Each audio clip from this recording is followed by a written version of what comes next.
Oh my. Oh my, it is early o'clock for me.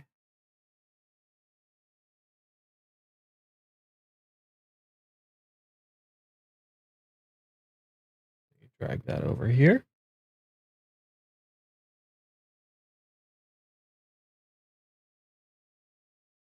Oh my, how early it is.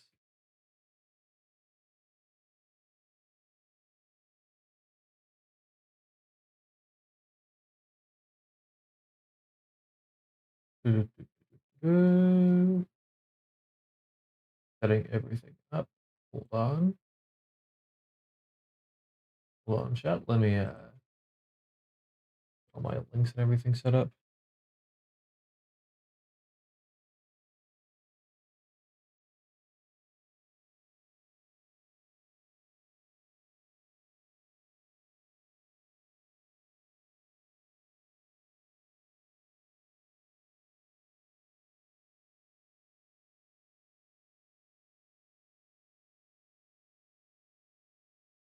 There we go.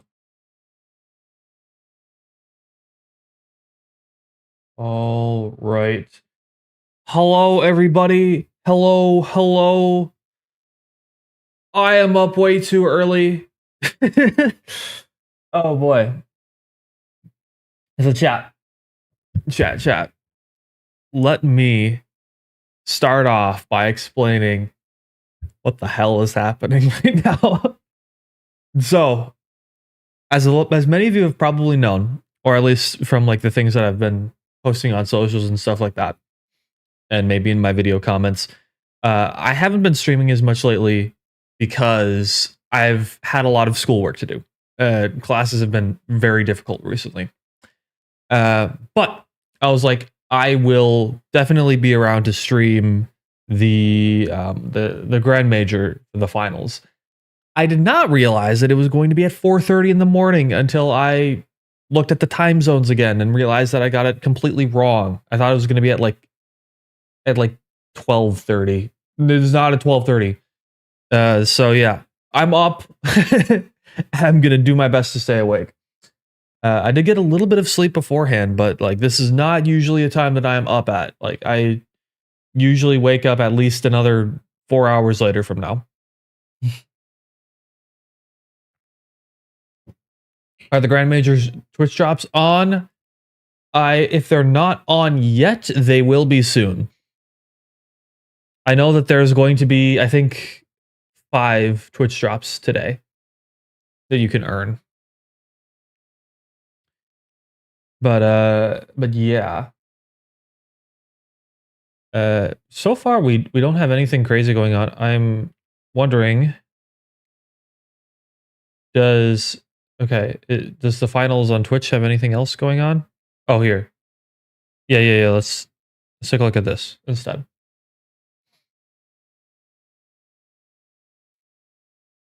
Exactly, Finimus, right? Exactly. Oh man. Oh, I think Solstice Arc Raiders for the Twitch drops. Let me fix that. Hold on. For exclamation point drops. Hold on. Let me get that fixed. Do they have any music? There we go.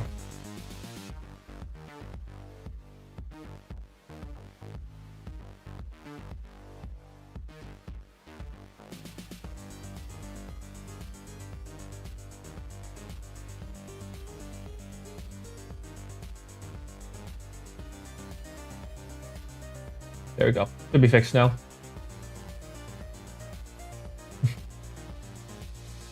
Oh, man. Wow. It is so early. I should be on the Grand Majors with a cool outfit and ready for Embark gang. Yeah, I wish I could have been in Sweden. School said no. Going to Sweden while trying to work on anything thesis related is just way too difficult right now. I had to settle with being a little streamer for now, which it is what it is. A little unfortunate, but We make of it what we can. I'm totally okay with streaming it, but I am feeling a little bit left out. I see everybody having fun in Sweden, and I'm like, man, I have schoolwork to do. Any of you guys from America right now? Any Americans up right now? Bright and early. You're American in the chat, and you're up at this ungodly hour. Type 1.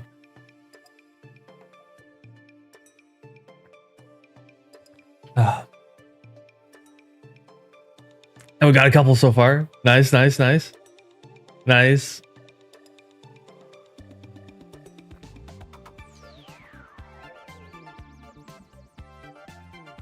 Now, chat, if I was a full-time streamer, YouTuber or something, ideally, I would do my streams starting like what would be around 9 a.m. for me. So about roughly 4 hours, 20 minutes from now. If I was a full-time streamer, that is when I would start my stream to try and get like the maximum amount of people on. But because like I feel like that's early enough that people who are in Europe can watch it, and people who are in America can maybe catch a little bit of it, and like you keep streaming for a long time, and then the Americans who get off work can eventually see it. But alas, I'm not a full-time streamer, and I have classes to think about. But when I finish up my my classes, I'm thinking about doing full-time at least for like a month or two and seeing how it goes. And if it goes well, then I might keep doing it. But when that month happens, I might try some early streams. But here's one for today. And then tomorrow, by the way, because this keeps going. So today I had to be up at 4 a.m. for a stream. Tomorrow, or yeah. Tomorrow I'm going to have to be up at like 2 to 3 a.m. for a stream. So you European people are going to be eating good because I'll be up again. But yeah, I'm basically a European for now, and my sleep schedule is gonna have to change a little bit. I think people were more friendly in the tech test of Arc Raiders than Manch, because that's what I found. Is Manch a specific person? I'm maybe slightly confused.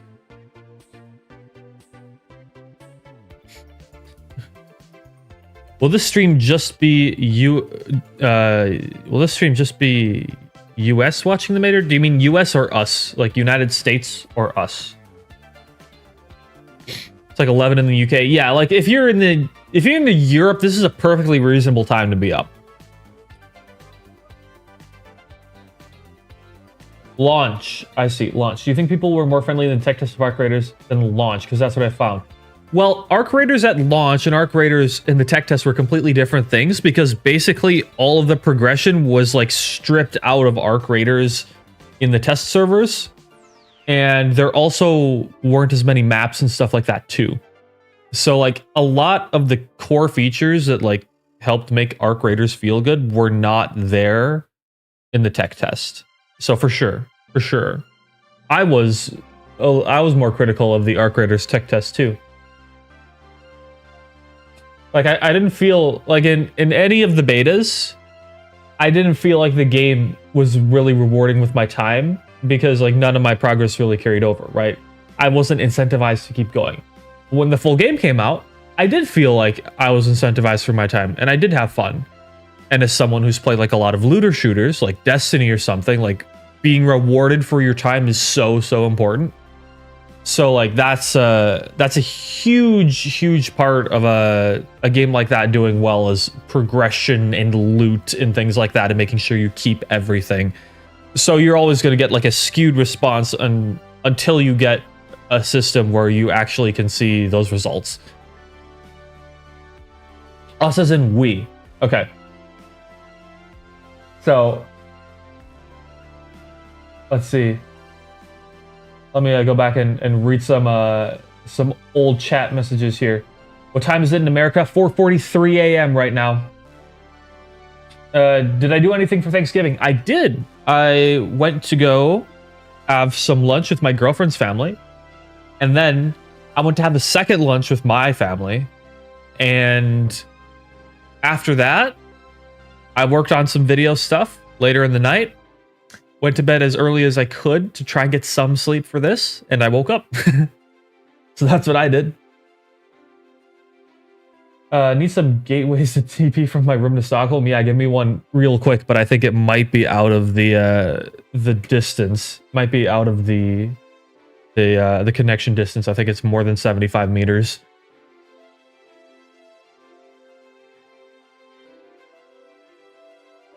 Yeah, so are we the only ones watching the stream right now? No, I know Jinko's up right now.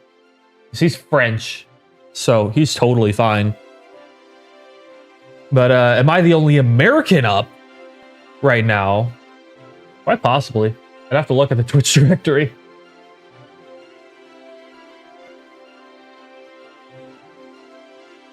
Women guy was really nice. Sweet, amazing.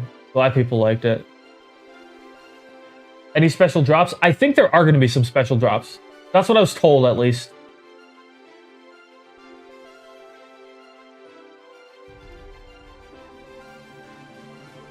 Hold on.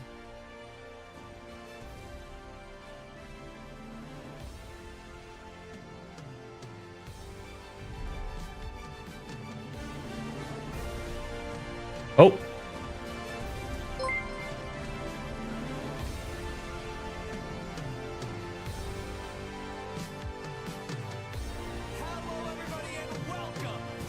Things are happening. And something else happened. We got a tier 1 sub from Nitro333. Welcome to the Samurai, man.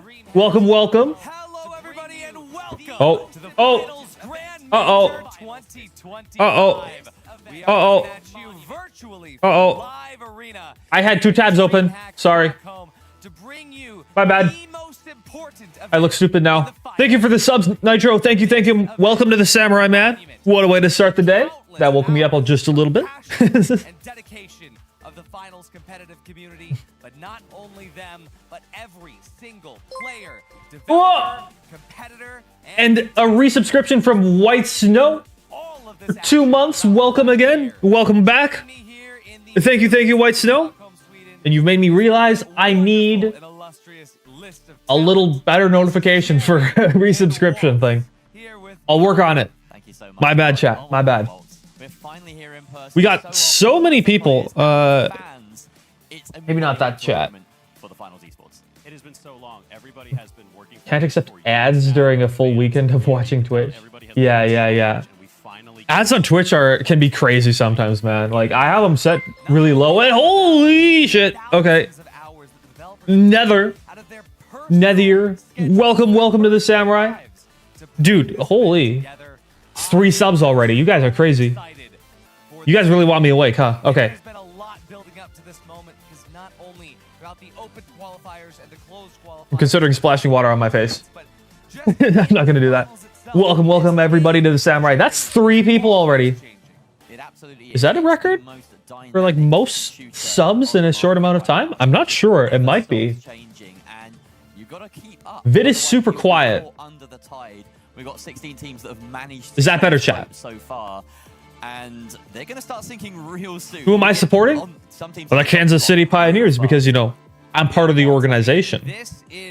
I gotta rep the boys, you know what I'm saying? Who are you guys? Who do you guys think you're gonna win? Who you guys think are gonna win? Holy, I can't English right now. There are not a lot of second chances in this event. When we move through, we're gonna be moving. It's a little bit quiet. It's gonna be a format that's very familiar to a lot of people as you go from cash out into 3v3. But the second you lose just Nightmare and DRG.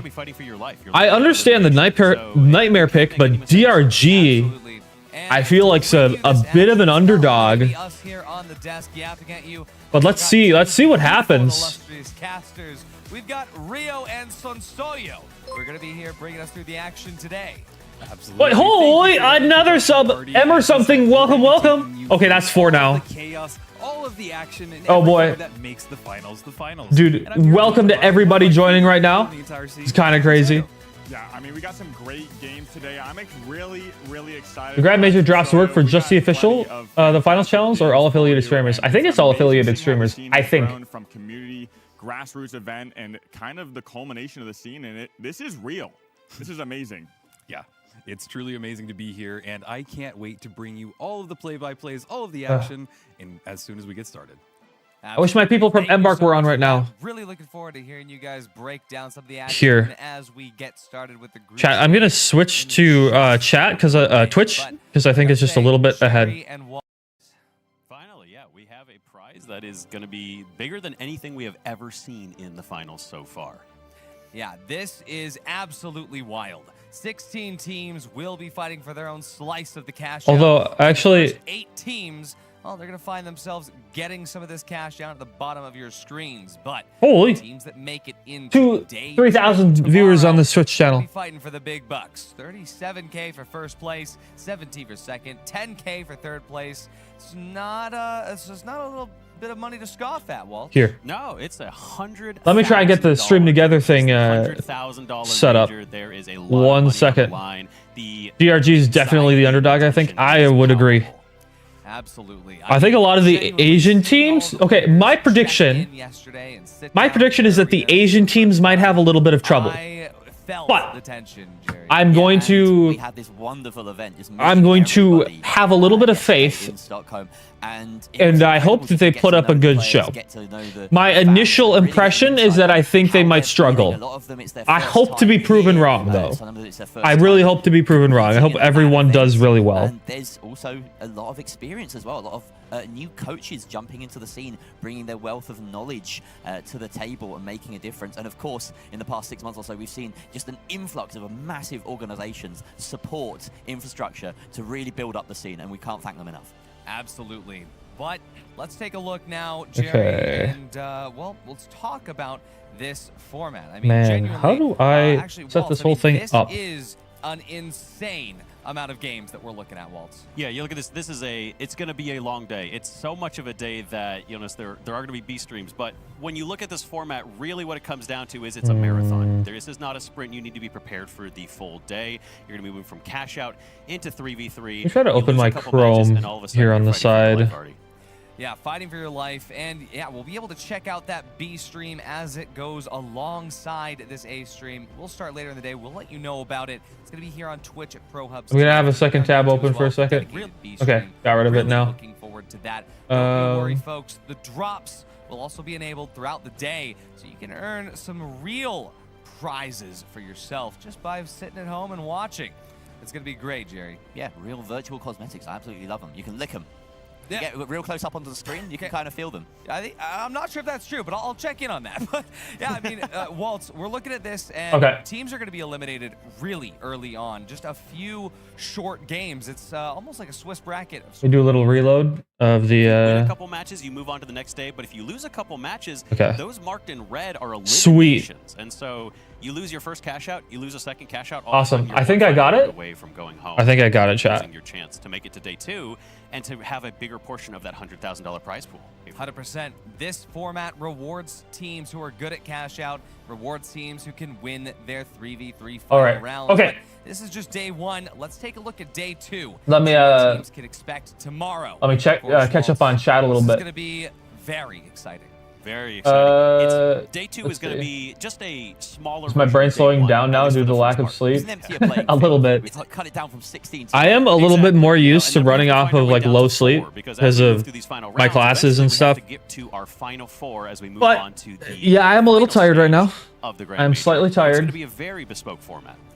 The heat system. This is my favorite system that we have in. And let's see. This is going to be the top Envy, Pulsar, where the top Zanya. Progress into a nice. Asian tactics will throw people out at their first encounter, but as soon as the competition is prepared for them, they'll be hard countered. I think so. That's what I think. First team to 5 wins. How long will this last? At least 4 hours, I think. It's a wild format. It can go anywhere from 2 hours to Team 5. Pulsar still in? I think the original Pulsar team got kicked out, so Pulsar made a second team of people who won and called it Pulsar Blue. I think that's how that worked. And it it could be incredibly devastating to have it ripped away from you when you've been on the edge. And Nightmare are a team that know exactly how that feels, don't they, Walt? Oh, absolutely, yeah. Nightmare have been in this position before, and the key thing to note is that when we get here, there's no eliminations. Yeah, these teams, they go to that final round, they go right back to a Yeah, what do we show think? again. You make it to that final four, you're set for the rest of the day. 100%. This is going to be extremely fun to watch. Do we have a chat up? Get to see that all play out. What do you think? Tomorrow, but jumping back in to not only day one. Do we have like a right chat now, down here?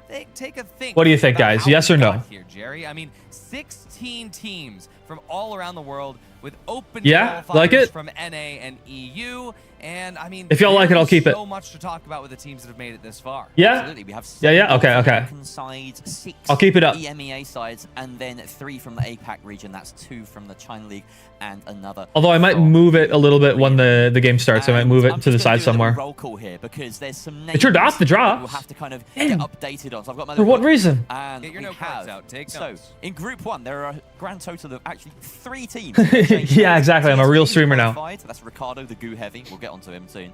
They are now 5 fears. We have FN Esports. They qualified as the final descendants from the Korean League. And then Pulsar Blue picked up 4th party cash box, the NA side. So lots of NA teams in that first group. Second group, only Fnatic. Fnatic managed to pick up Beamers, and they have flown up our sort of personal power rankings. An incredible side. Group C, they actually win the Team Acquisition Award. They managed to retain their rosters. There's no name changes there, and they got in there early.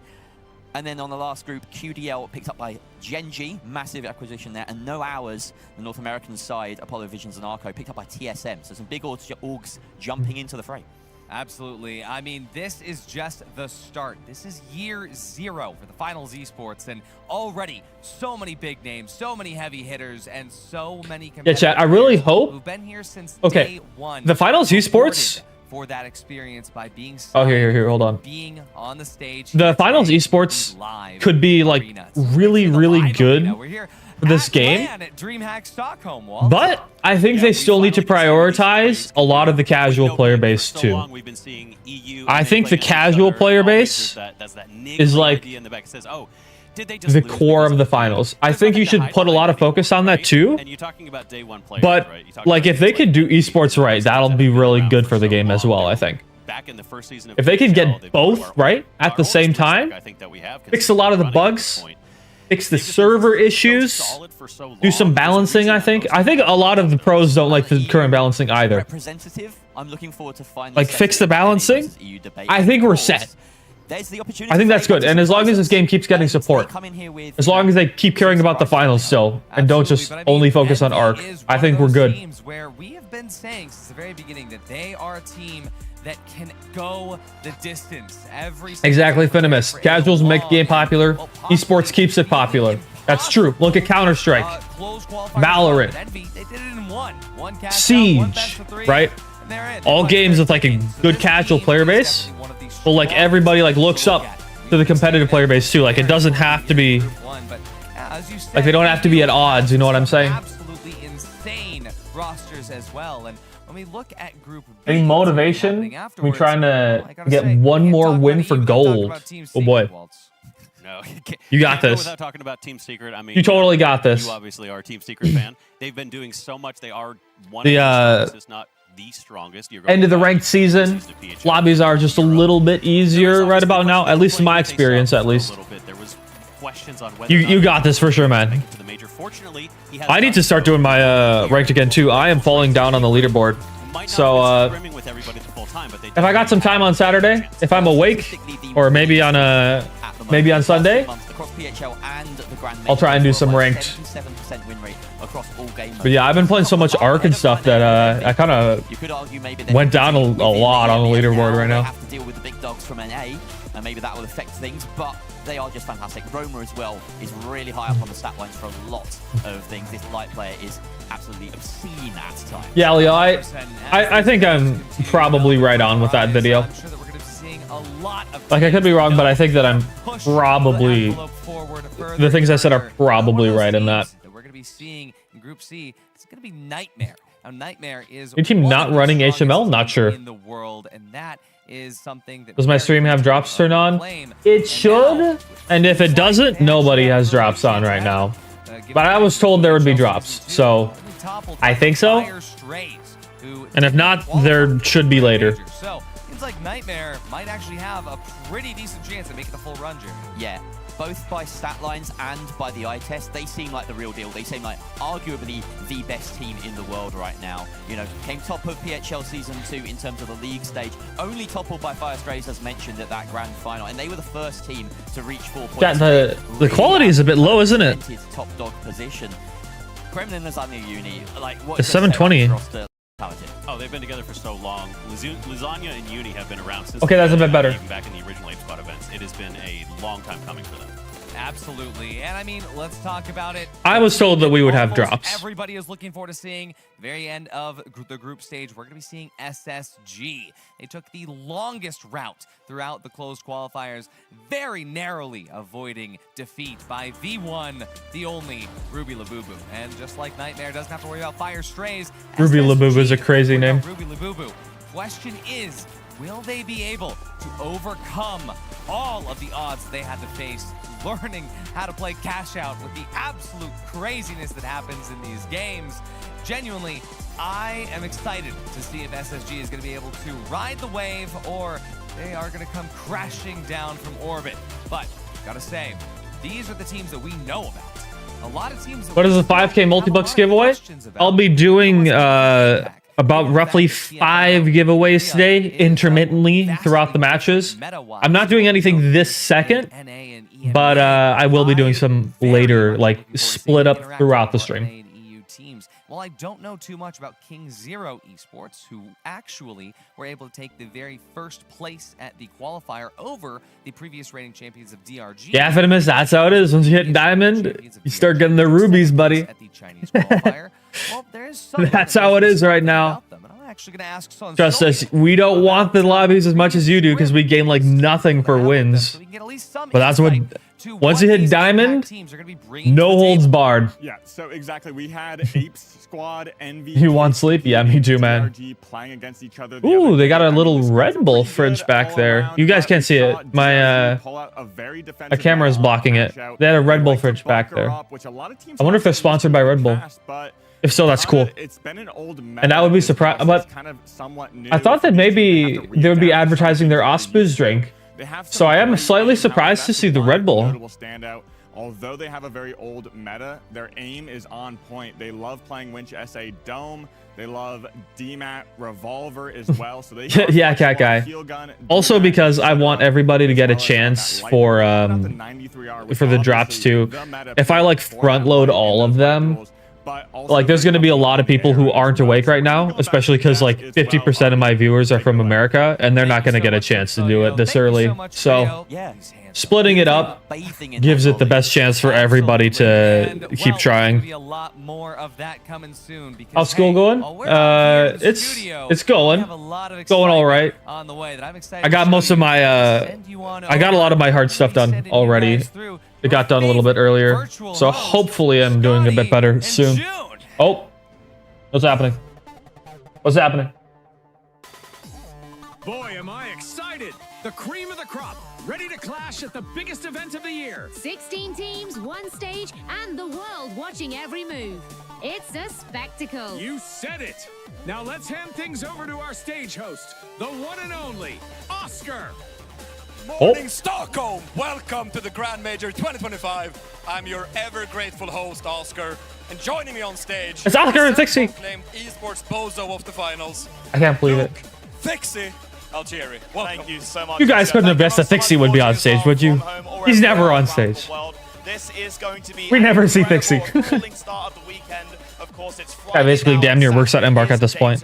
Unless he does. That'll be funny. Teams signed up here for the finals, and after a long battle, we have finally filtered down. Yes, exactly. Yeah, exactly. That's how ranked works right now. Live in Stockholm, flying in from all over to play a little bit of the finals over 2 days, and the best competition we've ever seen to date. And hey, 16 teams today, 8 teams tomorrow, and 4 teams will, dare I say the phrase, reach the finals. So you don't want to miss that. But before we get there, what a journey it's been for these players, not just this year, but beyond.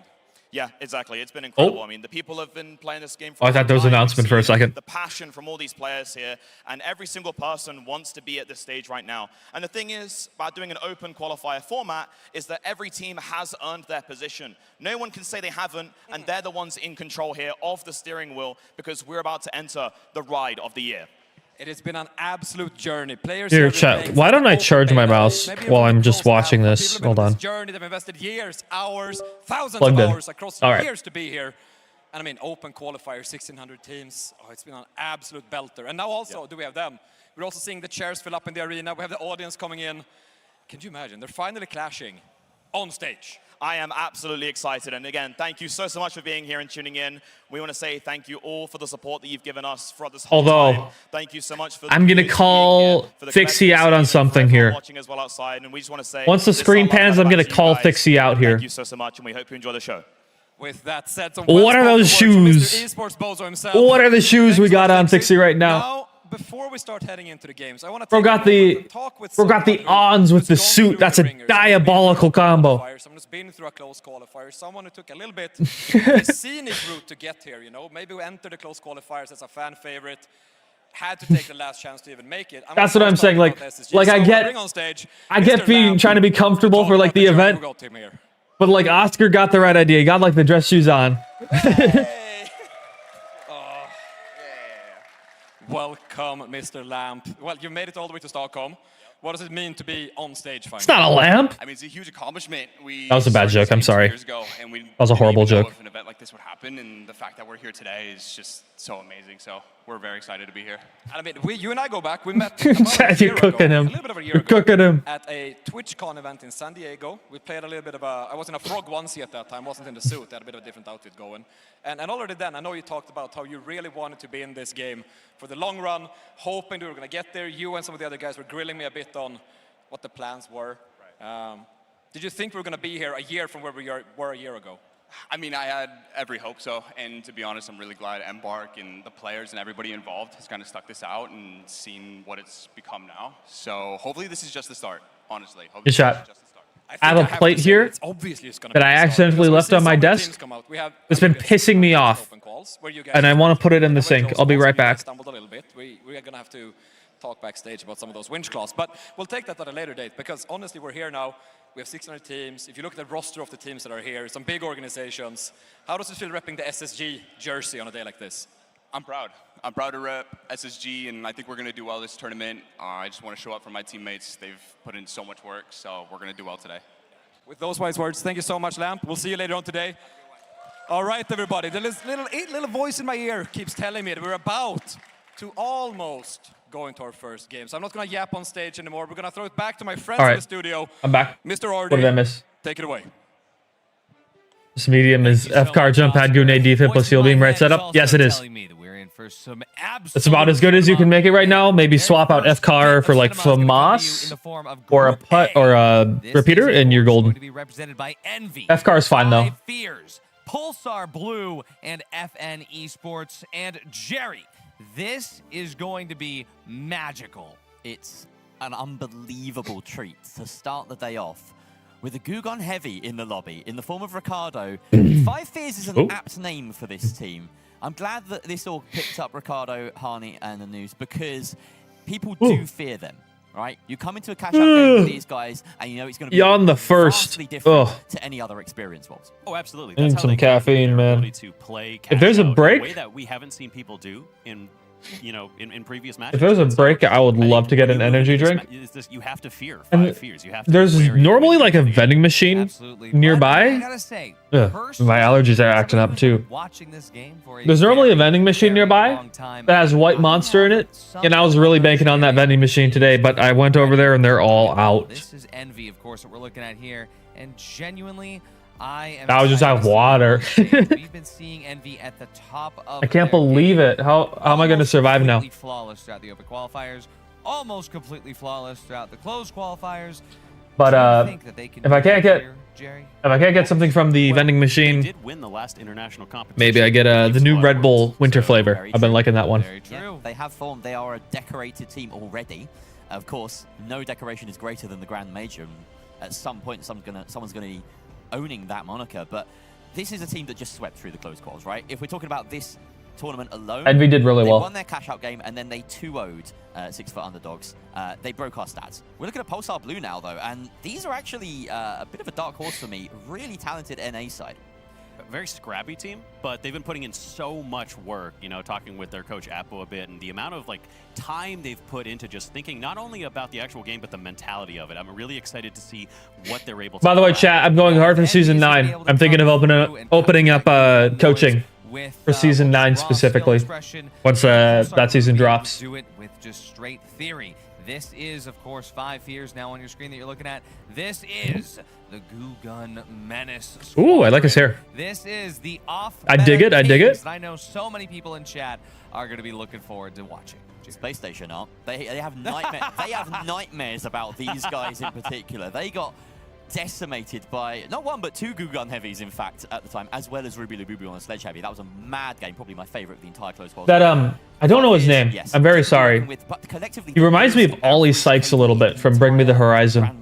Absolutely. And now we're taking a look at FN Esports. This is God. the Korean God Squad, formed all the way back when Terminal Attack was still a thing. They actually have 5 players on their roster. They were able to choose very carefully who they wanted to represent them here. This is going to be No, you can't say anything, but have I got the Season 9 details? Okay, I will be perfectly clear right now. They have not told me anything, like no sneak peeks yet. I do not have any early things. But from what I can gather from stuff, we might have a new game mode on our hands. It might be a ranked replacement. I am really curious if it's a ranked replacement. Different flavors for different things. It might be like a 4v4 cash out. Maybe. I don't know. This is my guess. And maybe some new specializations. Because I've heard people talking about new specializations for either Season 9 or Season 10. One of the two. Which means that they are incredibly versatile and adaptable players. And we really don't know what they're going to bring. No, it's like... Yeah, I've heard people say 5v5, but the sneak peek showed 8 people, not 10. So maybe it's 2 different things. I don't know. We'll see. We'll see. There's going to be another teaser today. There's going to be another trailer today. We're going to watch it together. The trailer today is in about 4 hours from now. I think that their record speaks for itself. And I don't know about you guys, but I think the allergies are bad right now. Handsomeness of Busy going to be able to carry them through it. Now, I've gone with a bit of a rogue one here. I know that my cash-out predictions last time were absolutely... You can argue you already knew everything. I wish I knew everything. I'm not that tapped in. They don't tell me all the early stuff. As much as you all think, like, y'all probably think, like, I know what's going to happen in this game, like, 2 seasons ahead of time. That's not the case. They hold a lot of their cards really close to their chest. I think if it was any other of our top teams besides Envy, I might agree. Morning, with you. Homebro. They have shown that even in cash out, they are an incredibly dominant team. The first team in PH drops are working now. Awesome. Awesome. They know how to play the game mode. I think Envy are taking it. I mean, I do see Jerry's point though. I mean, especially when it comes to fearing the unknown of FN Esports, not knowing what to do when a goo gun and smoke grenades enters your vicinity with 5 fears. I do see goo gun smoke grenade is devious. They're just gonna be trying to. They're just gonna be trying to third party like every single cash box, aren't they? They're just gonna be trying to get like jank steals. We'll see if that happens. I'm really curious. Think that FN Esports is going to be pulling out the turret. Korea is famous. Season 11 deets. Turret revolver APS. And I feel like that might be good against FN Esports. It seems wild. Turret revolver APS. Hold on. What? Which is that if you have a revolver and you do a certain amount of damage, like a headshot to a light, it's, I believe, a single or 2 bullets from a turret that will finish them off. Yeah. And so there is that synergy. Yeah, but it's such specific placement. Like, you have to play around only your turret in, like, one specific area. You are completely cut off from moving around the map. Your whole strategy falls apart if you're not playing in one area. I don't know about that. I don't know about that. But let's take a look at the map that they. You know what? I'll give them the benefit of the doubt, but I'm unsure about that strategy. Best of 3. Looks like FN Esports is going to be banning Monaco, and his 5 fears takes out Skyway Stadium. Arcade's on the final stream when you've never seen a finals ad. That's wild. Envy I've seen a finals ad on Instagram once. That's it. The surprise one there is that They play Stallus or whole strat. Okay. Throughout the close qualifiers. Pulsar Blue, I think, have played very smart here. They've seen that this is a strong 5 Fears map. 5 Fears manipulate the cash box there incredibly well, and they want to mitigate that factor. But it's still all up in the air. Actually, yeah, exactly the same thing I was about to say. But yeah, we're about to jump into our What team am I going for? Kansas City Pioneers, baby. Oh, wow, and there's our faces. Oh, we're here at DreamHacks.com. But to take you through the action of the game, it's This guy's got like a jersey. I dig it. Take it away. Thank you so much, Artie. I am so excited to finally get this group started. Oh, do we got a game? are getting started Do we got a game? Horizon. Can I see YouTube chat? Yes, sir. Epic map to get started today. Yeah, and Sis I might move my chat here. One of those more balanced maps. It's been around for a long time. These teams know the setups, know how to play this map, rotate around, but this is going to Dude, I have no clue where I should put my chat. Vault 2 here following Envy, looking to fight up against I have no clue where to put my chat. Absolutely, engagement is already kicking off. A winch claw. All right. Easy, but it did not connect. I'll leave it there for now. Hold on, I gotta watch. Shaq gameplay. Oh, he's gonna run out of ammo. That might be bad for him, but he did a lot of damage. Gun heat directly in his face, and they're continuing this battle. Okay, nice. That's a good pre-fire though. I dig that. Myung gets taken out last second as well, and it looks like a pretty clean fight for Envy as they get to rotate this vault. Very well played. Fight, on the other side oh, sledged. Oh, goose sledge. That goo gun, that oh. Goo gun. Pulsar that's nasty, man. That's nasty. Yeah, and there's that dome shield going off. They are ready to bring this fight to them. That stairwell just brings good shots though. Down. Oh, going off, trying to grab him in there, but Brutal Logic not able to find the shots. He's now looking for the next one. Goes around that corner, but that goo is turning into a menace. But look at that. It bought them just enough time to get a res. And unfortunately, it looks like we might be pausing here for just a brief moment. I'm not sure what happened. Yeah, a little technical pause, but I do kind of want to touch on that sledgehammer and how good it can be in cash out specifically. A lot of players like setting up goo. Ricardo has the goo gun in hand as well, so he's going to be gooing up the. This is your first time watching esports? It's over simulating. Welcome. He's going to be doing tons and tons of. This is how it is. Burst damage with that sledgehammer. It's going to be a very, very viable strategy as we've seen in the past. They love causing that chaos, getting those barricades up with that. Maybe I put chat here. But I mean, that's just a little bit of. What do you guys think? I mean, one thing to note as well. We have a chat right here. I think this might be the play. Putting it right here. The whole loadout is just quite insane. I mean, we have the goo, we have a sledge. Yeah. You couldn't ask for anything more exciting for ways to kick it off. So a little bit unfortunate that we're pausing for somebody's audio to get fixed. But as soon as we get back in it will audio be issue, chaos, and everything that you expect all over again. But let's just break down some of these other teams, some of the other compositions as we look around. We see that Envy is running the Dash, the Winch Claw, and then the Healing Beam. What are your thoughts on the Healing Beam? Cam is covering a team's health in the last season of PHL, but it's kind of cool to see it still being used. Well, after that buff it's kind of come back into the meta, and I do think everything has kind of gone full circle from the start of the game. Healing was immaculate, did so well with that double heavy composition that was meta early on in the game's lifespan. I'm up a little higher. Hopefully this is good enough. Change up with Gunhee running DMAT, and being the only DMAT in the lobby can offer. Even Counter-Strike has this for like 10 minutes. I heard the last Counter-Strike match had a ton of technical difficulties. Ricardo's going to get that reset up on 5 Fears. Noose is going to be brought back up, but with that, we're going to go check over on Envy. Double jump pad RPG. It looks like he got hit mid-air almost. You got it, Middacy. Nice. Good stuff. Yeah. Easy win for you. Easy win. Okay. They're just going to take out FN Esports and continue to That's what I would have done. That's what I would have did. Well, and one thing that I just saw Envy do really well there is each one of them found a target. It was like they found one and they got them down. Been my favorite sponsor in the finals. That is some really good team. Ivada. It's one of the reasons I think we Ivada. Envy as one of the top teams in this group today. But they are watching this cash out run down. It's about halfway there. Nobody seems close to them, so I'm kind of curious if we're going to see a situation. That's what I would have did. You good, bro? Envy alone. Let them be on their own, and maybe maybe Finimus doesn't know ball. Yeah, it doesn't look Unfortunately, like I'm quoting somebody. Envy to get the lead. They're probably going to be approaching, but Pulsar sitting pretty up on this high ground. B just a slight stagger behind A, and we're going to be going, setting up that jump pad, looking for. Or yeah. Let's put it top right. It's going to be going up on the other side of the arena. Yeah, and it's really kind of weird because things have slowed down, especially over here on Cash Out B. We're not seeing any action, but over there we see a lot of happening on 5 Fears. Ricardo taking a lot of damage off on the screen, but the rest of it, what we're looking now, just not a ton of action just yet.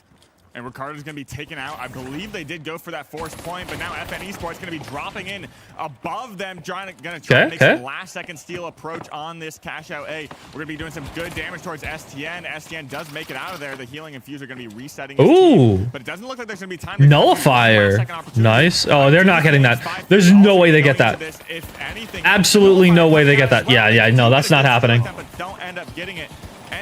And random sledge third party. Yep. You see now called it. Fears are here as well. They want to deal a little bit of damage, but it is way too late though. Ricardo, and he has just a sledge. And when direct middle of the screen. Yeah, for sure. Alone, you basically can't get caught out because you can't deal any damage. Somehow he stayed alive a little bit longer there, but not for long. As 5 Fears and FN Esports have been wiped, the 2 leaders right now being Pulsar Blue and Envy, about to get both their cash outs. Yeah, and while Envy had to fight a big fight for the cash out, this puts them in a pretty good position, not wiping. They're at $15,000, and that's going to be very good as we go into this next cash out. But this is the very, very important fight as this breaks out. And, you know, there could be trouble on the horizon with 5 Fears. See what happens. Dark Horse in this lobby. Ooh, I don't like the placement right now here. Pulsar's going to need to make something happen.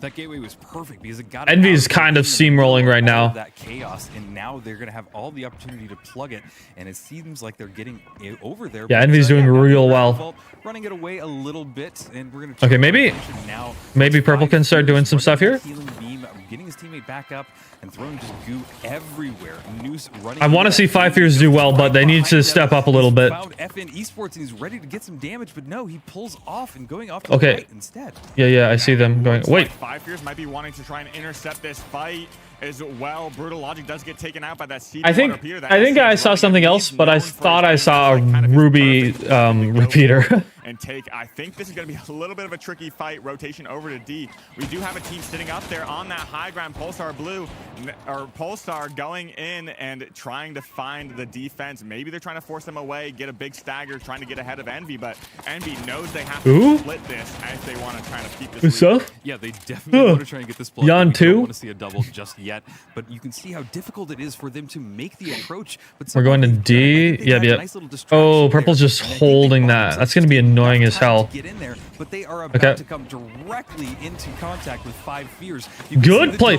Good breach though. Good breach though. Good breach. I wasn't sure. I don't think I would have used a dome shield there, but I understand the thought process. There is Ricardo throwing push now. Yeah, RPG. Yes. That guy's dead. Nice. Okay, he's good wipe. Good wipe. That RPG was massive. Real. I mean, just did so much damage. Now they're setting up. They have plenty of time because Pulsar went over to. I've been there before. I've been there before. It's a little bit of a dangerous situation for Envy because they're going to have to be contesting potentially a third party up on this cash box. They're trying to break this bar. Busy's doing pretty much everything right here. Side, it does look like FN Except is going to be holding their maybe I wouldn't have maybe tossed the dome shield in there, but otherwise he's doing everything right. Eventually does get well done, well played. Yeah, and this is interesting too because you can see that FN Esports has turned their attention. They were originally going for Envy, and now they've decided that is not the team that we want to battle it against. Yeah, don't fight Envy right now. Envy's just gonna. Pretty shocking. Envy's gonna own this match. Someone's getting griefed. I guarantee. In just a few seconds. Yeah, and this is exactly okay. 5 Fears might get griefed in. Oh, they're going for the weird steal. Ooh, Stujay. Good shots. Not gonna offer much, but we're smoke gas. Oh, a gas. That's a great counter to the smoke grenade. That's like the one counter that you could throw in there. I like it. Yeah, this is interesting. A lot of teams are here, a lot of chaos. An attempt of stealing it is going off right now by FN Esports. Look at that. No way. Holy. They got the flip. Oh. What is going on? but we have just under a fourth left of this cash out. It is right now in the hands of FN Esports.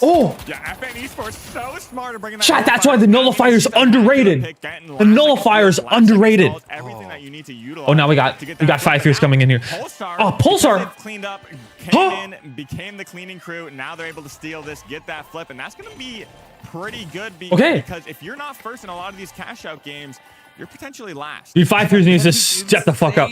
What a wild mix-up we're seeing so far. The next vaults have spawned. It is all going to come down to these next vaults. Yeah, and that's exactly what they're known as. Fourth-party cash box. They're going to be coming in last second, destroying everyone, and that cleanup crew goes tried and true to their old name. Absolutely. You gotta I feel like there's no good place for the chat right now. For sure, but box 5 is about to be plugged. Maybe right here. Out B by Pulsar Blue, bringing their lead even. What about right here, chat? Is this good or bad? 30K, and if they're able to hold on without getting wiped, they'll be sitting even stronger. Looking at #1 team so far.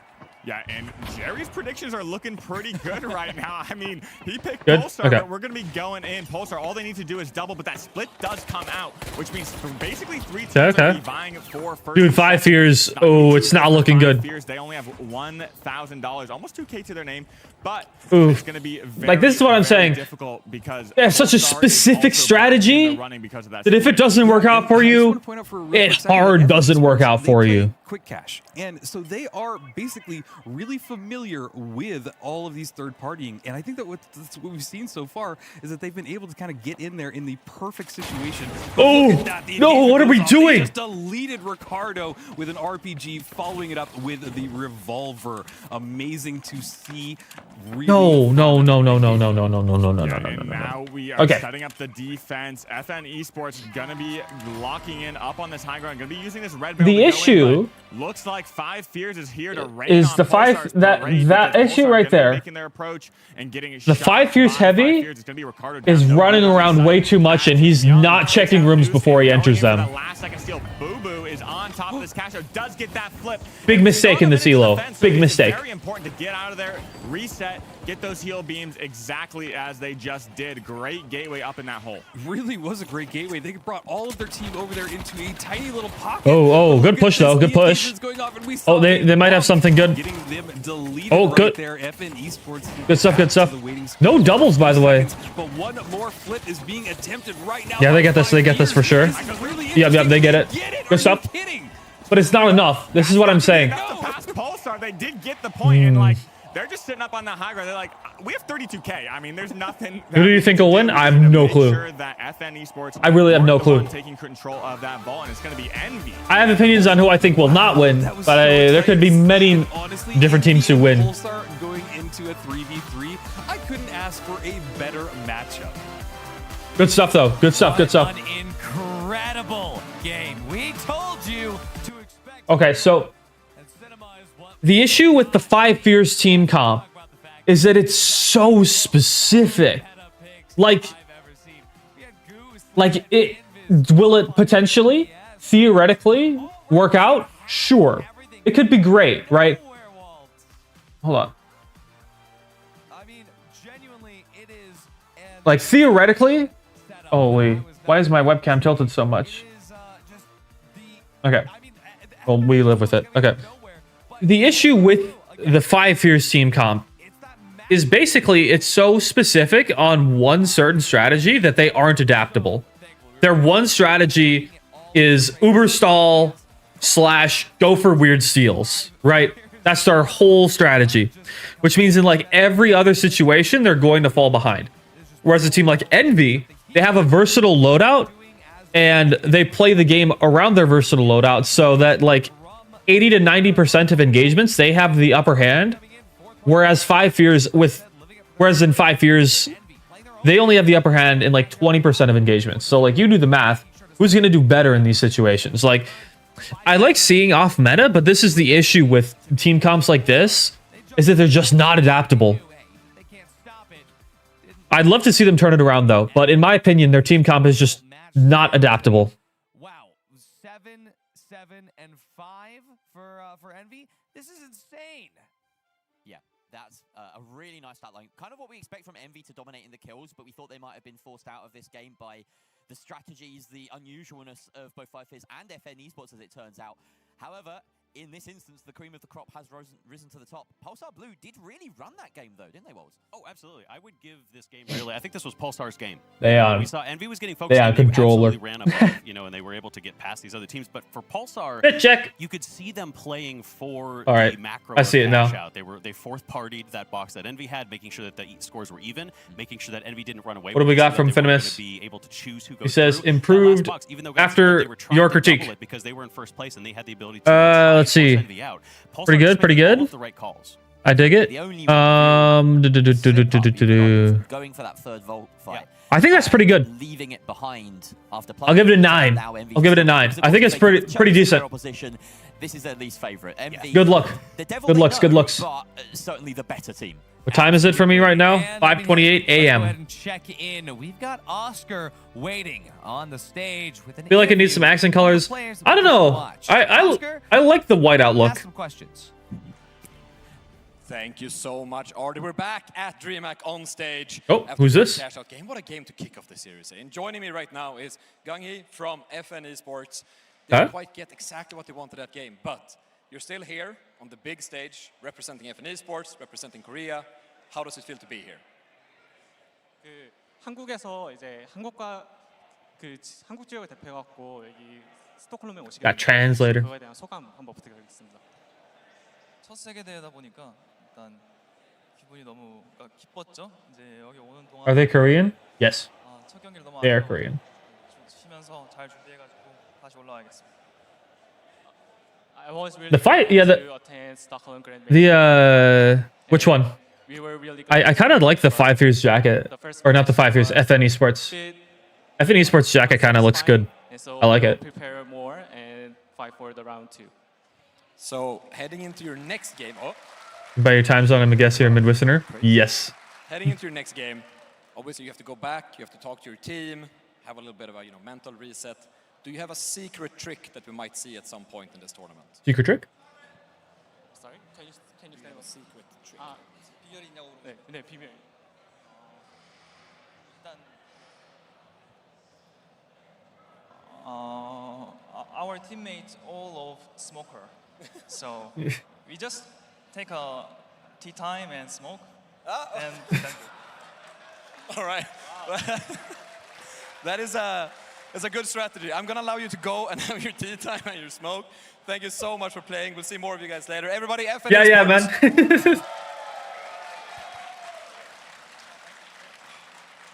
And with that, I think I'll pass it back to our studio. That was incredible. I thought it was FN Esports that brought in the smokes, but hey, I mean, you know what? I guess it was true after all. It's honestly, hey, smokes. Maybe in the arena, out of the arena. It's always meta. He sounds like such a chill guy. Yeah. Gunny, I'm already in love. Absolutely. Gunny is genuinely one of my favorite players that I've met. Such a kind of a fantastic person. I mean, I loved watching them play too. They didn't make it through, but it was finally neat to actually get to see the APAC teams play, because that's the true thing that's amazing about these LANs, these international events. You actually get to see all these teams. Yeah, and they were bringing some incredible tech. We've seen the DMAT sort of fall out of favor, but we see Gunny running it. Youngtown with the Nullifier was a huge one. He managed to steal the cash out with it, essentially, then get fourth partied by Pulsar, unfortunately for them. They were very close to actually stealing the first cash out. By the way, chat, there was a Nullifier play. Now that I'm watching, like, more of kind of this pro series of stuff, I don't feel so bad about my aim anymore. I feel like my aim's actually pretty decent if I'm comparing it to everyone else's. Like, it seems pretty on par. Like, I'm no aim god, right? I'm not an aim god, but it seems pretty comparable to everybody else here, which makes me feel a little bit better.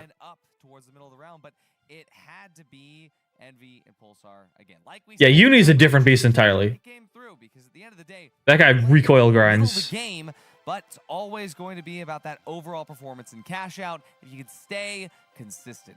And Pulsar did just play their game to get here, but we've got to give a handout to Envy as well, because they didn't just sort of rest on the laurels for this game. We saw the sonar grenade come out, hard countering the setup from 5FiZ with Goose, with smokes. Yes. an ability to see through even the invis that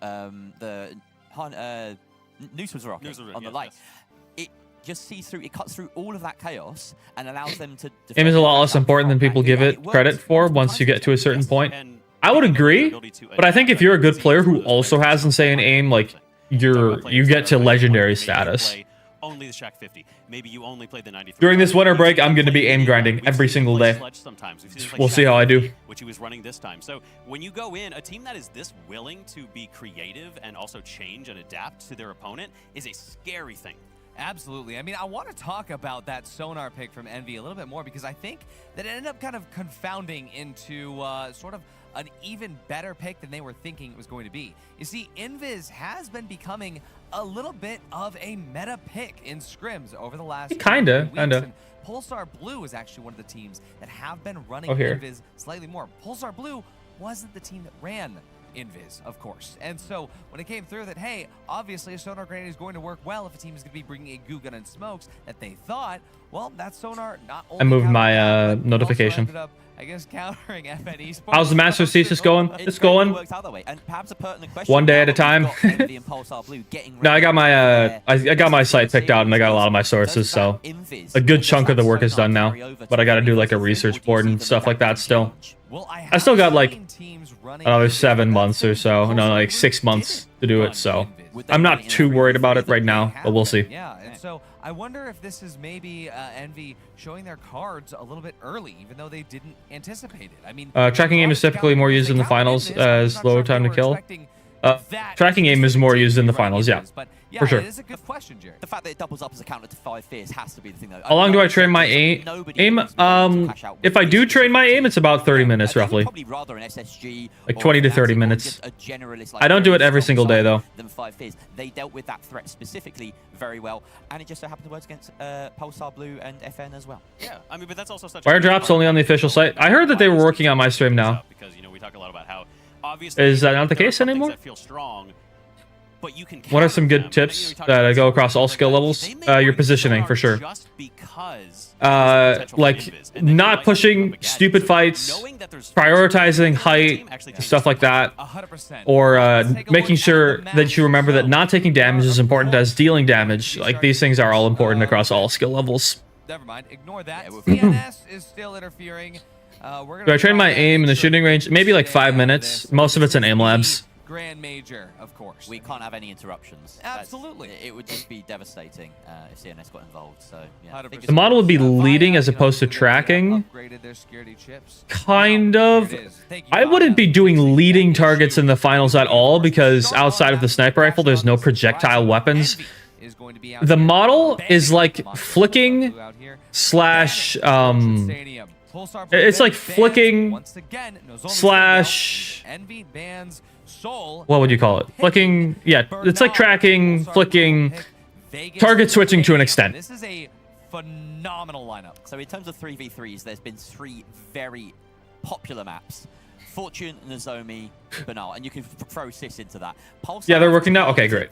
They want to take Envy to slightly off maps. They've chosen Vegas at the end of this series. We'll see if we get there. But kicking off on Sis Horizon and then Banal is still fairly standard, and I would say favors Envy. Absolutely. And to bring you through all of that action, we've got Rio and Sonsoyo on the mic here to cast this best of... Oh boy. Yeah, and this is where the moment comes down to. It's going to be Ed Squad represent our first map, and I'm very, very excited to see how this play out.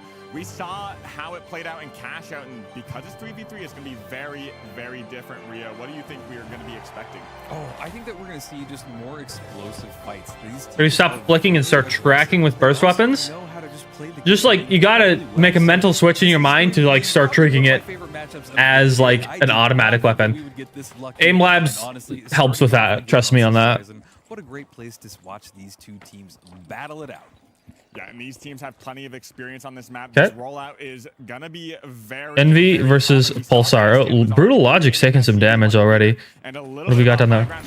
Sonar Grenade. Yeah, he's cooked. He's cooked. Yep. Envy's got the better positioning, for sure. Just way better. Ooh. He's in a tough situation. He's gonna get chased down. Yeah, he's dead. He's dead. Oh! Good turnaround.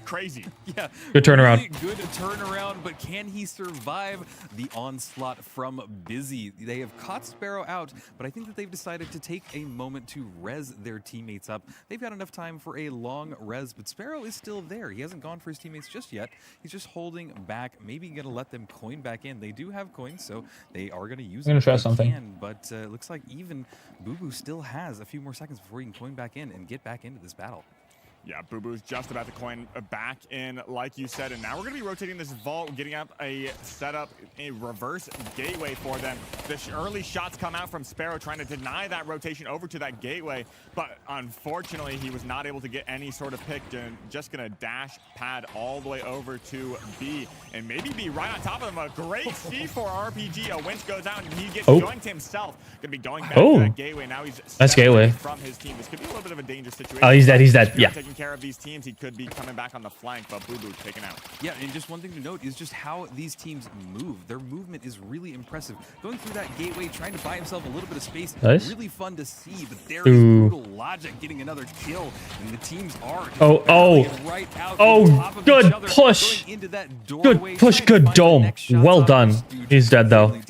But good dome. Into that stairwell, and finally, we have a wipe on Pulsar Blue. That was a very long, drawn-out battle. Yeah, and a little bit of a fist pump I saw from STN. Well, let's see if I can... I mean, they're feeling good right now, I think. So we're going to be going in with that 93R. I love seeing how these light duels play out. 93R versus 93R. I mean, it can go down to the wire. You can get those quick kills. And look at this setup, breaking out that wall with the red barrel. Propping a C4 on this. Did it work? It's not going to be the best C4, however. It's kind of stuck up against that wall.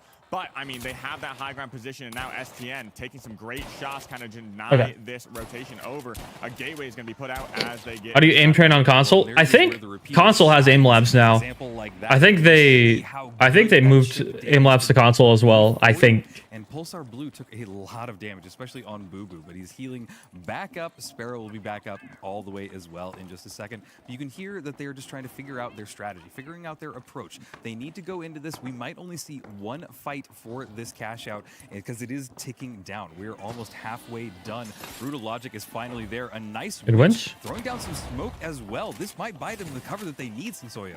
Yeah, that goo goes out, and we're sitting in that smoke with good dome timing. Jumping down. Ooh. Kind of play aggressive here as we see Busy. No. I'm not sure why they forced the steal there. I mean, we do that was an interesting play. I wouldn't have forced the steal there. What I would have done is I would have faked and immediately converted that into a push onto the enemy team. Trying to steal that is asking to die, especially once the heavy gets winched. Like, that's a rough situation. Of course, it's easy for me to say this as a spectator, but like, that would have been the proper play. Look at this setup as well. He is set up right next to it with an RPG. He is ready to just kite this as long as possible. They have. I think Aim Labs is free. This cash out unless something wild happens. At least on PC it's free. I would imagine it's free on console. One last second steal. That goo does get broken. They're going to be winching it away, gooing them off from taking that. Ooh. Just great foresight. We do see those sonar grenades come out yet again. It's great nice kill. Brutal Logic, but he's going to be traded out. Sparrow also going to be not enough though. Stu-J on that off angle, and now just going to be Sparrow versus Busy. Busy does go for that reset though. That red. If he could have pushed in, dashed in, he would have won. I think. Seems to be pulling out of these fights almost too soon. They're not staying for the entire battle, and they're not getting wiped as a team yet either. So seeing some cracks. The small mistakes make a big difference on stage. They do in Ruby too. One little mistake and you lose. Finally caught out by old Busy. There is a wipe on Pulsar Blue. Yeah, and I love that narrative.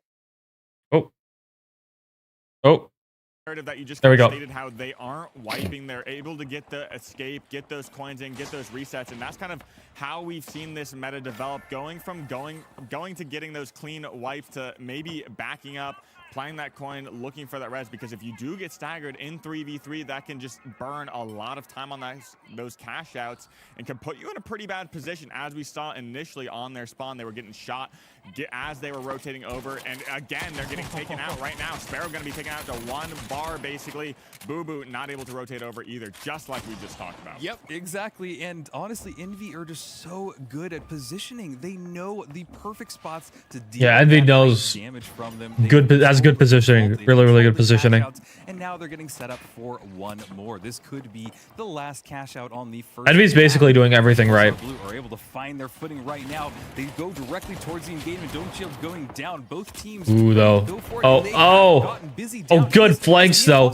Oh, good flanks. Oh. They might be able to turn everything around right now. They just have to keep this momentum. Yep. Steal that vault now. Members of Envy. Yeah, Sparrow might be getting a little bit greedy. He did want to find that one last shot on Stu-J, but ends up waiting for his team, looking for that flip. I do think that's good a call. smart move. Good call. It could be a great Yes. opportunity for them to camp Busy's respawn. It's going to be a little bit difficult because Stu-J and STN are just sitting right below them. This is great. A nice little setup. They have control over it. They're ready to go for it. A nice little gateway as well. But look at Envy. They're just playing this slow. They are not ready to go for any engagement just yet. I think they're waiting for Busy to get closer. He's got that RPG. Are they going to go for a drop play, Sensorial? What do you think they're going to do? Yeah, I'm not entirely sure. They do have an ample opportunity to rotate up there on that high ground. And it Envy's cooking something. They're cooking something. It's kind of predictable where Pulsar is going to be playing. As long as you clear out from top to bottom, you really clear out those. This is where Sonar Grenade is really good. Last place they could be playing, the floor below, essentially. If they were smart, they'd be setting up maybe a little double drop. They probably got that. You're gonna bait, right? You're gonna bait. Yes. See, look, he's baiting. He's not going for the steal. For any sort of commitment, we do see a dome get dropped early, and Busy might. Yep, damage in. On Brutal Logic as they take that 1v1. Oh, but if they could stall this. Using that goo to escape, rotating away, staying healthy. Oh, good stalls. Good stalls. Uh-oh. Yeah, look at this. They're just staying behind this pillar, but there is nice. Brings one ST. You got to go for the steal now, though. You got to go for the steal right now. Yep. Steal. They're trying to stop it, but they might just have it. They stopped it. Pulsar Blue Ooh, good. are going to be able to get this stop. cash out, and we're going to see one more cash out.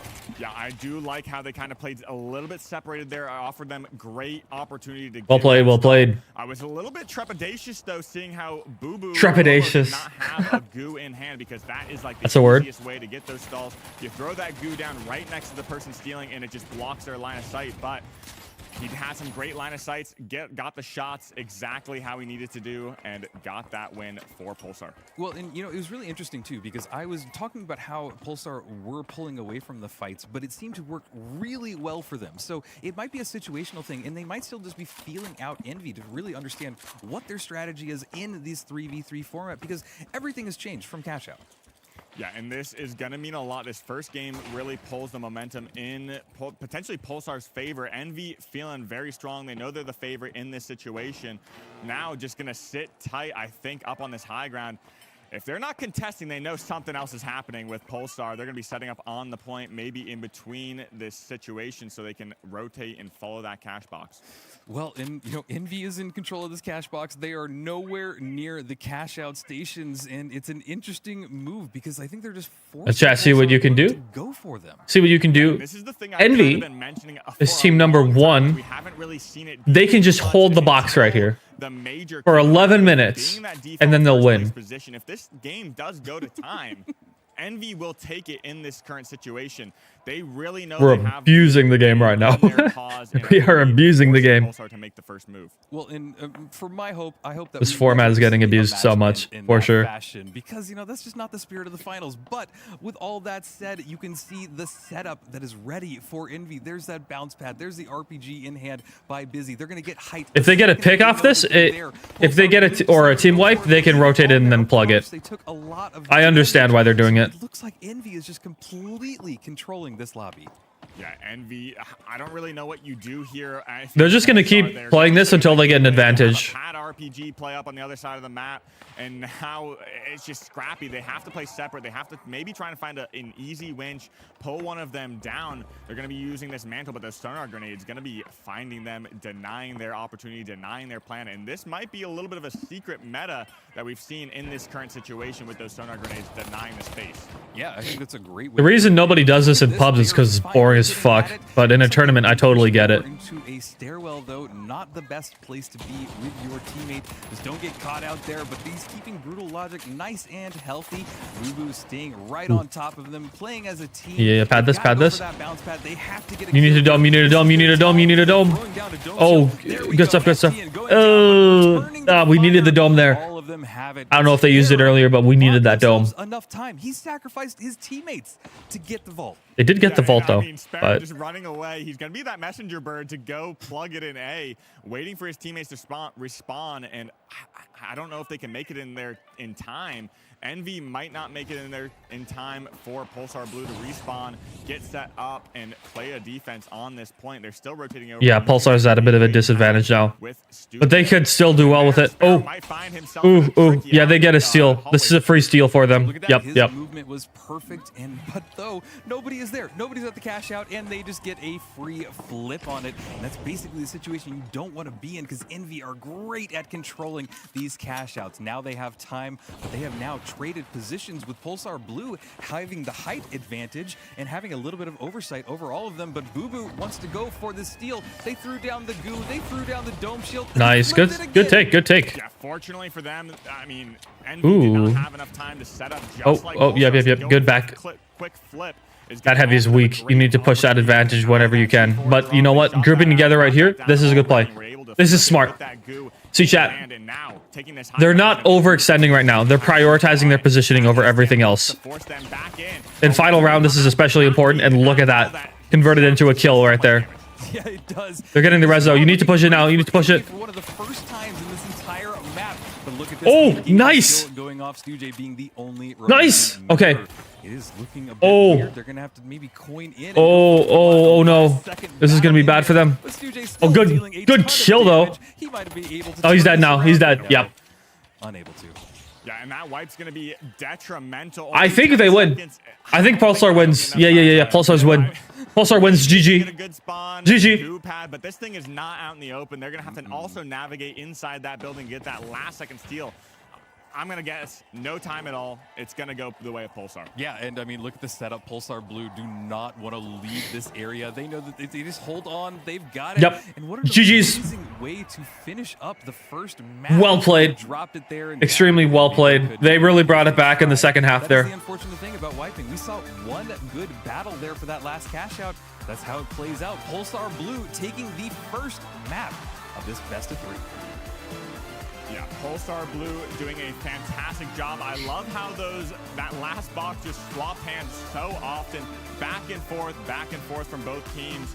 And I'm not sure how things are going to be playing out. We do see some great amount of kills coming in from Envy, but I mean, Pulsar Blue just locking down the points. Yeah, pretty crazy stuff. Battle of just strategy. It's really interesting when you have a game. See, Envy was doing so well there.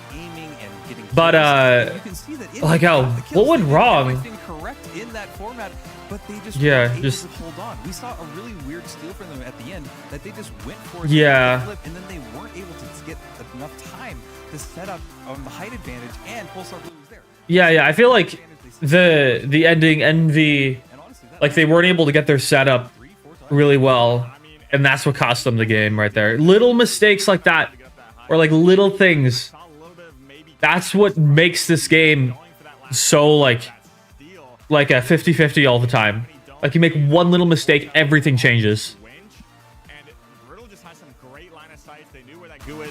I'm not sure what kind of force steal that was gonna be.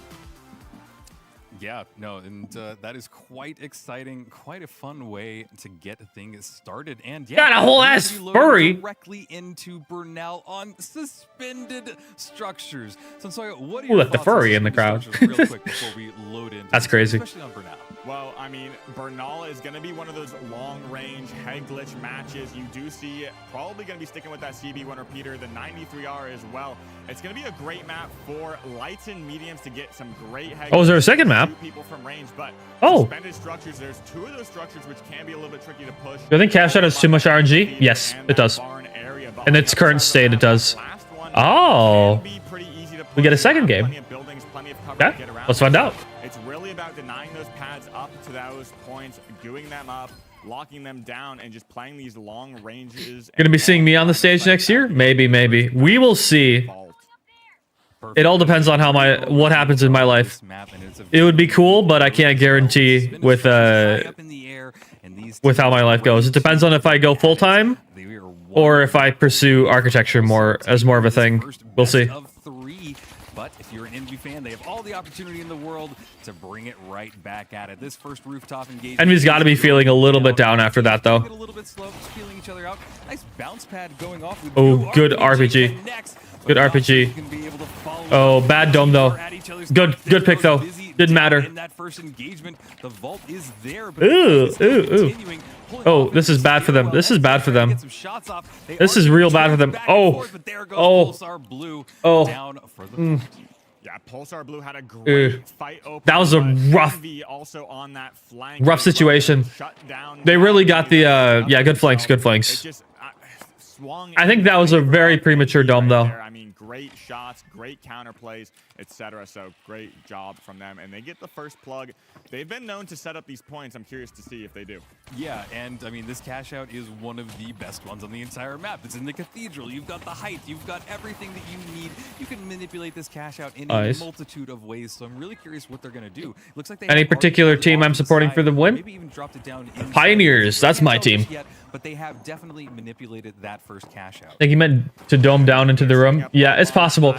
That's why I don't underhand dome as much, because I feel like it's a little inconsistent every once in a while when you try to do like pushes like that. People always ask me why I don't underhand dome it.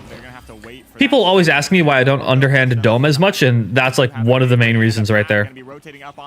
And RPGing himself, unfortunately, now have to wait and get that regen, get that reset. They may just go for that winch over and force the point. Let's see. Yeah, this is interesting. Cash out is ticking away. We're almost halfway done. The teams haven't really found each other. To be fair, I've been there before. I've done that. Damage, but most of that from the RPG he sent on himself. But the Goo Fortress is here. They have a nice ceiling. The steal is being attempted. They might get this flip. Nice steal. They do flip it. Pulsar Blue now in control of this cash out. They have now bounce padded all the way to the top of this. They're really good at punishing Envy's positioning and getting steals.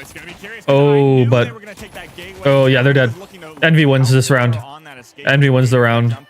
Clean wipe from Envy, and now they're going to be able to get that flip and win this cash box, this first cash of this map, and they're going to be feeling pretty good. But in that last game, we saw a very similar narrative play out, and I would. Hope we don't see the dome disappear bug in the major. That would be so unfortunate. And it really was this gateway that they all just followed through and just deleted him. It's an unfortunate placement, but you know, you got to do it. You got to play those moves sometimes. But it looks like this first cash out will go the way of Envy. They're set up now, trying to spot out Pulsar Blue as they make their approach. The next vault has spawned. It has spawned on the side. Need to remove going down zip lines. I can get behind that. Go over there, but Envy but like if it's like a diagonal one going down, you might still want to do that. Able to see Pulsar Blue and this vault from where they're at, so maybe look at a little bit of like if it's like this and you're like going down like that, like I just feel like that's still a reason to go down a zip line, especially if you cross, especially if you're like crossing a gap in soul or something like that. They have A to their backs, C to their backs, everything that they want. They're not going to be.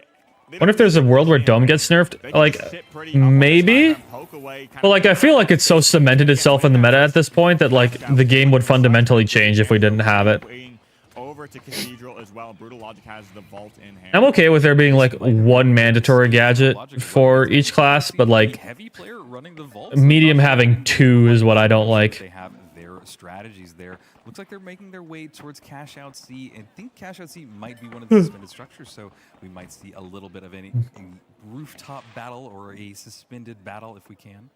Yeah, C is going to be sitting up on that high ground, on that building. Brutal. It's getting a little cold feet here. Not going to be able to rotate that box swiftly because they know they're going to have to take a fight before they get that plug. It's going to be very difficult. They need to wait for that gateway, and look, Sparrow's right out there getting that gateway, getting that rotation, but Busy circling in on top of them. I mean, will they take that gateway yet again? They're feeling themselves right now. They do go in looking for that RPG, but no line of sight there. That Goo going to be blocking their way and padding all the way over. Looks for that invis light. Good drop on the zipline. No, he shot the zip line and brought them down, stopping Pulsar Blue from getting to height. It was great. That was a good play. Denying them that movement. Really interesting to see, and a great use of an RPG. Medium has 3 mandatory gadgets. I would say they have 2 mandatory gadgets and 1 strongly suggested gadget. Gonna get it started. This might be their opportunity. I feel like not having you is not the end of the world on medium. And Sparrow has taken some damage as well. They need to stay alive, but Will I try to qualify for the majors in 2026? Depends on how my life goes. We'll see. see. I think that I have the skills for it. It's whether I have the time for it. Brutal Logic having to go out of there, getting a little bit of height, getting a little bit away from the damage, I mean, and he's going down on... Because, like, you got to practice a lot, and you got to do scrims constantly. And, like, I might be doing architecture at that point. Who knows what my life is going to look like at that point. We'll see. Pulsar did break away a little bit with that gateway, but because they broke that zip line, Sparrow just got caught a little bit too far behind, took too much damage. He did use that invis bomb to rotate away. Yeah, breaking that zip line was a great play. But unfortunately for them, just getting caught out. Boo Boo taking a little bit too much damage. I've been there before. I've been there before. Where you just miss your point blank repeater shots. I understand. They have height advantage. It makes it incredibly difficult for anybody to come to them, and that's what they have right now. This cash out is about halfway there. Nice little gateway in from Pulsar Blue. They are there. The engagement is kicking off. They brought Busy down. This is their opening. This is their opportunity to get in there. They have enough time, but they need to. They got to make a play. They got to make a play right now. Yeah, we need to see a reset on Brutal. He cannot be taken down. You cannot make this a 2v2 situation. Wind should bait. Oh, fuck. Not great. Okay, wind should bait again. Wind should bait. Wind should bait. Yes. Nice, nice, nice. Oh. Okay, if they have an RPG to take out the rooftop here, they're good. No, no, no. Busy doesn't have one. No. No. Devious amounts of damage does take out Brutal Logic, but now it's just Boo Boo gonna try and get that goo. He's locking up Stujay, and now he's got to make his approach. Will he make it in time? It does look like he does get on. Well played. Just enough time. Well played. He's got this. He's got it. He's got it. Nice. Okay. Dude. Good round. Good round. Dixie's got a whole ass drum. Okay. So. We will take it to a map number 3. Okay, so I want to like mention like using RPG is great in fights and stuff like that, but when you've got a team that likes to go for weird ass steals in the middle of matches and goo things off, either having an RPG or a C4 ready for that is really important. So like Envy still won, which is great, but if the heavy on Envy has saved an RPG or a C4 for that situation, I feel like the match would have been a lot more one-sided and that they would have had... It wouldn't have been as close, I think. That's what I think. Continue to be the leader in kills. They are staying strong. They're getting the wipes on everything. That's not to say the Pulsar Blue can't find their footing and can't get some kills in there. They have. They've gotten some nice wipes, but it's just... really interesting to see when you have such a heavy hitter, and honestly, if Envy can continue this into the next map, they are likely to take this first best. Yeah, and I do think that's one thing that Pulsar is so good at. They're good at rotating. They're good at finding those openings. They don't need a lot of them because they can get those flips. We've seen it flip so many times on those cash outs. I mean, fortunately for Envy, they did find that last second steal, because ending that game early, it could have been a big struggle for them. But now Las Vegas Stadium is going to be our final map in this best of 3. I'm excited to see how this one plays out. It has many different ways to play. Best of 3. Close engagements as well as those long corridors can play out very interestingly. Yeah, Vegas is a very fun one to play at, and honestly, I love STN's character. STN is going to the FAMAS. Just looking at that overline, and it's an interesting choice because I really thought that the repeater would work well on Vegas because you have these really wide open sight lines. So why he's decided to switch, I'm not sure. Do you have any thoughts on that? Yeah, I think the FAMAS, because you have the versatility, it's great at hipfire, has such a tight hipfire spread. You can play those close range engagements with that heal beam, as well as the consistency up at those metal top roof positions. I agree with the FAMAS pick on this map. I agree. Vegas has some very close ranges and some very long ranges. FAMAS is a great balance. Absolutely, and the teams are here. They've gone directly toward the Mega Dome. Envy are there, and they're staying in that one little bar that gives you a perfect head glitch. Thanks, Booty Hunter. Some damage from that. They still somehow, even in this battle, have gating in. This is a good idea. They go directly Pulsar Light, I feel, is a little out of position though. But maybe he does something with this. We'll see. The Pulsar Blue seems like they've just gotten out of dodge. Good disengage. Away. They are looking pretty that was a good disengage. They didn't challenge the fight that they were going to lose. I like that. Yeah, and they're in a great position right now. They have the ability to gateway. They have the ability to pad there. But on the back end, they're going to be taking some shots from behind. Oh, not great, not great. Slow them down. They do look to bunker. Also needs to push in this. Rotate away. Gonna be playing those indoors areas and find them with that sonar grenade. Now just gonna be playing this staircase, maybe trying to catch them off guard. But Sparrow might be. Don't push in too aggressively. I feel like if this was 5 Fears, the Heavy would have pushed through the door and gotten lit up immediately. But see, like, they're playing carefully. This is important. And then make your move deciding based off of that. So really interesting strategies. Gotta love it. But this is a really slow start from what we saw in the first 2 matches. I think that was the issue with 5 Fears, is that they relied too much on the goo gun stall and like goo locking, and it just doesn't work as much. I mean, there's a little bit of a sprint in mid-match, but overall, this whole tournament is going to be a long marathon for some of these players. We get that plug in early for Envy right now, as Pulsar now struggles to find Take it slow, positioning because slowly. Out of dodge. Look at this. Walking around slowly. Good. This is good. I like what we're doing here. Pretty standard position to play over there. Look at that. Slowly breaching things down. They're taking it slow, but they can also attack very fast. That's what makes a good team, is being able to like switch between playstyles like that. So important. Underrated skill. Look at this. He can find some nice shots with the 93R from this angle and just delete them as they make their approach towards this cash out. They've thrown it down and ready to go for it, but it just seems just slow. It's just slow. Yeah, I mean, Pulsar loves taking the right approach, setting things up the way they want. That C4 does go off from Busy. It doesn't do too much damage. We're going to be mitigating that with that heal beam and relatively early, but going for that goo, going for that steal. This is the opportunity that they want, using that goo. The goo fortress is up. Oh, but like, oh, nice pick. Oh, the SA-12 got him. He's dead. Yep, he's dead. That's the power of the SA-12 right there. Glitch that. Glitch that. Ooh, not great. Yeah, see, that was not the time to try and force a steal like that. Like you needed to hop off immediately at that point. But the goo was not enough to buy I feel like the time that they needed. So Envy also came like I get the strategy of trying to like force weird cash outs, but like I don't think that was one to force. I feel like that was a bait. Force in like the final 30 seconds, maybe a minute left. But if you're within like the first minute, or like within that kind of range, I say bait. That's what I say. And then maybe if you get a pick or two, then you actually go for the steal. I don't think they're going to have any approach. I mean, there's already Goose set up there, but that C4 is going to knock it down instantly if they do go for it. They're going to look for a fight instead. The breach was useless. I disagree. Right in there, winching Busy in, but Boo Boo may have the breach showed that they weren't playing in that room, which is a very standard place for a team like that to play.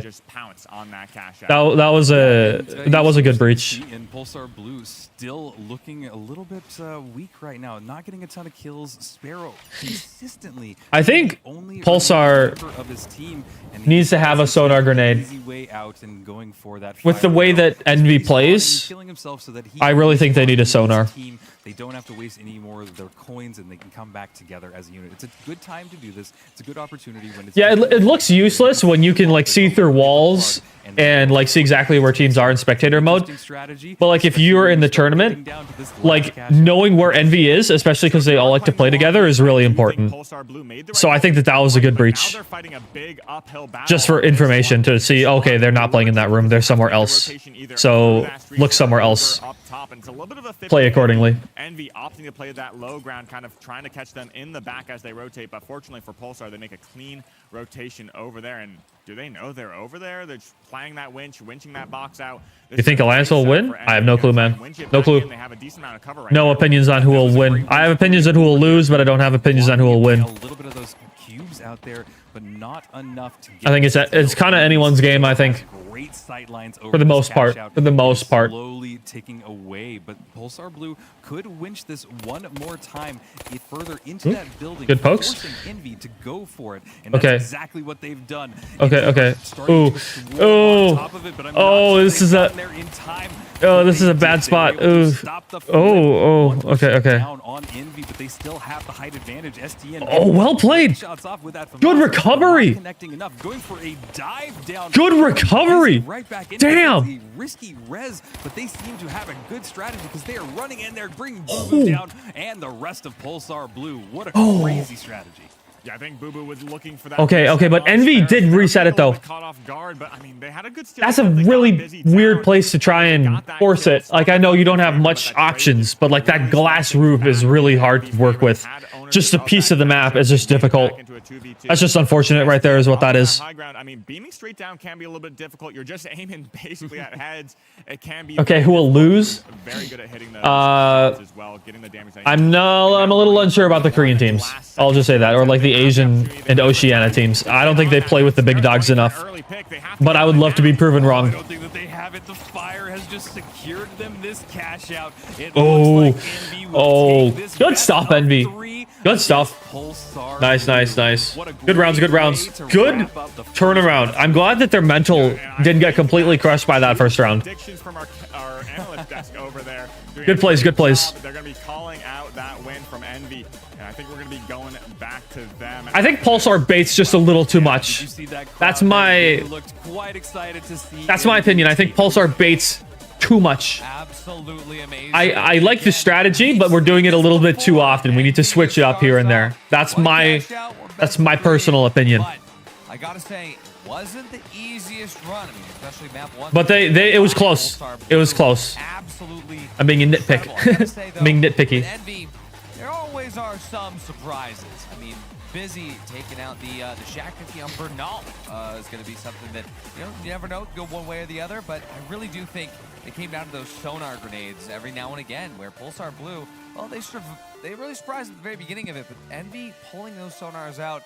Jerry, Waltz, what an incredible show. Oh yeah, Envy really had me sweating. I was worried that maybe I was immediately going to be 100% wrong on my predictions, but they managed to put it together. They looked very shaky.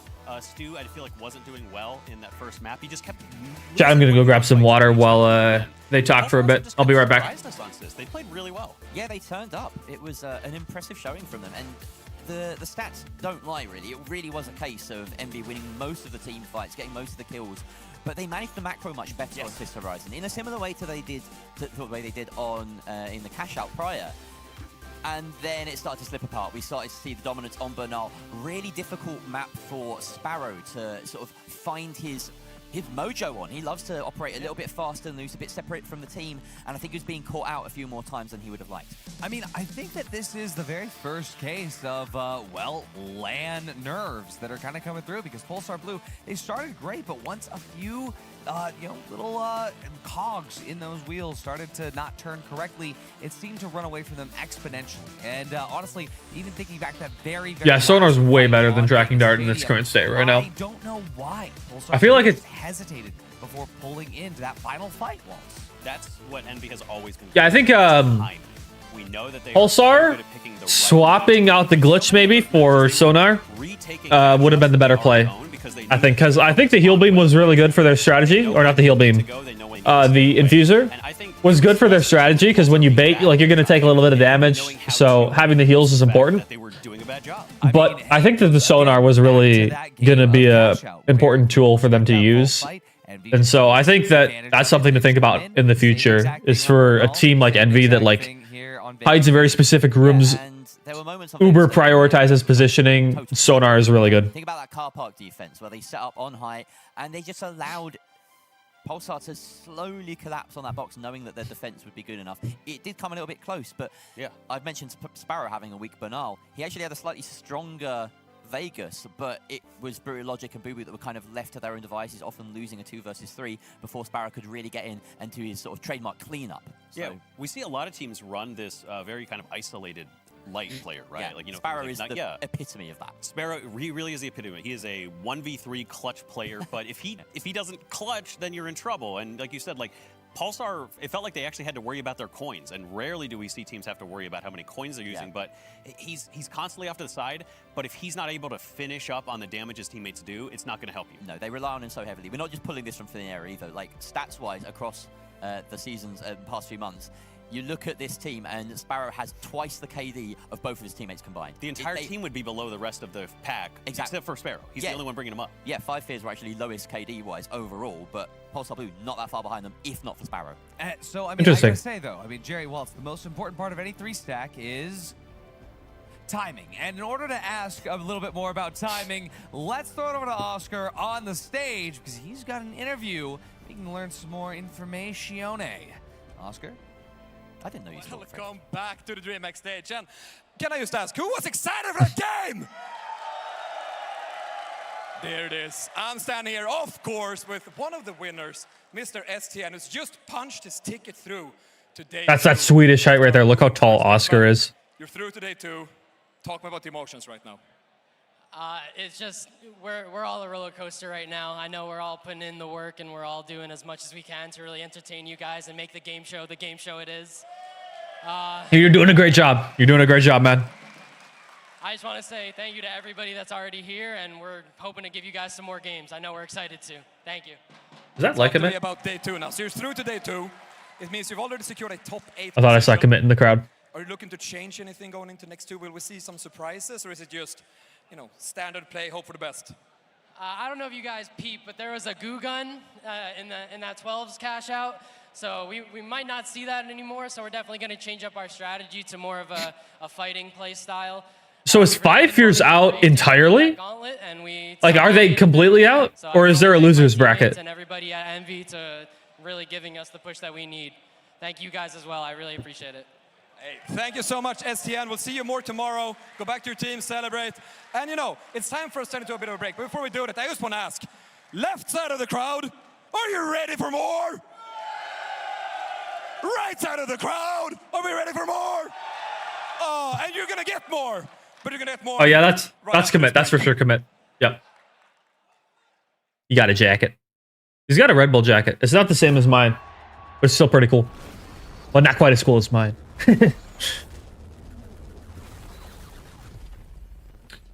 There's a loser's bracket? Okay, good. Little 5-minute break. Is EK in the crowd? Nice, nice. Oh, yeah. Oh, this is just the yeah, we know what this is. I thought that we were gonna get like a little sneak peek of something, but I don't think so. Oh, what do you think, chat? Pretty good rounds in my opinion. The habit to always pull out the wrong hand when someone offers a handshake, force them to change the hand. I am very bad at reading if like someone wants like a handshake or like a dap. Like I'm very bad at that. So like sometimes like I just have to like guess based off the kind of person I'm interacting with. And like so if someone's like this, I'll be like, am I gonna handshake you? We're doing this. I'm totally that guy who's like a little bit awkward about like because I always just somehow get it wrong. I don't handshake with the wrong hand, but I do I don't get the cues as well as I probably should. I think that's normal from what you heard. All right, that's good. Which handshake to use is pretty ambiguous. Yeah, it's like if they're like this versus like if they're like that. Like there's kind of a difference, but like in the moment, it's like kind of hard for me to tell sometimes. Like I get it right sometimes, but like other times is like I still screw up. Really hope there's a new map for season 9. I would imagine that there will be. That's my guess.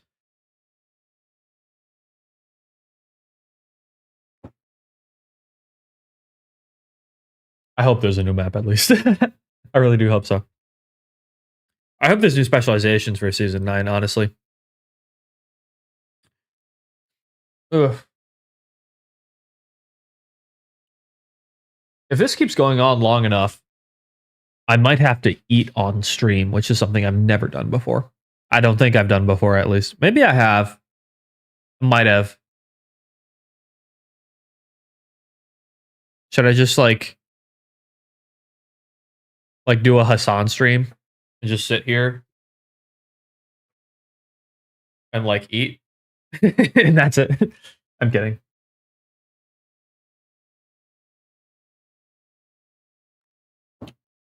Winch nerf is all I care about. I hope to see a winch nerf too. It's a little oppressive compared to everything else, I feel. Rasad. That's crazy.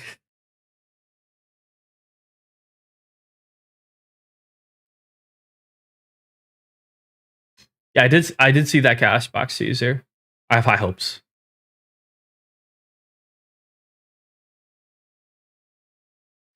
I feel like a 5v5 cash out would be inherently more competitive than like the 3v3v3v3 one that we have currently. Like I like the 3s for World Tour, but like for ranked, I would like the 5, I feel more. But that's just me. I feel like the 5 for ranked would go crazy. Like 5-player teams, but there's just 2 for ranked. I could get with that. I would love that, I think. Then you need even more friends to play. Yeah. That is one thing. But I feel like that's more competitive. Like I feel that 3v3 is just inherently more competitive. Less randomness. Winch is basically a stun gun in some scenarios. Yes, it is. Yep.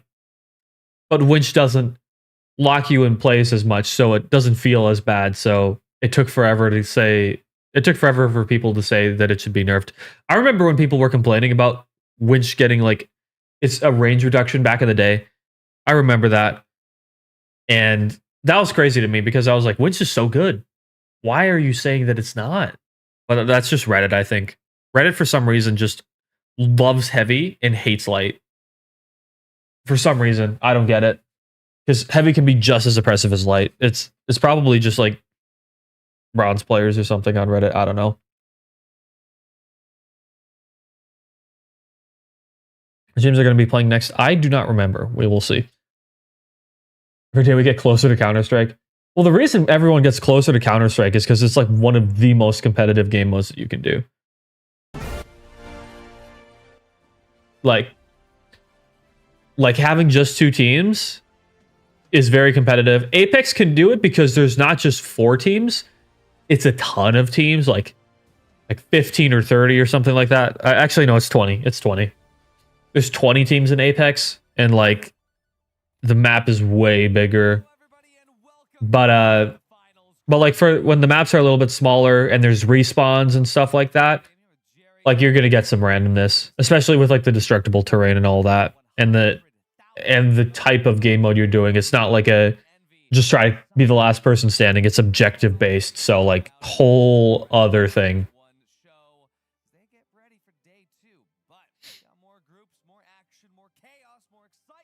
Hate Dash. If Dash was tuned down, light would be less obnoxious. But I feel like people were complaining about Cloak when Dash wasn't as big of a thing.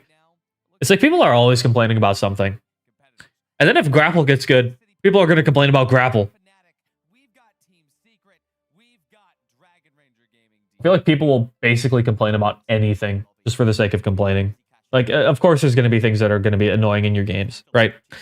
But like anything that's going to be strong is going to feel annoying to you to some extent, I feel.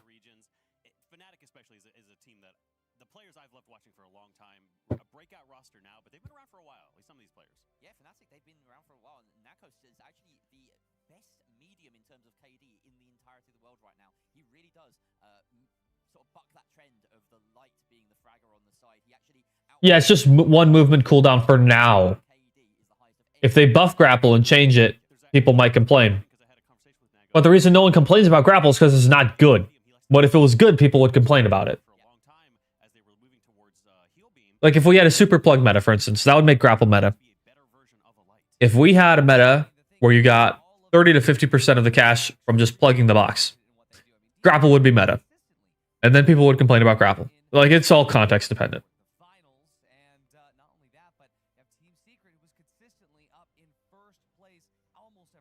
Nerf tracking dart. Yes. Only stop complaining when they delete light. Then you'll complain about. Then people will complain about defibs or goo gun, goo locking. Like that's the thing.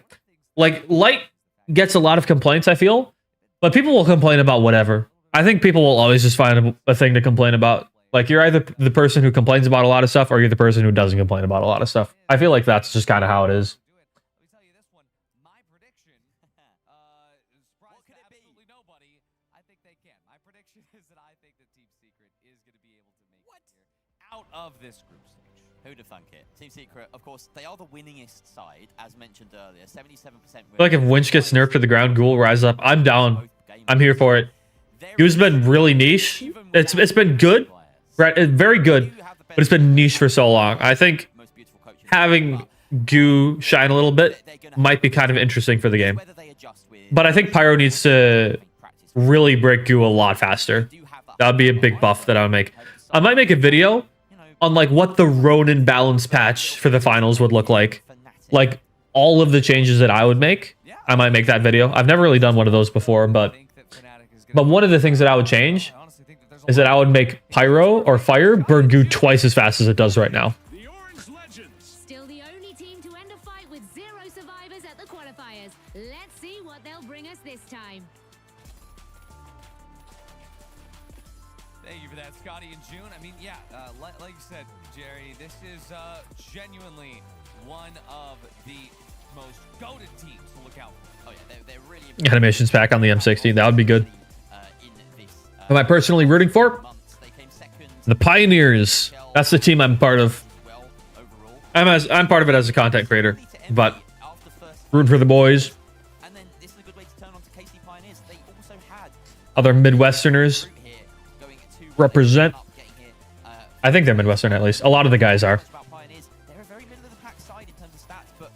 I don't like Burnell either. Too many doorways that are randomly filled with concrete, whereas the other maps all flow really well. Like too many just like rooms that you'll go into with only one entrance. I just don't like that. We might get that coming out, you know. And Brendy has been here since the beginning. Like they have the ability, but it has to get put together. I feel like this team sometimes just gets disconnected and it doesn't quite work for them. But I do want to mention Are these matches happening? This is the official finals stream right now. They're a big tournament. Anyways, he might be out for blood. Said the quiet part out loud, but I mean, I gotta say, this is one of the most bloodthirsty groups. And again, I mean, hey, talking about predictions. I feel like if any maps need tweaks, like Kyoto still, I think, has some issues. It's better than it used to be now, that's for sure. But Bernal needs some changes, I'd say. And Monaco needs some changes. That made me more confident about it. And I put my flag in the ground. I think Fnatic are the best all-rounders here. They have these question marks over their side. Realistically, it's only whether they keep their mental together, but they've just been on the up and up for months, and I don't see them stopping here. I think they're actually strong contenders for even a top 4 finish overall. It's my prediction as well. I see them going very far. I think they're a fantastic team. Awesome. I mean, hey, succinct to the point. Absolutely incredible. You know who else is succinct and to the point? I think it's Oscar. I think Oscar's on the stage. I think Oscar has some things. Could be a lot better with tweaks. Yeah, I agree. The basement changes are really good. Thank you so much, Artie, and welcome back to DreamHack live from Stockholm. I'm joined. Best way to improve Kyoto is delete it.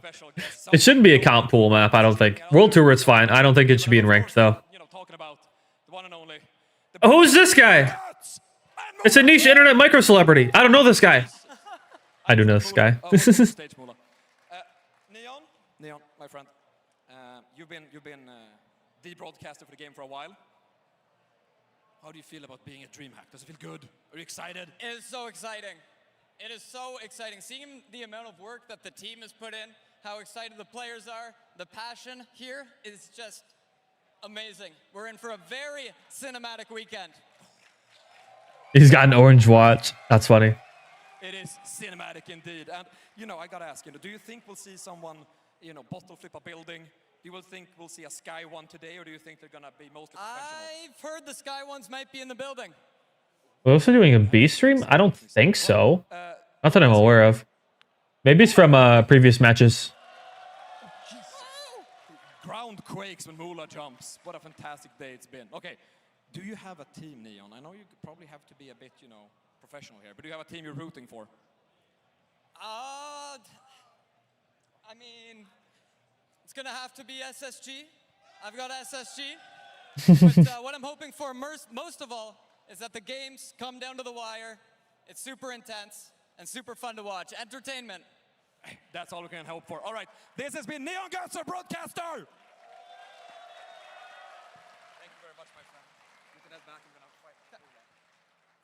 Is there a B stream? I didn't know that. Interesting. Good to know. Oh. Absolutely incredible. I mean, before this was just a stream, but now it's a broadcast because they got Moolah here on the stage. I mean, and they let Neon Guts up too. How cool. Gotta say. See, you just say that people would find CS, Valorant, Overwatch, the finals more popular, and how this esports events would even exist in this type of game. I will say though, SSG, well, we'll have to wait a little bit longer before we see. I maybe rephrase that. I don't understand. Sorry. Which class do you think will end up getting reworked because of the crazy ass plays we'll see here? Based on first matchups, think Heavy, Winch in general. Heavy looks good. I think Heavy Winch has been a long time coming for a little bit of a tweak at this point. I think that's the main contender right now. But I would love to see a dematerializer buff and make it. I think the two charges change is fine. That's what I was always saying. Give it 2 charges. But they made it sluggish as hell now, and it's like very unresponsive. I would fix that. Where are all the pros playing in their loadouts these days? Been a little out of the loop. Right now, Winch with either Shack or SA-12, Dome Shield, RPG, and C4 on Heavy. Medium, mostly Heal Beam with a FAMAS repeater, along with either a jump pad, maybe a zipline or a goo grenade, defibs. Light, usually 9-3R with dash, glitch nade, H+ infuser, maybe sonar sometimes, and gateway. Gonna be on the Pro Hubs channel. Interesting. Yeah, most of these teams are happy to go to relatively tread territory. It's basically home. Second home for them. I mean, I gotta say, no matter what happens on Sis Horizon, you just know what to. Yeah, some people play M11. I think 9-3R is more meta though. Know your rotations, and especially you know that certain teams here. By the way, chat, I was like pretty much spot on with my meta predictions in my tier list. And what I was telling everybody. Everyone was sleeping on the repeater. I was saying no, repeater's gonna be meta. And look now. You guys think we're gonna be seeing anything crazy, scary, fun, or cool? Oh, genuinely. Although I haven't been seeing any Titan. Is Titan still banned for the Pro Series? We're not even guaranteed to. I haven't seen any Titan or P90. Is it still banned, or are people just not using it? Could get MMH, we could get LLH, we could get something else. And they come from a fairly LH1 is a very controller player gun. I don't know if we've seen many controller players yet. of that as well. They include quick cash and cash out and 3v3s in their ecosystem. So they're going to be perhaps slightly more well versed in that sort of third-party aspect of cash out that obviously will. You could argue I was the reason the repeater got picked this season. Oh, I don't know about that. Maybe. I would be flattered if people think that I have that amount of influence, but I'm not sure if that's entirely true. Romo, one of the first people running the Vanish Bomb, stuck with it. It's starting to really gain popularity. Oh, yeah. So we're probably going to see some sonars come out, force people in there. It's going to be neat. Roma gets the kills to back it up. It's still banned? Okay. Incredible. I'm also just really excited to see the heavies. I mean, can the unknown heavy from China, Huili Rice, can he stack up against the likes of OG and Rainkey, for example? Yeah, some of the and Llama. Like this is a and Llama. This is, exactly. Yeah. Will Llama even pull out a gun? Will it be Maybe a sledgehammer? Who knows? He promised me we'd get a sledge at some point. Oh. Is this the time to do it though? When you're up against Pioneers and Secret as well? 2 sledgehammers in a row in cash out group stage would be amazing. That'd be cinema. You put people out of their comfort zone. That's what you want. Absolutely. But we're gonna. What do we got here? Pioneers, Fnatic, Secret, and DRG. This is a bit of a loaded roster. I'm not gonna lie. A lot of good players here. A lot of good players. DRG, I feel, is maybe the underdogs, but let's see what they do. Be on the famous Sis Horizon. Are we gonna get a sledge out there? I might have seen a peek of that in the outlines just before it got started. So we're about to get started, though. I can't wait to see these groups go at it, and we're gonna have to wait a second because there's a pause. A pause. I mean, hey, repping the wall hack sleeve. Pause if there is going to be a I love these things. Right at the start of the game, great for your glass pad. Is he using a glass pad? He's getting ready. We're gonna have some technical difficulties, but we can kind of go. If he's using a glass pad in a tournament, based as hell. Pick with that goo gun, and like we were talking about very early. Other glass pad believer out there. Do so much damage, forcing them up close with that goo gun, winching them in, and doing very close range damage, and that's exactly what you want. Yeah, and the downside of it though is the fact that if you're not running a gun, and if you are the last person remaining, and you are just kind of stuck out there, you just have no options. You can kind of run goo or some way to kind of stall anybody from coming at you, but in those situations, it is so hard to get at. But we have stalled long enough. The tech pause is over. And the I think he is using a glass pad. I think. We see DRG running HML as well, just to note, because Based. they are a team that does like playing medium heavy.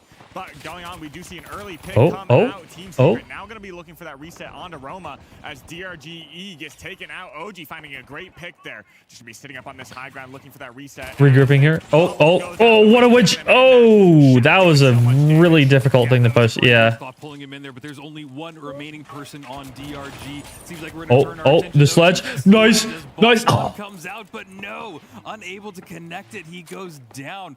Brenji being the only Good try, remaining Llama. person on KCP. They're gonna have to go lick their wounds and get Yeah, just a reset. little bit of time Just reset at that point. in there. DRG also wiped on the side of it, but that wasn't too much of a surprise as we saw they were down to Sledge is a really first, interesting and then he was wiped as well. option. So both of these cash outs about to be plugged and get started. Well, I mean, Vault 1 hasn't even been opened, and we saw Fnatic rush over to the other side of the map, blocking the optimal cash out, the quickest rotation. Lamps using a glass pad. Nice, nice. But they're going to be setting up on this cash There's a new glass pad that they made. Wallhack made one. And it's a control glass pad. This thing's actually insane. Oh, another pause. Here, I'll talk about my glass pad. So I got 3 glass pads now. So, because I'm a bit of a glass pad connoisseur myself, I got like a little cart. You guys can't see it, but I got a little cart over here, and it holds all my mouse pads and extra equipment that I have. And so I have my old glass pad, and then I have the SP05, which is like a mid-range glass pad, and then there's the new CR05, which is a control pad with glass texture. It's insane. I love it for Counter-Strike. It's actually like a game changer for me. I just don't like cloth pad textures as much. I might be weird for that. I mean, this right here is going to be it. We're going to be starting the unpause and some early damage coming out. OG taking some big damage. We're going to be firing that heal beam as they look to escape. Both domes going down, and KCP also going to be rushing in. Yeah, everybody is here. All right. Oh boy. Oh no, bit of a whiff. Alex trying to connect them with anybody in his sight line, throwing some goo to buy his teammates a little. A lot of people here. The fighting going down to the bottom level. Good 3. They don't want to go for the engagement, and this is an amazing play by Team Secret. They're gonna have the opportunity. Oh, here's Llama. Oh, he got caught out. He got so caught out. Do that. Do that. Oh, nice. Good stuff. But the battle is just good plug. Good plug. Good plug. 2 members in KCP have gotten the plug. Dude, good turnaround, guys. Good turnaround. That was a good dome, by the way, too. That was a great dome back in the back. Oh, and he did goo it off. Nice, nice. Yep. Block off that door. Good stuff. I don't know if I would have put it in the doorway like that. I would have put it like a little bit closer in and close the door on it. That's what I would have did. Cash out on the other side of the map, ticking away more than halfway. Famous doesn't get that reference though. Oh, wanting to go for it, but they're getting hit a lot of damage on the approach. But they are still making their way over there. They're going for a little bit of height advantage and are going to go directly. Use for Fnatic. I'm really eager to see how Fnatic. I'm really interested to see how Fnatic does. Oh, oh. Nice, nice. Good stuff. Ooh, good goo, good goo, good goo. Another kill. One person Well played from Fnatic. Really well played. It looks like KCP or Fnatic have held control. Yeah, but Team Secret's here setting up. Going to be obviously going in for this last second steal potentially. Yep. But Hathaway, last one up on DRG. We see that Elix is going to be holding it down strong. Maybe getting that flip last second. Oh my God. Wow. Well played. Earning their right for that first. And oh yeah, the box over there is very staggered. So people could be coming over for Pioneers, but if they don't get that, that's some good cash for them. But Llama has a lot of stall with both goo and sledge. So let's see how they do. It's going to be hard to take this cash, that's for sure. And you see he's already prepping it. Ready to drop it multiple floors if anybody comes, but right now I'm not seeing anybody. It seems like they have turned their attention. You could be a better coach like Apple, for example, and a pro player here. Maybe. I'm gonna try coaching in season 9. We're gonna see how it goes. That much, and we're gonna turn our attention to Vault 3. Yeah, that cash can mean a pretty good advantage going into this, and that's what's going to define for this next vault. Who's going to come out in that lead? Good flank from DRG there. Great shots coming away from but he's going to need to disengage. They nerfed the cube. Be seeing a regrouping for DRG pushing in onto Vault. Nice. Yeah, and look Yep, at how Pioneers got that. Good stuff. Cash out D. So whoever can grab it can get that plug almost immediately. But Glitch Barrel going off, trying to get anybody rough aim right there. Pathaway getting a little bit of damage, but pulling off their Vault. I kind of figured that the Asian teams would have better aim but less teamwork. So this is getting a little bit. We're gonna see if that is going to be the case or not. I feel like the Asian teams rely very heavily on mechanical skill and not very much on like teamwork as much. Not that they don't have that, but just like less than the American or European teams. In the meantime, but we do see DRG making it away, gonna grab this. There more audio? Yeah. Taking this high ground and setting up their defense. Well, and you gotta love it that they moved this vault all the way over towards this cash out. This cash out is one of the strongest cash outs in the entire map, so they played it properly. Yeah, it's an insane cash out. One of the best height advantages. Maybe needs to be reworked in my opinion. Well, so if they're able to hold on to this, this might be DRG finally getting some good RPG. Good stuff. Oh, but he's down. It's picked. Yeah, and that's gonna be a double. That's tough. Just gatewayed in. What's Pioneers up to? Take a life and drop. Playing very slowly down at bottom. I think they need to start doing something here. Right in the cash box. This is a good strategy. We're going to be getting a free steal. A free steal. Nice steal. They just dropped in there and they just got the steal. Nobody stopped them, and now they have pulled out and are trying to get some height advantage from here. Team Secret seem to be controlling the map so far. Can they hold on for a little bit longer? Yeah, but they. Oh, but here's Pioneers. Set up. I mean, not everything is going to be going to plan. They are going to be breaking open this. Pioneers gonna get a steal. Stop Brandy, but Brandy. Ooh, they get a steal. They for sure get a steal. Oh my God, the chaos is just nice. It's just going insane. It is insane. All of the teams are here. This is a doubled cash out. Ooh, spawns is down though. Not great. Reposition. Get a res. Oh, sledge down. Sledge down. This is insane. One more flick going up. They're getting the healing infusion. We needed to winch there. Hold on for a few more but maybe he didn't have winch. The people that doubled, and now they have the cash out in their control. They need to find this reset and hold down this defense. There's still 30 seconds left. I mean, I did increase the audio. Popping off right now. 3 steals. Here, I'll increase it more. And it's just, if we see another one, that could change hands every single team. Yes, this it's loud. Okay. You have all of the teams going. Maybe your audio in particular is quiet. Roma getting another kill, dashing away, but an attempt at a flip is happening right now by Team Secret, but Fnatic dive directly. Okay, wait, can they still get something? Team Secret have gotten 2 kills. Sledge. Roma, and he's trying to hold it. It's KCP. Are they getting it? KCP's got it. Are you kidding? No way. There's no way that they get that. Okay. They're sitting pretty at 39-5 in this map. How did that happen? Good job, boys. In the corner, basically 1 bar left. I don't know if they get There's no way they let you do that, right? I mean, Llama still There's no way they just let you do that. I thought that was Roma getting it. I thought he was still in that battle, but wow. Oh my God, what a great flip by KCP. This is insane. They basically don't have to worry because they have 40K to their name, and they have basically gotten themselves into the next round. Yeah, and that's the gamble Fnatic took, trying to get that double. I mean, they had it in their hands for a short amount of time. I mean, basically everyone had it in their hands during that entire cash out. I mean, it could have been anyone's game. It's just all about rotating out, getting their defense set up, resetting. But a lot of times when those teams rotated out, they found another team, found another engagement, which is very, very difficult to find that opening. But now we're going to be going into... I'll turn up the stream just a little bit. Going to come out. And B is plugged in, but we're still waiting for that last cash box as well. As they rotate out, Roma has that in hand and got to try and find his escape to the last point. Yeah, don't people see another double here. Pioneers are doing so well right now. It's actually crazy that they got that. It's actually ridiculous. They had no reason getting that. Great RPG onto there was no... Forces Alex to get out of dodge. In one world, they get that cash out, and this was the world. That was wild. From OG, but wow. I mean, it's still just the last point, so it could be pretty good. But KCP denied that plug. Now going to be rotating all the way over across the map, get that double, and secure their. Oh, they're doubling this next round. And then they can grief. They can grief in DRG if they wanted to. Great picks. Hathaway going to be taking out basically all of Fnatic, and they're going to be looking for their reset. Oh, but they're not going to get it in time, though. I mean, we have Team Secret on the horizon. That's okay though. Team Secret is right there. There's Alex. He's Pioneers is secure. The rest of his teammates are close behind. DRG gets it. But DRG have Griefing out Fnatic at that point. Griefing out Fnatic at this point would be a great call.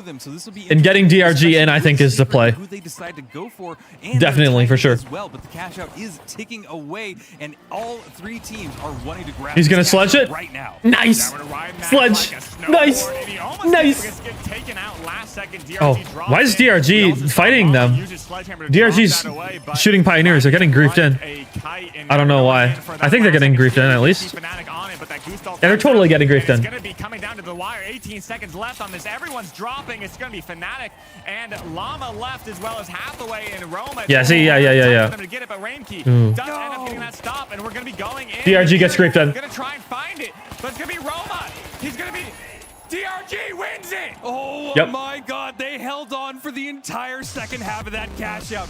What a great good play from the boys. Really good play from the boys. Going on to the next round in 3v3s. KCP versus DRG.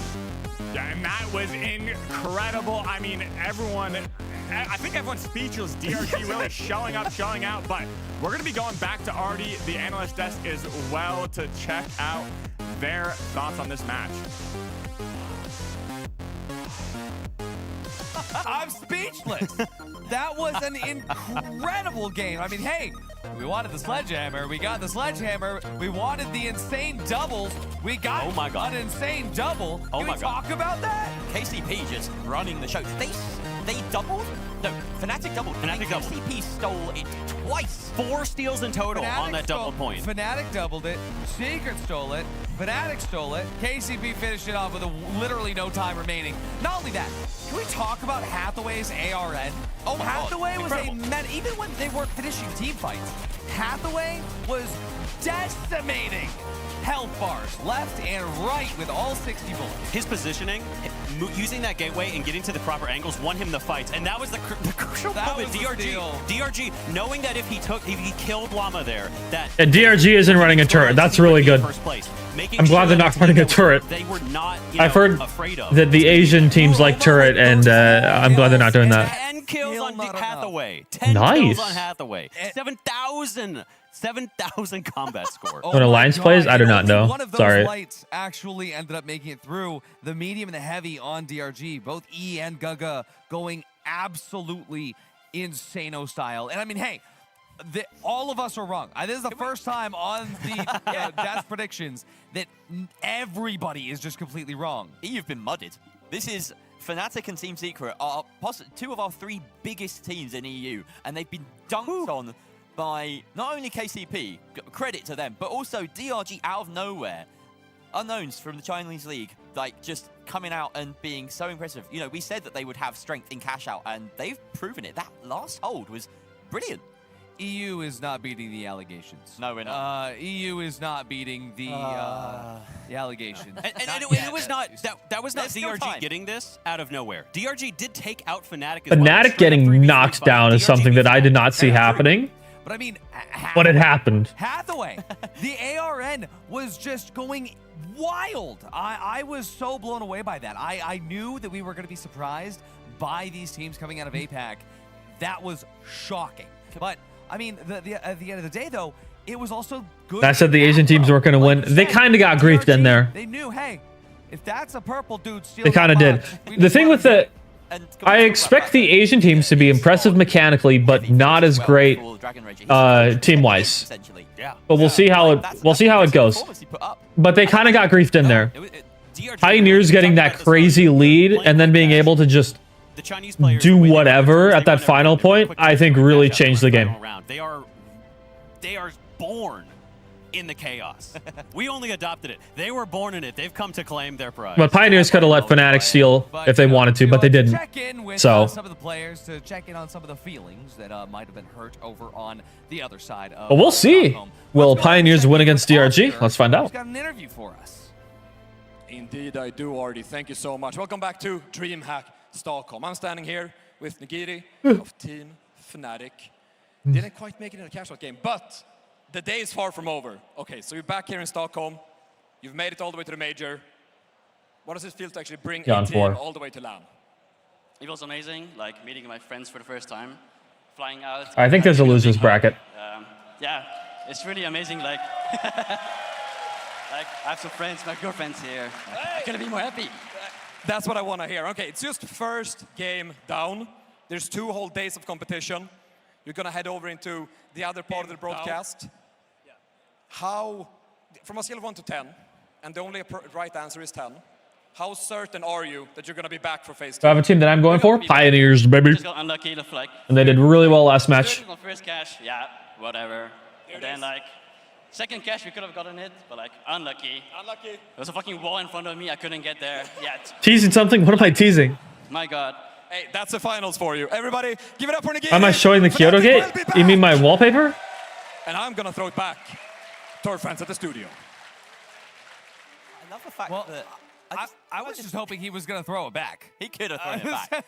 He could have thrown it back. I just love the fact that yeah, it's a Nagiri wallpaper. had a little Nagiri sticker on his vault. Yes, it was so cute. Yeah. That was perfect. But I mean, this, I really did like what he said, but let's talk about the implications of that. Again, the conversation over the last few weeks in the competitive scene and the wider player base of the finals has been about cash out and, well, whether or not it is luck. Did Fnatic really get unlucky? They made their own unluck. They were the team that doubled that cash out. That's true. They doubled the cash out and they lost a straight up 3v3 fight for that. Also true. Cash out that would have gotten them in. Like they had their chances, they had their opportunities, they made their bed. Mind you, it's not necessarily saying that they played their macro incorrectly, but I don't think it's unlucky to lose a fair gunfight or to not take height or to play in smoke that you have no sightline in when you know that there's a sledgehammer. I really do think that KCP... They were better. That was not luck that KCP got this. That was not luck that DRG got this. Good time for a giveaway? Better understanding of the... What I should be doing is I should be doing the giveaways during the breaks. I should have done that last time. Crazy chaotic engagement. Depths of a building when it's not out in the open. They're probably gonna start a match. And yeah, they came out on top. But advantage in the map we'll give it a shot. Up against DRG as well, so they should be really happy with their performance. Oh, if I was them, I would be absolutely thrilled. And now they having spent that 10,000 people watching. Nice, nice. 3v3. And they have to figure out how they're going to be looking, to take down KCP. Do they plan for the sledge? My eyes are going to be on Hathaway. If he can keep away from Llama, that sledge is going to be disastrous for him if he gets too close. 100%. Let's see what maps they're going to be duking it out on. We've got, of course, Sis Horizon, because that's where we were. KCP, they do not want to play on Skyway Stadium. DRG does not want... They don't like Vegas. I'm learning this. DRG doesn't like... I don't like Vegas either. KCP says no soul. We're going to be on Fortune Stadium. Nice. Based. And we are going to be on Nozomi Citadel. Also based. Are some fantastic maps. Yeah. But is Fortune Stadium a good pick if Llama wants to stay on the sledge? Do you think that we're seeing sledge in 3v3? Because Fortune Stadium is still fine on sledge is still fine on Fortune Stadium. He hasn't run sledge for a totally while, fine still. Honestly. A few seasons now. I think he's been a lot more comfortable to bring it out when he needs it, to have it in his back pocket. I expect him to switch off of sledge for a couple games. Alrighty, well, there's only one way to find out. Every single person here is waiting to see what the Chinese team's going to be able to do to bring you that action. The only Rio Sotsoyo. Yeah, and honestly, I'm really excited to see how DRG does. It looks like we're getting a match right now. I'll see if I can get a giveaway after this. I'm surprised. I was talking to a lot of people yesterday, and I kept hearing that DRG are hitting hard, but I didn't really believe it because I hadn't seen them play yet. But oh my God, this is a team that I want to start following because, wow, that was exciting. And if they can pull this off against KCP, an unknown team has just shown that they can battle against some of the greatest. And let's get started again as the engagement is finally kicking off. Nobody's touched that vault just yet, but they're ready to start that rooftop battle. Yeah, we see DRG posturing up on this high ground. It's going to be a little bit of a roadway fight up on these high grounds, but I do think DRG has a slight advantage as they do have that vault on. I like the chair camera down here. Just going to be playing very, very slow. Nobody wants to make a mistake. This is who's playing, by the way. It's the chair. setting up that defense can be so hard to break if you do. This is the first time saving for a while. It is. Push in as well. Everybody playing very slow. Yeah, and this is not uncommon. I'm surprised that we didn't see this type of slowdown in the last match, in the last 3v3. Oh, right now, Hathaway, what was that push? Hathaway went directly in there trying to find a pick, but unfortunately, bad push, Hathaway himself and went down. This is putting DRG on the other side. See, like that's the thing. He tried to go and like rely on his mechanical skill there, but there was 3 people because they were playing so close together, and that's just what happened. Slow down, just like you said, and both teams are gonna be on that shack. It's gonna be very, very potent in these 3v3s because if you do find a winch early on in an early pick out of position, you're going to be able to get that pick so easily, get those team damage. And I do like this play from Llama, going to be swapping off the sledge onto the shack. As we rotate in, we're trying to get an advantage, trying to take a 3v2 scenario before that player does get in here. Yeah, this is a taking damage. Good go. Just feeling each other out. I was hoping that when they lost, let's see how they. There's a heavy by himself. Use that as an opportunity to really dive and do something, but now they've brought the engagement up again towards DRG. Trying to They're very do a split. little bit of damage. Good healing from Brindy. He really is good at switching back and forth between dealing damage and healing his teammates back up. Yeah, this whole good medic medium. Yeah, pretty slowly. We have the DRG making their approach. Maybe going to try and sneak this vault like a thief and make away with it. But it's just a little bit of a poke fight up on this high ground. Everybody loves their head glitch. Hathaway could do something here, though. Trying to find a little bit of an off angle and take an aggressive push. And he does almost take out Brendy on that high ground, but opts to back away. He knows how quickly he can. Go now. Nice. See that team push up and try and take out Brendy. Good tries. Good tries there. And they're going to have to back up. Nice. This is an insane. Yeah, reload that RPG. Battle, but look at this DRG grab the vault. They've lost half. Ooh, good RPG. Oh, push that. Push that. He's dead. Nice. But there goes E. Sadly down in that battle. He's dead too. Nice. Person. There is the first wipe. Just a light. Yeah, oh no, they're white. Never mind. For DRG, once they lost that first player, Hathaway, they took the opportunity to get that vault, throw it into the corner, and buy a little bit more time because they know KCP is good enough to collapse right on top of them, take them out, get that team wipe.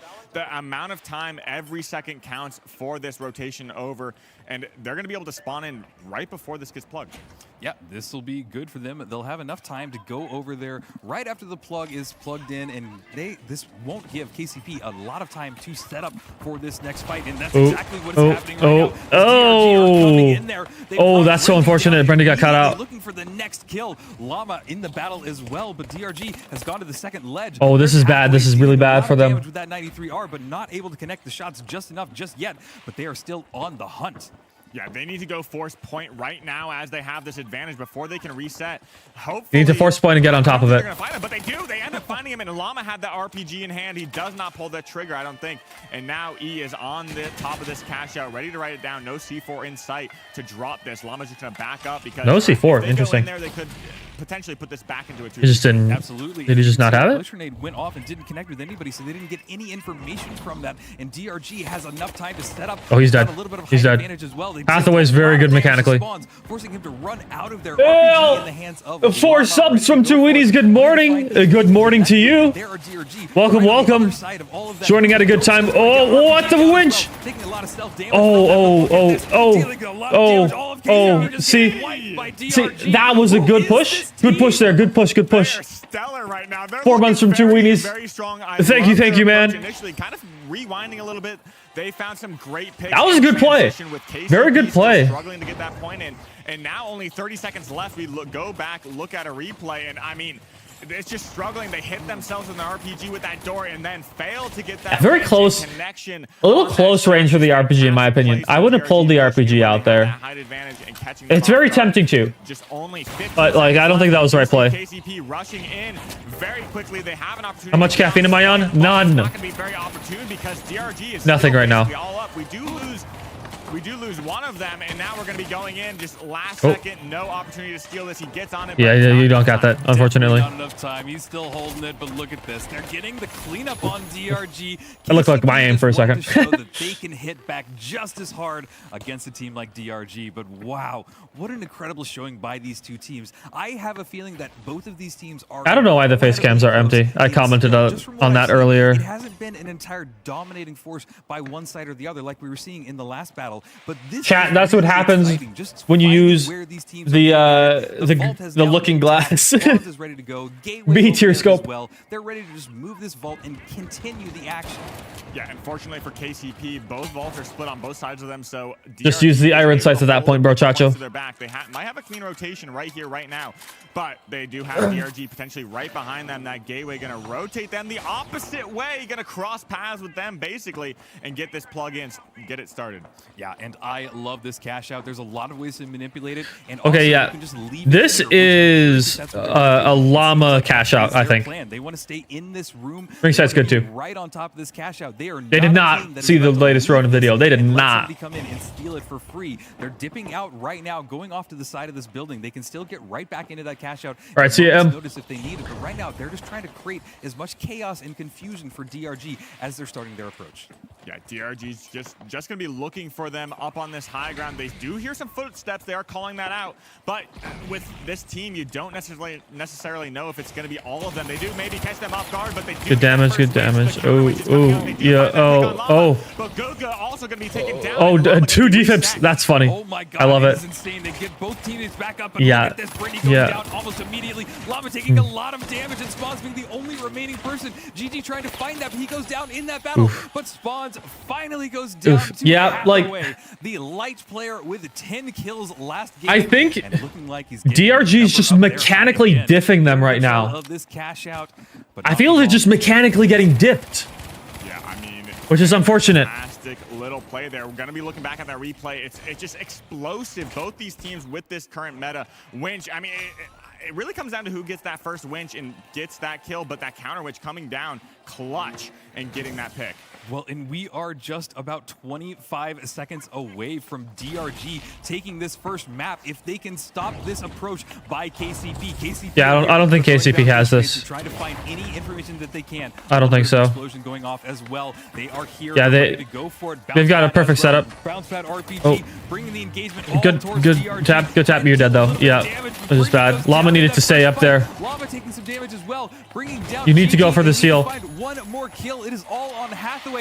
He has to start for Oh no. You needed to ride it. You needed to ride it. No, you needed to ride it. I'm speechless. I'm speechless. They take it. DRG took it in 2 in a very convincing match. Is DRG from China? I think so. Yeah, DRG. I mean, that was such a convincing victory right there. They needed to ride the box. That's what I'm saying, Finimus. They needed to ride the box. We do see 5 coming up from Gogo. Okay. They clutched up in that first game, and then they made a really bad mistake in the second one. Yeah, it was unfortunate. Unfortunate. Basically showing that exactly. So a very interesting performance by DRG. All right, giveaway time. Unknown team going up against I think. a very well-known team and just staying on top. They got it in. Do I have time for a giveaway? We didn't even see 3. It was a very intense. I don't know if I have time for a giveaway. The next map might be in like a minute. But as soon as the action kicked off, I can try. Did not slow down, and DRG just seemed to hold control for the entire map. Yeah, and I do think KCP is one of those teams that loves momentum. They like taking that first victory and swinging over and over and over again, finding their stride. I mean, they do such a great job. I know they have what it takes. It really is going to come down to this first cash out. Here, I'll keep the audio on in the background. Very awesome to see how they swing these fights. But we're going to be going on Fortune Stadium, Rio. Absolutely. Fortune Stadium is my favorite map, and I couldn't think of 2 better teams to get at it than these two, DRG. I am going to be really interested to see if DRG are able. Why is KCP playing so scared? I don't know. I think they're like playing stall a lot, but DRG is just mechanically challenging them on like every level right now and forcing engagements, which is exactly what DRG should be doing to play against them. That is, I feel like that's the silver bullet. Okay, yeah, I don't have time for marbles. Definitely not. When they do the like the 5-minute intermission, I'll do a giveaway. Hospital area that can be extremely volatile. I know the spawns there can be very easily manipulated and put the attacking team in such a precarious situation. Okay. Overall, I mean, this is going to be a very interesting fight. We do see that spawn on cash out A. If you're the defender, if you're the attacking team, 5. Absolutely, and Vault 1 one has been spawned. The teams are making their approach. KCP following really close behind, but DRG is the first one there towards that vault. They have a little bit of time before they clash out there. DRG has the height advantage. They've thrown out a little bit of goo and a bounce pad as well, ready to get out of dodge as soon as that vault pops. But it looks like they pulled the bounce pad off, so maybe they're repositioning, running to go for A, just like you were calling. Yeah, and we're also going to be seeing the revolver coming out. We kind of saw it come out a little bit in EU and NA earlier, right before the majors. Yeah, very early route in the stream. It's really, really aim-heavy weapon, but it's so good as well. It just does so much damage on those. Yeah, you can't prove that I want DRG to lose. You can't prove that. Can't prove anything. Yeah, absolutely. And we're a little bit of a stall again. And this is something that we saw in the first map. Is the giveaway on YouTube? No, it'll be on Twitch. When do I usually stream? Like 2 o'clock. I usually start either like 2 o'clock or 5 o'clock Central Time. I am like 12 hours early. Barrels ready to go for a bounce pad RPG, I assume. But there's the RPG, there's the bounce pad, and it didn't really connect, unfortunately. Yeah, and DRG is going to hit those shots with that revolver. Yeah. Good revolver gameplay. Good heals though. Good heals. Oh, this is such a bad position. They need to rotate off this. This is we can't be challenging that. No. Okay. Good wipe. We can't be challenging that though. That's we've established that DRG is going to win mechanically. So what we need to do is we need to stop playing scared. And we need to like we know they have great mechanics. We need to collapse on them with a team, get an early winch, dome shield in, just collapse on one guy, preferably the medium, and that's how we win. That's how we win here. But we're like taking too many poke battles at the moment that we're not going to win. It doesn't look like they are. Looks like they may have dropped back and are just going to play that area over by that Isolt building. But now DRG strat, pray to get griefed and then dominate 3v3 cash out. Seems like it. Bases and then push in, but they do find someone over on that ping on the other side of the map. Yeah, and there's a bounce pad and a gateway as well. They want to send their light player over there so that they can get across this chasm without taking a lot of damage. And now they're all here. We're doing the poke battle thing again. We need to push up. We need to push up. Okay, good. Yeah, see, like Llama's getting beamed. We can't be challenging this. Like, into a corner trying to get out of there, but it's not looking too good for them. Okay, just wipe at this point. We need to wipe at this point. Yep, okay. The wipe has gone off. Yeah, it's just we're playing too scared. And then when we decide to push, we're not challenging the right engagements. When you are playing against a team with like a revolver like this, and I think the ARN, right? I think ARN. We need to avoid taking sightlines like that. And we need to take off angles, drop down a floor if we need to. Use your goo to push up. Dome in when you get close. Winch in. That's the play. But we're like taking poke battles that we shouldn't right now. We need to be more careful about this. All right. Unfortunate for him, but they are here. Llama going for it. Dome shield down and holding it steady. He wants to grab it. Looks like they might be able to get the flip on him. They got the flip. And look at this. Hathaway's the only person remaining. He needs to stay alive, but it doesn't matter much because the rest of his team is down. We just saw the double goo come out. Llama drop the dome, hop on it, full combo. Goo moment. That's a goo moment right there. Oh boy. About it earlier, just momentum mindset with KCP. This could be exactly what they need. Okay. Hopefully that's a mental reset for everybody. Momentum. No, that's the name of the game. And as soon as you get dude, Goo is just insane. Goo's too good. So KCP got the flip at a perfect last second. Goo is just so good. And I'd like to know that C4 was still on there. Guga didn't even pop it. Yeah. Why didn't they pop it? That would have blown up all the goo, done everything. They had C4, they did. You could have winched that box away. Yeah, it is maybe a little bit of miscommunication happening, but that does happen. Here, let me move chat. Jitters today. That is such a big day, but now we're turning things back towards a little bit of rooftop battle. I'm not surprised to see things slow down as KCP is in control of this map. Now they just need to kind of okay. Everybody, group up. Get up next to Llama. Everybody, group up here. Thank you. Group up. Thank you. Okay. There we go. Hathaway's dead here. Easy win. Nice. Group up again. Stay together still. Nice, nice. Are they up there? Okay. Shoot the goo out. Shoot the goo out. Everyone in this tournament is amazing aim, but DRG is really surprising me with that revolver. DRG has crazy aim. We need to respect it. Right now, it's KCP in control of the map, but it does look like DRG. As I said, we beat them in teamwork if we play teamwork well. But I don't think we beat them in mechanics. So we really got to prioritize the teamwork. Decided to throw a gateway down, grab the vault, and got out of there. So now they're still in control of this. Spawns. How's it going, Ronan? Pretty good. They get to dictate wherever they want to go with this, but all of this. We've had some ups and downs right now. Look at this. They're taking a lot of damage as DRG is starting their approach. I did not see DRG's intro vid. On the chase, we do see KCP carrying that vault, and DRG just far behind. We see Hathaway. Okay, here they are. See, Hathaway's out of position. But no. We can't be 1v1ing Hathaway. Stop 1v1ing Hathaway.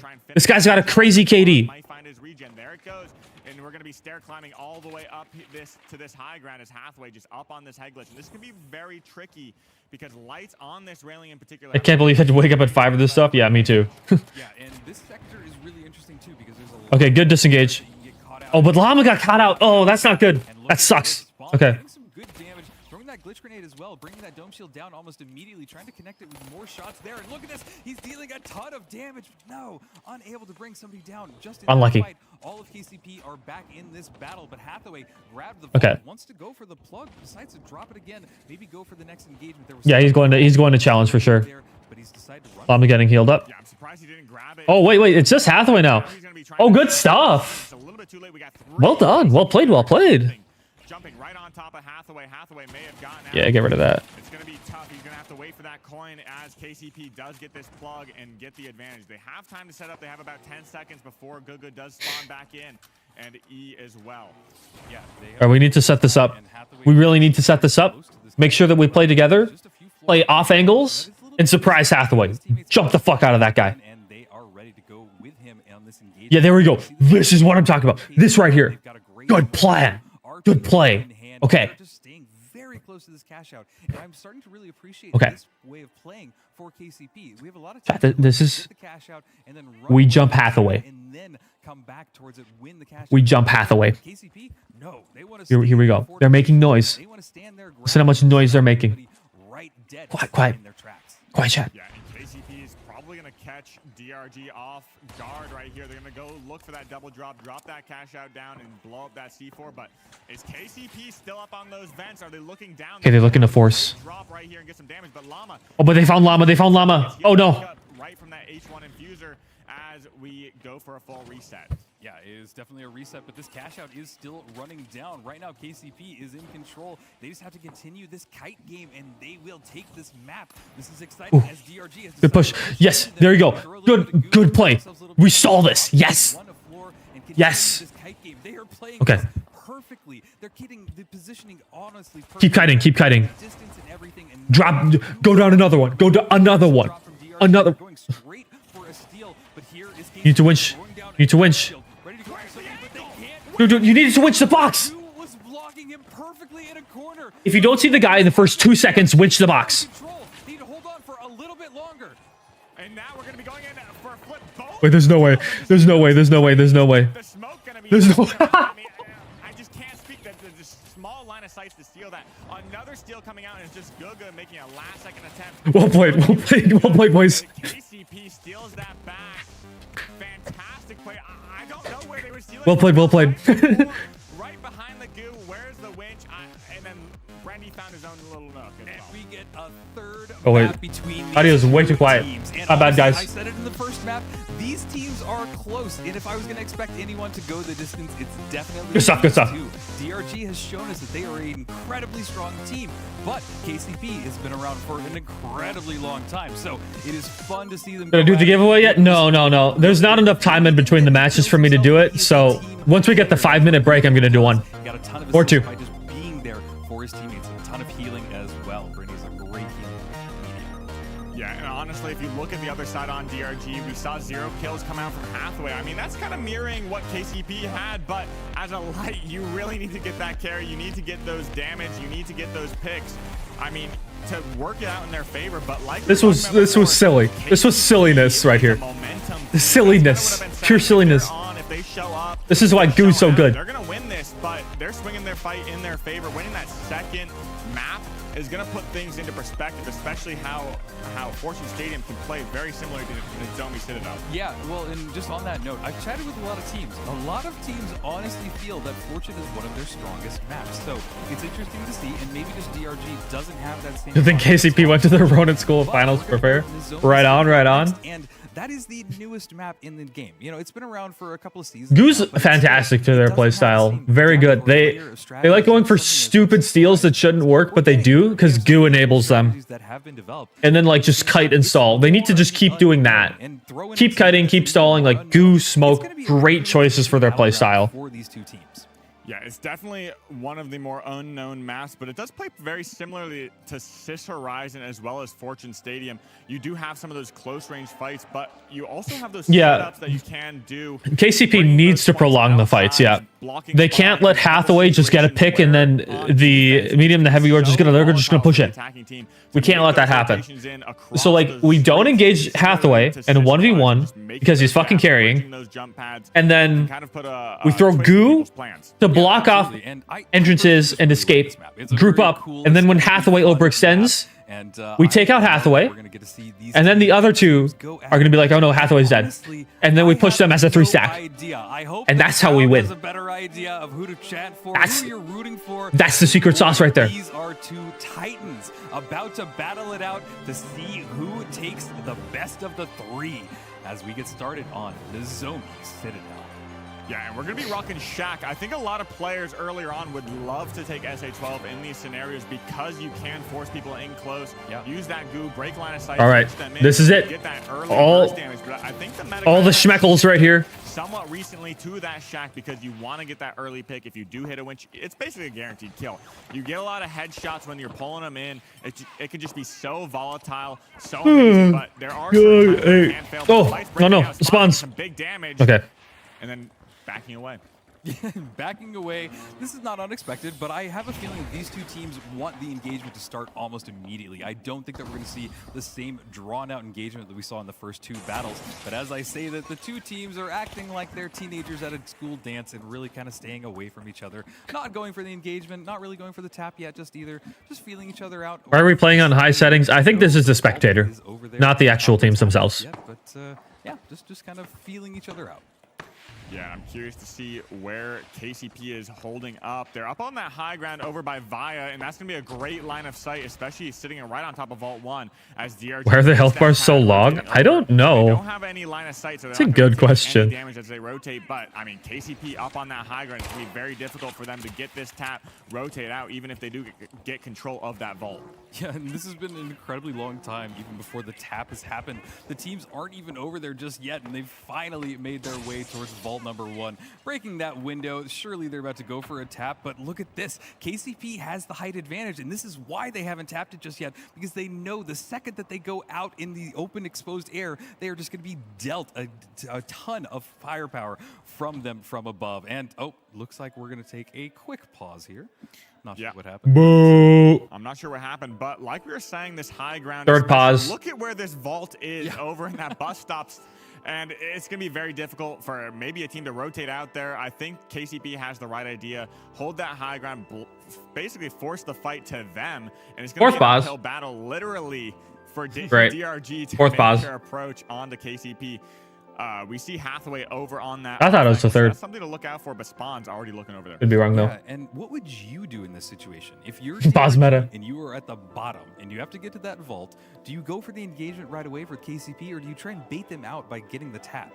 I think getting the tap is so dangerous. The only way you get the tap is using that invis bomb, rotating your light over there, but the return fight could be very difficult for them because we do see Brendy. He's an amazing aimer. He has one of the lowest senses I've ever seen. And he's on that CB repeater that can just do so much damage, especially if that light's caught off guard. I think it's best to maybe try and find an isolated light 1v1 or get a good jump pad RPG. But I mean, these are seasoned veterans. They know exactly how to deal with jump pad RPGs. That was a meta back in season 1 and 2, basically. Everyone is well practiced at defending against it. Yeah, so it's going to be interesting to see what their strategy will be Okay. as soon as they good. come back into this. I mean, it is a very tough situation to be in because you know that KCP, they're just not going to leave. They're not going Right. to leave that situation because you have an advantage. And that's what this game is all about. The tiny little advantages. Did I get an editor? Not yet. I've been talking to some people, but I haven't done anything in particular at the moment. I've been so busy lately, it's been hard to like finish everything up. I'm hoping to get maybe something by season 9, but we'll see. I'm hoping to get a lot of things done by season 9, but it's just going to take me some time. I'm working through everything as fast as I can right now. It's just going to be a waiting game. It's going to play probably very slowly as we get this on pause very soon, but what have you been thinking? Who do you predict to kind of take this first cash out? I know I'm kind of putting it on, you're on the spot here. Honestly, just from the situation right now, KCP, they're controlling it. They've got the height, they've got the sight lines, they've got everything. I don't see a way that DRG is able to come out of this without losing at least one person or multiple people taking a lot of their damage, or a lot of their health away. So I just don't know, and it's going to be interesting as soon as we unpack. How strong does Envy look? Pretty strong. But yeah, it's a little unfortunate that we've got to pause right now. Yeah, well, I mean, we can't take a look at these cash out locations as well. B is kind of over that void area, which can be very tough. That spawn trap over on that corner, you can just set up goo, pre-glitch it, break their gateway, because as soon as they try and cross that bridge, it's going to be very, very hard. They're going to take a lot of damage, and people... They did almost lose to Pulsar, though. But on the other side, why am I not in Stockholm watching? Because I have a thesis to finish. Better cash out. You can play a lot of different angles. It's a little. If I was full time, I wouldn't be. But realistically, any team that comes out of this alive, I would opt for cash out B because of the defensive potential that it has. Yeah, and on top of that, you have a longer path towards landscape architecture. And if you haven't gotten a team wipe, it's a lot of work. Out of there with the vault unharmed is almost impossible to do unless you have an amazing light who knows the perfect gateways and the perfect dashes, which honestly Spawns does quantify as that, but it's just kind of one of those things that I'll believe it when I see it. If they're able to get out of there and really get the plug. We need to go full-time sub goal. I could do something like that. Sitting tight, waiting for this game. I should just start doing sub goals and putting a sub count on stream. Probably, I'd be a real streamer. I think if I did that. Catching us off guard on this fight, and I think we're on pause now. We're back, Rio. We are back. Should make KCP pay your way there. That's your job, Jojo. That's your job. What DRG is going to do? You got to tell them. Looks like they're taking it a little bit slow, going up that stairwell, not wanting to give any information out that they don't have. But there's the bounce. We're unpaused. They want to bring it directly to KCP. RPG went off, didn't connect with anybody just yet. Ooh. Went down almost immediately. There is a win, holding him onto a bounce pad, sending him to the moon.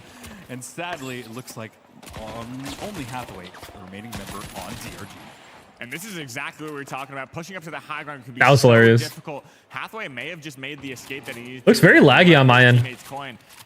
And the ball hasn't even been tapped yet. This is what we were talking about. I mean, even if they do get the tap, we have DRG. This fight's going to happen again, I think. Yeah, I think that they're going to coin back in. And yeah, it'll be interesting to see where they end up. But finally, a tap has happened. And there is a gateway as well. KCP took that as an opportunity to go in there when they knew that two of the people from DRG were down. But do we have a second pause? Unfortunate. Yeah, we're going to be pausing back. It's going to be very difficult for DRG to kind of get back into this fight. I mean, we have Hathaway sitting on the low ground and KCP ready to just jump on that gateway, get settled and everything. As we just rotate away, Spawn's just going to run away with that gateway for the rotation. We do even the LAN servers suck. Cash out B, which will opt for some great spawn denial and spawn camping, essentially, because like we were talking about earlier, they can just sit back and shoot them as they spawn. Yeah, and hopefully we're able to get something going as soon as the pause happens. But DRG a little bit on the unfortunate side. They only have Hathaway, but Hathaway has popped off multiple times before, so he has a lot of opportunity to get something going. But I see an artisan. What's going on? Good choice. Yeah, and exactly. We're just going to be taking a look at the scenic Nozomi Citadel. Oh, that's a sick Distant helmet. We have a red barrel I dig it. from Hathaway. He's ready to just find an early pick. That 93R is going to offer a lot of burst damage. If he is able to hit that, he can take him out. But, I mean, this is just going to be a fantastic fight. I cannot wait to see what happens. And we're going to be taking a look at the crowd right here. We do have some people. The beautiful people in the crowd, and look at those teammates as well, all up there. KCP looking pretty in their jerseys. I gotta say, one of the more Maybe the pause is because of the lagging replay. I do like their jerseys. They have or the spectator mode. Like you just said, one of the few. I think there's only 2 or 3 in that case, I understand. Jerseys out there. Theirs looking very sharp as well. I can't wait to see DRG's jersey. I haven't really taken a look at them. I haven't found the opportunity to say hello to them. Maybe just once in passing. Yeah, it was a little sad that I couldn't meet them, but I also don't know if there is a language barrier or not. I think one of them speaks English, but it is very interesting to see, and that's what you get when you have an international grand major like we have today. Look at you beautiful people in the crowd. Oh, that flag for KCP. You know they are a fan indeed. Love KCP has some pretty good jerseys. Everybody.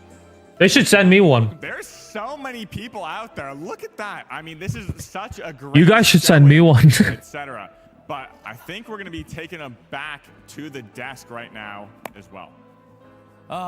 Thank you guys for holding down the fort, etc. Yeah, etc. We were doing our best to run into the back and, well, make sure that Via is set up. I had a call with Multico and say, hey, you know what? If Via can't keep CNS out of these servers, well, maybe their sponsorship won't be renewed. Although that is Scotty's call. It is someone else's call, not mine. But speaking of all of these distractions, I would like to point out that on your screen right now, you can actually see that, well, the B stream is currently underway. There's going to be a little bit of extra gaming. It's going to be happening over on some additional streams you can find on YouTube and Twitch.tv. Of course, the main drops are going to be right here. All young people know old people here. Not really surprised. Go ahead and check out. Esports is a young man's thing.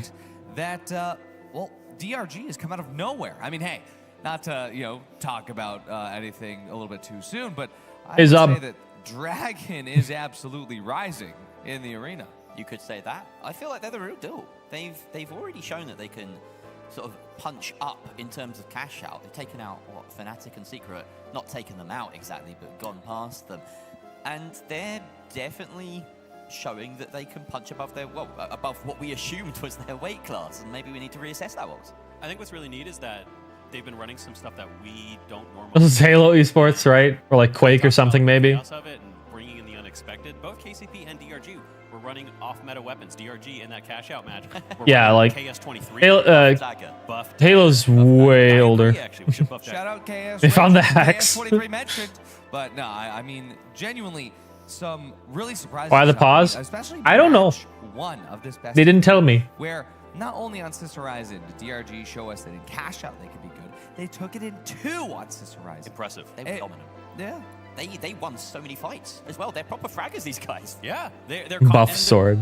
It feels like KCP never got their feet underneath them. You know, every way they turned, there was always someone going down. Boo DRG. Up of weapons constantly. I mean, the FAMAS on E, the FAMAS and Uses the red phone. Yeah, I'm right on it. The thermal bore on Hathaway. Thermal bore. Pulling out something we haven't seen. I have some friends who've been to Halo Lands. They liked it. I've never seen somebody pull that out in a professional game. Once again, I've never been though. Close in these official matches to seeing almost every single weapon and gadget get selected. This is just unheard of. But you know what else is unheard of? Look at this incredible crowd here at DreamHack Stockholm. Buff Sledge, I see you. Buff Sledge. I hear you, Sean. Alrighty. We've got a lot of We already have it in the tournament, but damn, that's nice. God, LE Demon. What a great bundle that one is. I've been told that he can program all sorts of things on that screen, including cash out stolen. Oh. You know what, chat? I could probably do a giveaway while we wait. Wow. I have seen some pretty good signs out there. I'd love to know what the watch them on pause right here. You know, the players have had in the arena. I've seen some Nightmare fans, some SSG fans, but it's got to be some good. Maybe I'm gonna keep the audio on in the background so we can hear. Got a sign going up there. Oh, there might not be as many local DRG fans present, but I think they're probably gaining fans at a rapid rate. Oh, I am already a fan of DRG with this performance. Yeah. All right. I mean, you know what? At the same time, though, I think that Let's do this is one. allowing us to savor the moment. It is a bit. Savoring the moment of just, well, our very first taste of what the Chinese teams There we go. are going to be able to do. And Chat, it is so they paused for too long, and now we're doing a giveaway. Exclamation point play. Dragon Rising being the theme for the upcoming Season 9, it is just phenomenal to see everything that's happening now. If I can. Film for them as well, isn't it? Hold on. It's worth addressing what's going on as well. The elephant in the room, we are experiencing just a few network issues, so that's what's Network issues. Yep, even the servers in the LAN suck. Final match. I know. We're right on the edge of seeing one of these teams through to day 2, and they have to somehow maintain that energy. We're going to keep this on the side here. It can be very difficult. You have this momentum going behind All you. right. KCP striking back in that match. Is everyone in? It feels like maybe they've installed, and this could be DRG's chance to get their feet underneath them. Like we said, this is a marathon. Even within this small best of 3, apparently. All right, I'll give everyone a chance still. Oh, yeah, 100%. And it All right. is going to be a real test to these players' actual performance. I'm not sure how long this pause is going to last, so I'm going to hit start in a minute here. Fully drops off, but I honestly think that for DRG, this is not going to affect them that much. Question is KCP going to be able to match that energy, match that freak? But straight up, I really have been enjoying these games. Match that freak. It's kind of crazy to see. What are we saying? When you have such a blowback after. Oh, look this up. Yeah, I love it. All right. Yeah. Let's see. Ooh, we got a lot of people this time. Look at all these people here. My style and their style somewhat coincide. All right, everybody going down right here. Let's get a little bit of a camera back pan. Stained glass. I want to check. tie-dye. Very beautiful. I want to check something. You know what else is colorful and beautiful? This crowd. This crowd is so beautiful. I'll be right back. Hold on. Like, but everything else. It was great. Look at that. Look Okay, yeah, people are definitely waking up. Everyone get LNK as well. Big shout out. Everyone going down here. So far, we have Vortex. Bunch of numbers in first place here. Celestial 1919 in second. Going on the left path. We got right path on the left path. Ape Squad X or Buff Sword. Oh, okay, so take that sign away. NX is out of the game. Security removed. Yeah, that guy is remove the sword player. All right, let's see how this works. KCP, I love to see it. This is Oh, absolutely amazing. Oh, the energy in the crowd. I see how this works. Interesting. The Yo, energy of everybody that has shown up. got a subscription from Friendly Loser FN. Welcome to the Samurai. Thank you for the tier 1 subscription. Thank you. Welcome. But beforehand, when we were talking to just every single person, Dude, Finimus is right in the center, bro. About the finals and all the people that have Finimus is dead so center. far away. But Viking Bird, it's up to you. Can you challenge Finimus? Have yapped enough, Jerry and Waltz. I do believe. No, you cannot. Finimus, well done. Available, ready. Well done. Let's go ahead and talk to Oscar. What is already talking about? You're saying what? Hey, that is me. Hello, crowd. Hey. Yeah, Finimus, you've won quite a few now. I'm here with a very Yeah, hold on. question, right? We've got 2 great teams here. All right. DRG. Rigged, right? And I want to know what team you're rooting for. If you're rooting for Team DRG, make some noise! All right, Finimus, let me get you your code. All right. I'll see it. I see it. 11,000 All right. viewers. Let's do a fair comparison. That's nuts. If you're rooting for Team KCP, make some noise! Dude, my throat hurts right now. I need to get some water. Well, they're going. That's pretty even, actually. That's pretty even. What a game we've had so far. It's pretty interesting. Now, I don't know if I heard that. Actually, DRG, do you want to rebuttal that? Do you want to be louder? Do you think you can be that? That's right. Okay, DRG, make some noise! All right. KCP, make some noise! No, I'm supposed to be completely unbiased in these situations, but I'm sorry to say, I think DRG had you there. I don't think you're loud enough. We're going to pause it there. Okay, where did I put all my codes? Hold on. Let's give it up once more for DRG! I love this. What a crowd we have. What an absolutely amazing crowd we have. And what we're doing here, I don't know. I just want to take the moment. Everyone here was actually in the crowd live at Stockholm. You say thank you. We have so few empty seats. If you take a look around. I was here yesterday. I was doing rehearsals. I stepped out here and I yapped to myself. It was just empty chairs. Okay, I found my codes. I'm going to be sad. But here we are. And I can't find any empty seats. There's so many people. The community of this game keeps delivering time and time again. Community, I love you! Where is he? There we are. What? The camera keeps cutting to the craziest things I've ever seen. It's been absolutely energetic. I hope we'll find a way in game soon. And actually, with that, that's just me. Can we get some recursion going, maybe? If we just keep All right, Finimus, sent you a code. camera, does that work? Maybe not. Either way, Good chat. Thank you all, crowd. I got my code. Back over to Artie. I'm gonna go get some water. I'll be right back. I really need it. Thank you, crowd. Thank you, Oscar. I appreciate that. I'm glad that all of my complete, utter ramblings seem like wise words to him. He's very flattering, isn't he? He is. I love him. Is it warranted? No. Absolutely not. But you know what? I will say that at least some of my ramblings are a little bit more wise than saying, I don't know, buff sword. But I will say, straight up, the crowd, amazing. Everybody here. Thixie, beautiful. Oh, I see a lot of Thixie shirts. That's amazing. Ape Squad jerseys out there as well. Nah, that's well, if you guys want the chair, I can leave too. Absolutely, I can do it for you, Shawnee. I'll wait until the cameras are on us, but yeah, you would like to. Yeah, I'll give you a little man bun, a little man bun squeeze from Shawnee via Jerry. Oh wow, they're double phoning it. Osboos, there we go. Okay, wait. I'm going to talk to the crowd now. I'm going to take Oscar's job a little bit. Everybody in chat, or everybody in the chat, everybody in the crowd, raise your hand if you've tried Osboos. Raise your hand if you've tried Osboos. Guest commentator John Cena.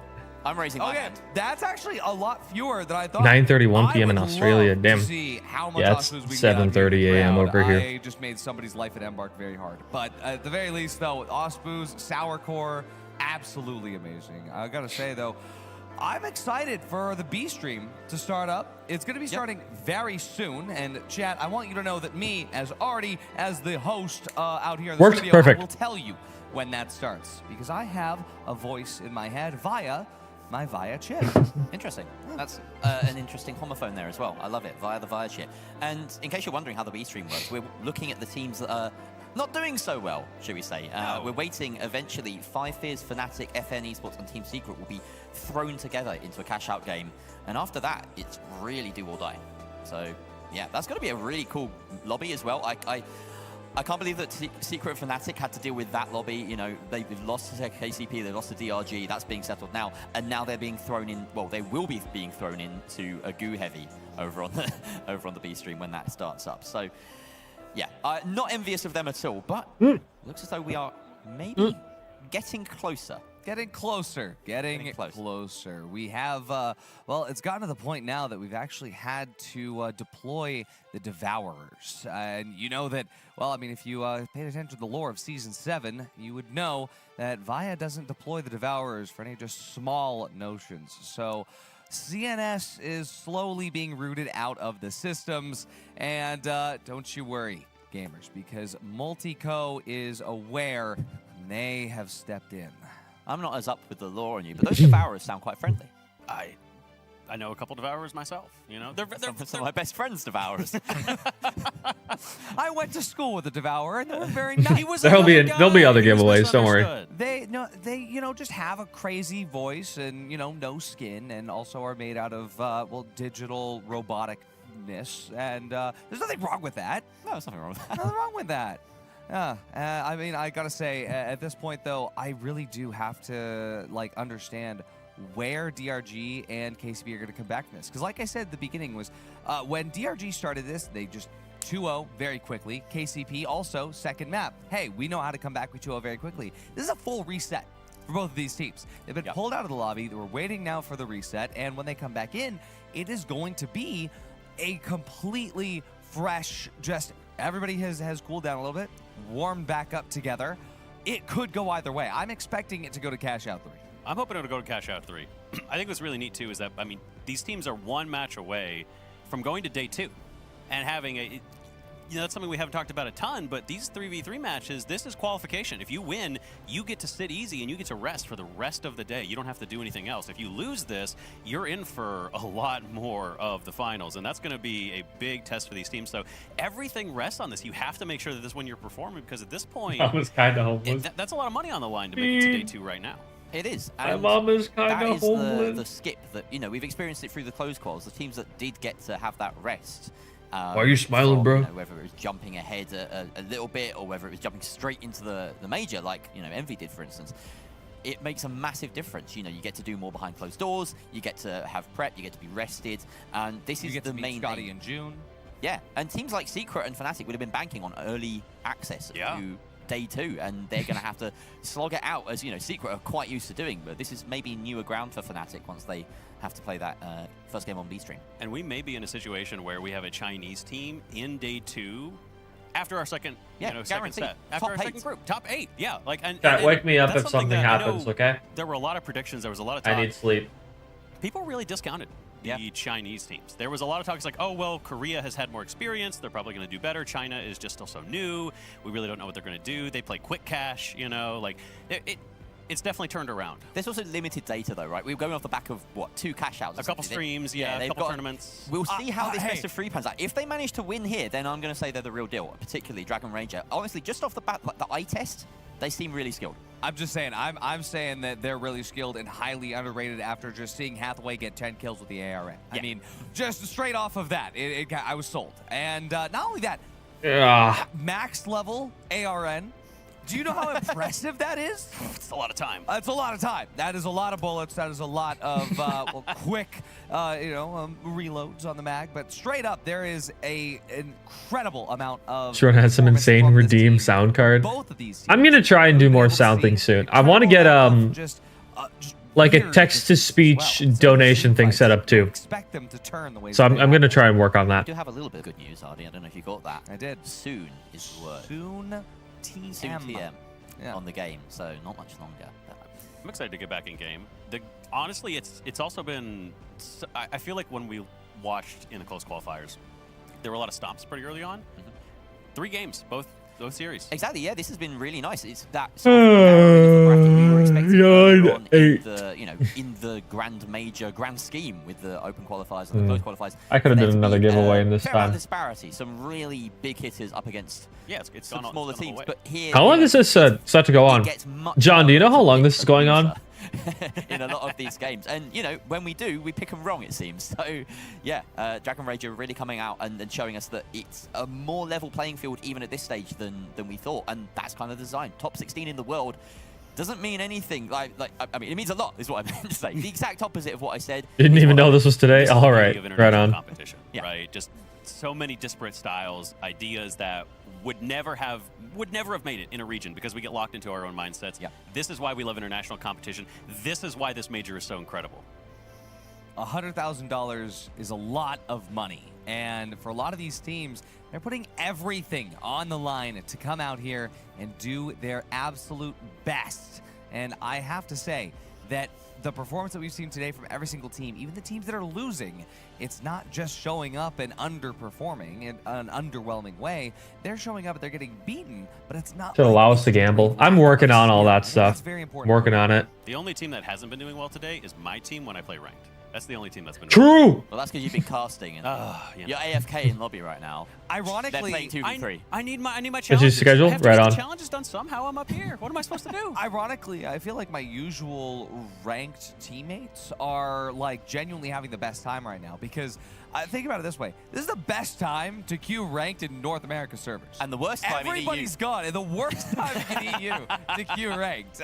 Well, I don't know if you really want to queue at this time though, because it's like what, 2 in the morning, and that's what I was going to shout out real quick is that we have a lot of viewers back in North America that are watching from crazy time zones. So that's gamer hours. That's fine. Yeah, shout out to all of you friends. I even have some friends that were like, yeah, I'm going to be watching. You know, shout out Human and everybody else out there. Some really great people that just have a lot of passion for this scene. And all of you viewers are out there that couldn't make it to Stockholm. Hopefully you can make it next year because this is a fun event.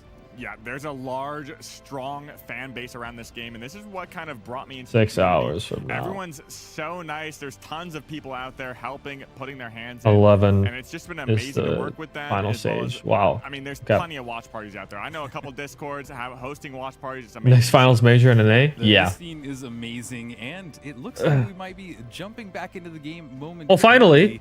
So finally. Exciting to finally get back into that battle. But yeah, we are very lucky to be here with such great people, such great talent, such great, amazing players and everything. And honestly, it's just one of the best things in the finals. But I can actually see the game loading in. So thank you. How early is it in NA? It's 7:40 right now. I have to get up at 4:30. Finally figure out if DRG. I think this game will have a major next year. Probably.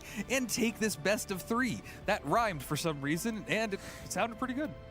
Yeah, and this is going to be a little bit interesting because these teams may have been iced out just a little bit. I know we've been talking about KCP being a momentum team. I know they have what it takes to continue that even through this break here, but everything's getting loaded up. We're going to be starting a new match on Nozomi Citadel. Oh my God. Thank you again for your patience. And we are loading back in to Nozomi Citadel to find out who will take it away from here. The teams are loaded in. The battle is about to It's a begin. brand new match. Okay. Zoyo, take us away. Here we go as we run out of this hallway. Everybody in full form right now, checking out, doing a little bit of a check and getting locked in, but we do hit another pause. Very, very interesting. I agree with that guy. So, all right. Somebody just yelled. Did you hear? I think Jerry stubbed his toe and paused the game. Yeah, I agree with that guy. Okay, there we go. Let's go. No more delays, everybody. Nope.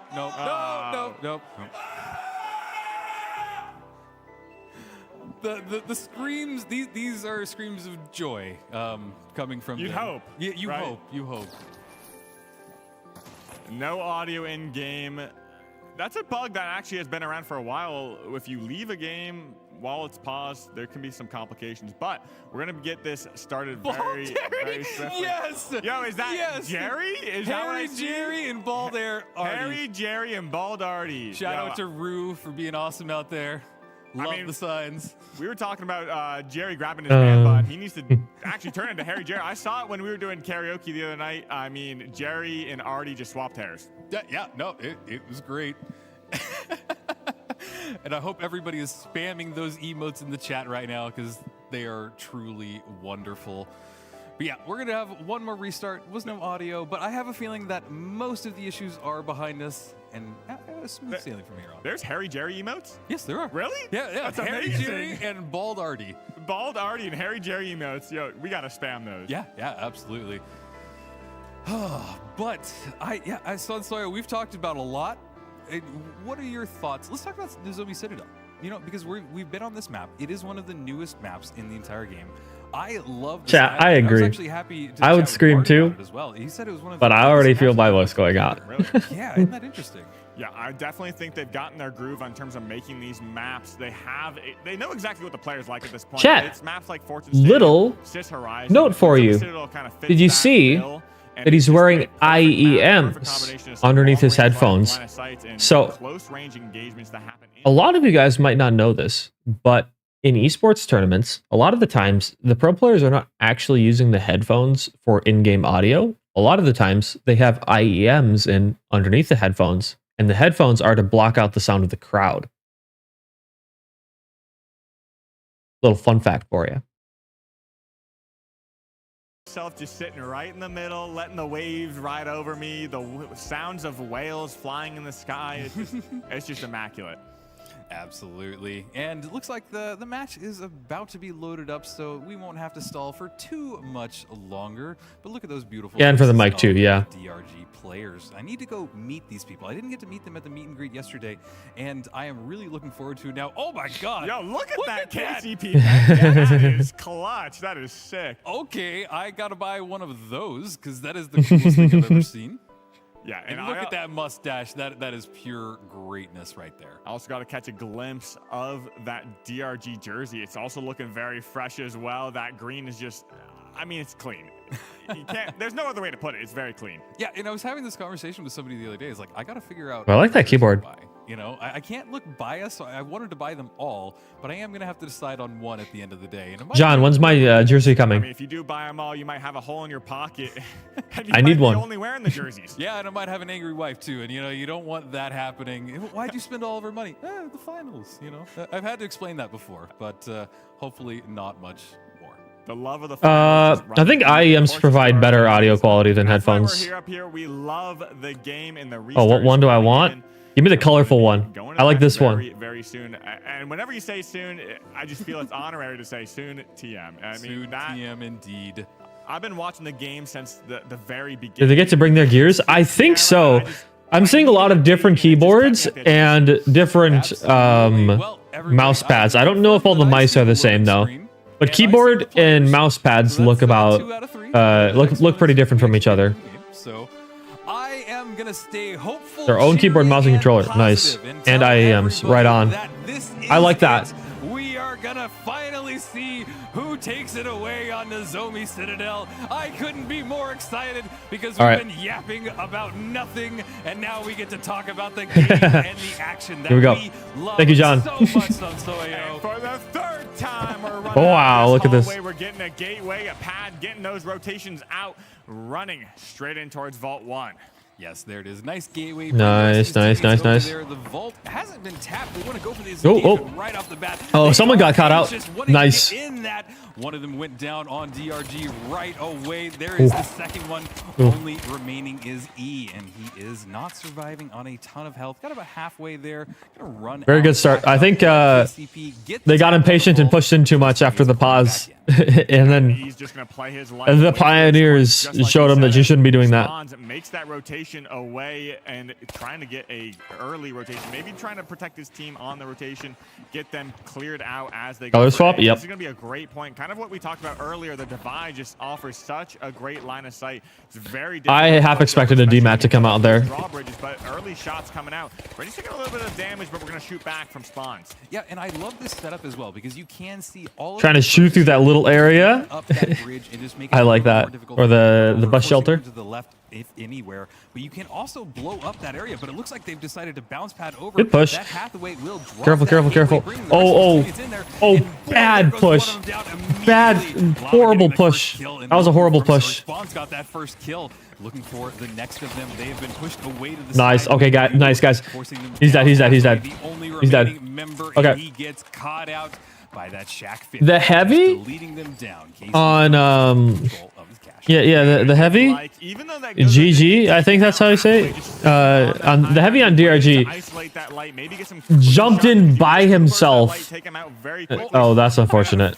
But he jumped in by himself and just got beamed by 3 people. That was really unfortunate. That whole building is, I mean, just puncturing a hole straight through. But we're going to be looking at where DRG spawns in. I think they do good head glitch. Buff stop yet again. And this is what we were talking about.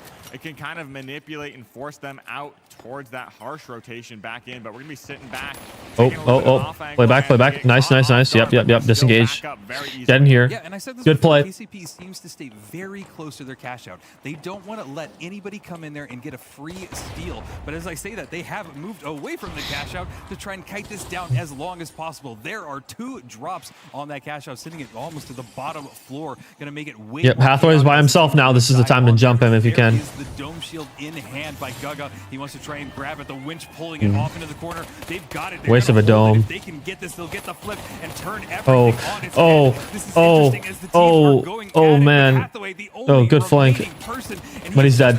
Oh yeah. That was such a waste of a dome shield by GG. Hathaway was looking great. He was getting some great shots in the back, and then just unfortunately gets. You can pull the dome shield. If another object hits the dome shield, you can pull it towards you. Great defense. It looked a little bit tricky. But that was so unnecessary. They could have saved that for later.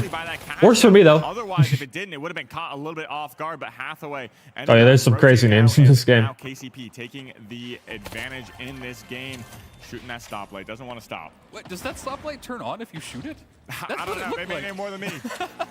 That was interesting, but Vault 2 about to be tapped by KCP. At least they're right on top of it. They might not go for a tap just yet, but this is the setup. They're getting yeah. I don't know how you brand around E, but information away before they make I don't know. Towards that vault. Their main heavy is Cool Race, who's Charge and Slime. That makes sense. I thought that there was a Charge and Slam heavy for one of the Asian teams. That makes sense that it's their sub. Yeah, you can destroy the dome before it pops out too. I've had that happen many times. E is a little bit separated from Guga, and now they try and find a regroup, but they gets pounced on by KCP. And now we're just DRG's falling apart now. For E to escape, coin back in potentially, but they're going to burn to their last coin if they do both coin in. Yeah, and I see this situation happen a lot, even in pro play, even in my games, which are nowhere near pro play. But it's the fact that if you get separated from your team and you even have one person out of position, you have just messed up an entire approach, an entire push, everything, because you need to go as a team, wipe as a team, and kill as a team. So unfortunately, when you have that happen, staggering is what the result of this is, and it can just make. Okay, maybe they regroup here. We'll see though. On the approach. Yeah, and this is Did DRG run out of aura? Let's find out. For KCP, that billboard can offer some great line of sights, but Llama trying to regroup with his team, get ready for that jump pad RPG, because a lot of people do like taking that. Oh, it's down. I think that was like one red barrel that took down the entire thing, and now there's tons of rubble and cover on that cash out. Let's see how DRG approaches this. Looks like they might try to drop it down from below. They don't want to take the direct on approach. Just gonna try and force them in. Dropping it down. Ooh, that's in a bad spot for it. Yep. He got caught out. Yep. Good spot. It's on a ledge off to the side. If they can hold this, beamed. Great for them, but Good beam. Good beam spawns. spawns. And now Guga at half health and the only remaining member. I am not sure, but it looks like KCP might have this. And then GG dies to fire. DRG, and they're gonna have one more attempt, and that might be it. I think an orange barrel. Waiting, it could just be it. I mean, KCP has a very strong setup. That's like a very, very hard cash out. That's a real good cash out. That's a good one right there. I mean, it just look at the destruction. And the building's just crumbling around us. I'm not going to call it quite yet, but it's not looking great for DRG. It's really not. They've got maybe 30 seconds to push this vault. As we go in, we're don't let Hathaway catch you out. Play kite, hard kite. Okay, they drop it. Take kite. Makes it a little bit more chaotic, and this is Ooh. their opportunity. They need to do it. They've got they might have it. They're holding strong. I think that they're going to get the flip. They got the flip. They got the flip. For a few more seconds. Guga taking a lot of damage. Guga, that's how you say it. Another player getting a great kill there. Guga still remaining in there. They've done it. They've kited just for a few more seconds, and then they have this. We'll bring it to 3 cash outs, which is exactly what we want to see. No way. I mean, yeah, they don't have time. They don't have time. Such a strong defense, and they just flubbed it. Yeah. They got the flip. No time. Now it's even up. I mean, this could go either way, Rio. It is the goo. Goo's so strong. And they can't see you. It forces them to have to dive off of their position. Goo needs to be nerfed and if they don't time it to like 1. Happens, and that's what we Put it back to like the 6 width, but you only get 1. That's what I would do. Great way of putting it. Goo's just so strong at high levels. Like, there's no reason not to use it. Goo is used so heavily in the pro scene, and you can see exactly why. Vault 3 has been spawned. It has been tapped by KCP. They want to take back control and show us that they can take this map. Like, I think if you want to do stuff like that, you should commit two players to it. That's what I think. That much though. But now we're going to try and re-rotate. He does find them again, and this is like what Hathaway is known for. He loves taking these aggressive. It is down to the wire. He cut out a little bit sometimes, but he gets so much damage. Oh, Llama down. Not great. Uh-oh. He dead. Spawns can kill too, maybe? Oh, don't challenge Hathaway. Yep.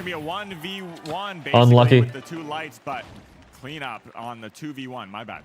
Well, and now DRG are in control of this vault. They're going to get the plug. They're going to have the opportunity to get set up. And I don't know if we've really even seen DRG's defenses a ton. They seem to be a really aggressive team that comes in there and breaks the defenses of other teams. So maybe we will see the perfect setup that KCP just can't crack. But this is all it comes down to. We have one more cash out. Yeah, that was just unfortunate. Now as they just get wiped up. But now the vault has been all right, won. here it is all comes down to this, I think. Yep. KCP gonna clear up the high ground. DRG just sitting tight. They love bunkering. They love looking for the right opportunity. I mean, this is kind of how the meta has formed around this goo gun, around these such strong defenses. You just kind of have to force them. Okay, we spotted them. Another goo. We need another goo. Force them close. Force them close. RPG not gonna do much damage, but offer them an escape path. But the wind comes out. Nice. Good stuff. Keep up the pressure. Kill Hathaway. Kill Hathaway. Kill him. Please. Dude, what are we doing? He's supposed to kill him, please. Nice. Getting caught off guard. Okay, you saw him. On E, if he can try and stall this. You hear him. Come back in. I think that's what he's gonna. Nice. Good winch. I think maybe they could do that. You got to be ready for the goo. But now the teammates are coining back in, but still 9 seconds left before You gotta be careful. and make one final push. I mean, we've been talking. They have maybe 30 seconds again, but they could do the same thing, so we got to be ready for it. We have to be ready. One last opportunity. 30 seconds left on Cash Out B, but KCP, we've seen them have strong defenses, but they have flubbed that last one. DRG just knows exactly where to put those dudes, knows exactly where to take. All right. They do get split up. Spawns now in a 1v1 versus 20 seconds. We got 20 seconds. Hold for 20. Going to be doing a little bit damage to even things out, but the chase still ensues, but it's going to be down to the last second. We do get that force point on that steal, and it's going to be winched off. We're good. We're good. We're good. KCP We're good. We won. GG. GG. GG. GG. Wow, what an incredible way to wrap Nice. up this series. Let's go. KCP are able to show that they can beat DRG in a best of 3. Good stuff. Done. Yeah, and I saw a little bit of a pop. There we go. KCP standing up, feeling themselves. Oh man, they are excited. And look at that crowd. Well played. Well played. And let's pass it off to our beautiful people at the desk to break all that down. Absolutely incredible stuff. Yeah. Pause, but a quick game. We're going to all 3 cash outs. And I got to say, though, it was not anything other than we had said. It was a close one. Yeah, that was DRG really giving as good as they got, and they were very close at the end. It was just impressive.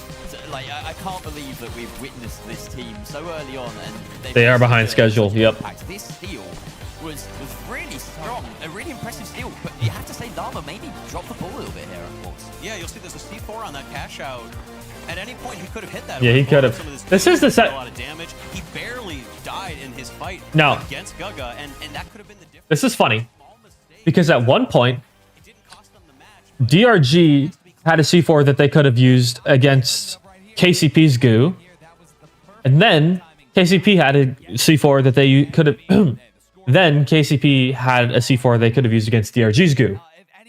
There were 2 situations where C4 could have changed the entire outcome of the game, but it wasn't used. Perfect, cool, calm, collected 10 elims, almost 7k combat. Also, Nice. as well, almost 7k combat. An impressive performance from the Kansas City Pioneers. They will progress to day 2. We will see, of course, DRG in phase 2 alongside Pulsar Blue. You know, honestly, I'm looking forward to watching more DRG. I'd like to see them tomorrow, especially after what they've put. But I am very excited to catch up with them later today, and I hope that they keep this performance up because this was convincing. It truly was. They were just an impressive force. I don't know much more to say. I think we need to take time to go over that footage, and that's something that teams will be doing in the downtime, is studying these opposition, because that is. Dude, I'm going to be going over this footage. Speaking of fresh this is data, great material. A perfect place to source that fresh data straight from the South Atlantic Garbage Patch. Let's go ahead and talk to Oscar on the stage. Welcome back over to DreamHack Stockholm. We're finally through our second group. And joining me on stage is KCP Llama! You got the llama up there. All right, you've just secured your spot straight to day 2. Yep. He's young, you know. How does it feel to be so Kid's still in high school. It feels good, man. I can't wait to just chill and watch my boys. Was this the plan all along? Show up, win, complete the cash out, win, a somewhat quick 3v3 and just go to day 2? Absolutely, 100%. Never any doubts in your mind? Never any doubts in my mind, nope. Are we gonna change anything up for day 2, or is it just same old, keep going? I'm sledging everybody day 2. Right on.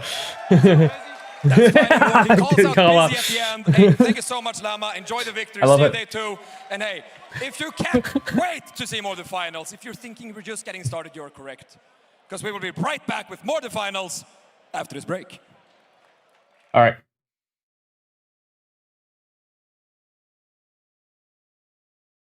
All right, chat. It's time again.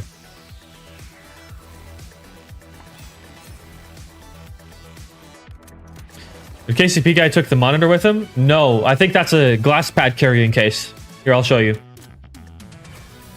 Here, you guys can exclamation point play while I go get that.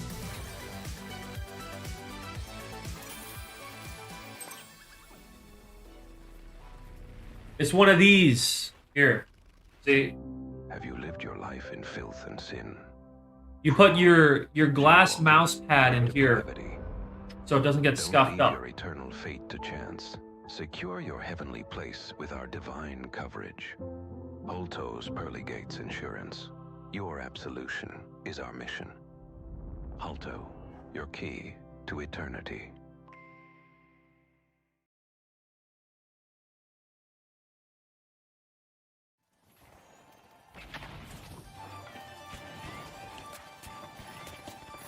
All right.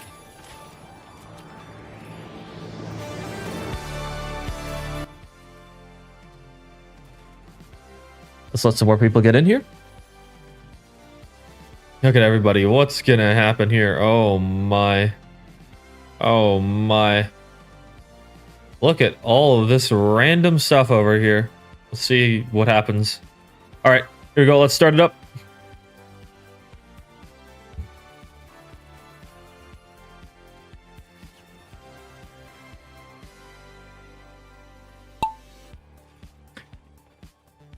Oh, oh, oh. Everyone's going up. Now everyone's going down. All right. We're going to make our way down this pathway over here. This is what the marbles have to experience, is going down like that. So what we're going to do is we're going to choose first place over here. It looks like Nova Dawnspire at the moment. We're going to follow first place here.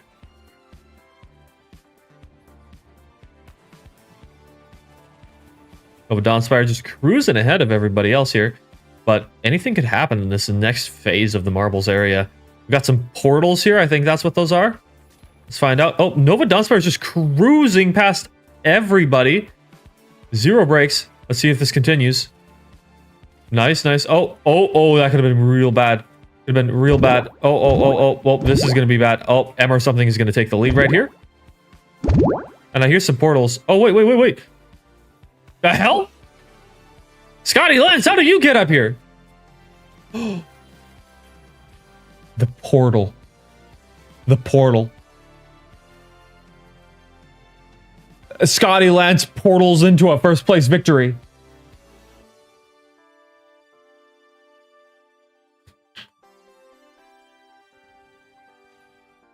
That's crazy. This is what happened right here. And that killed Nova. Unfortunate. Unlucky, unlucky. Yeah, he got beamed up. See, M or something is in second place. That's a crazy odds on that.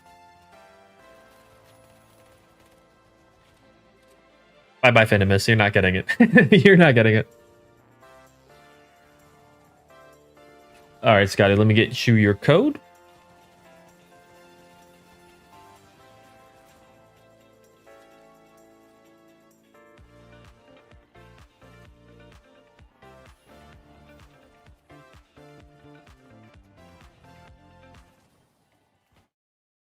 Oh, the music stopped.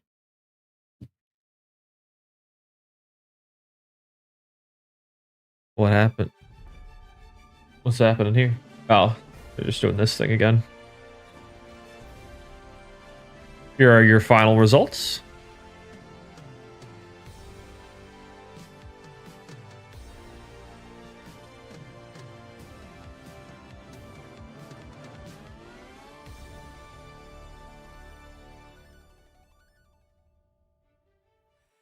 Hello, everybody, and welcome back to the Finals Grand Major 2025 here at DreamHack Stockholm.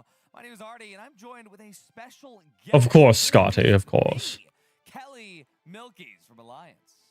Hi. Good to see you, Artie. I made it in time. You made it in time. It's Seems good like to see my you. payout to CNS worked out.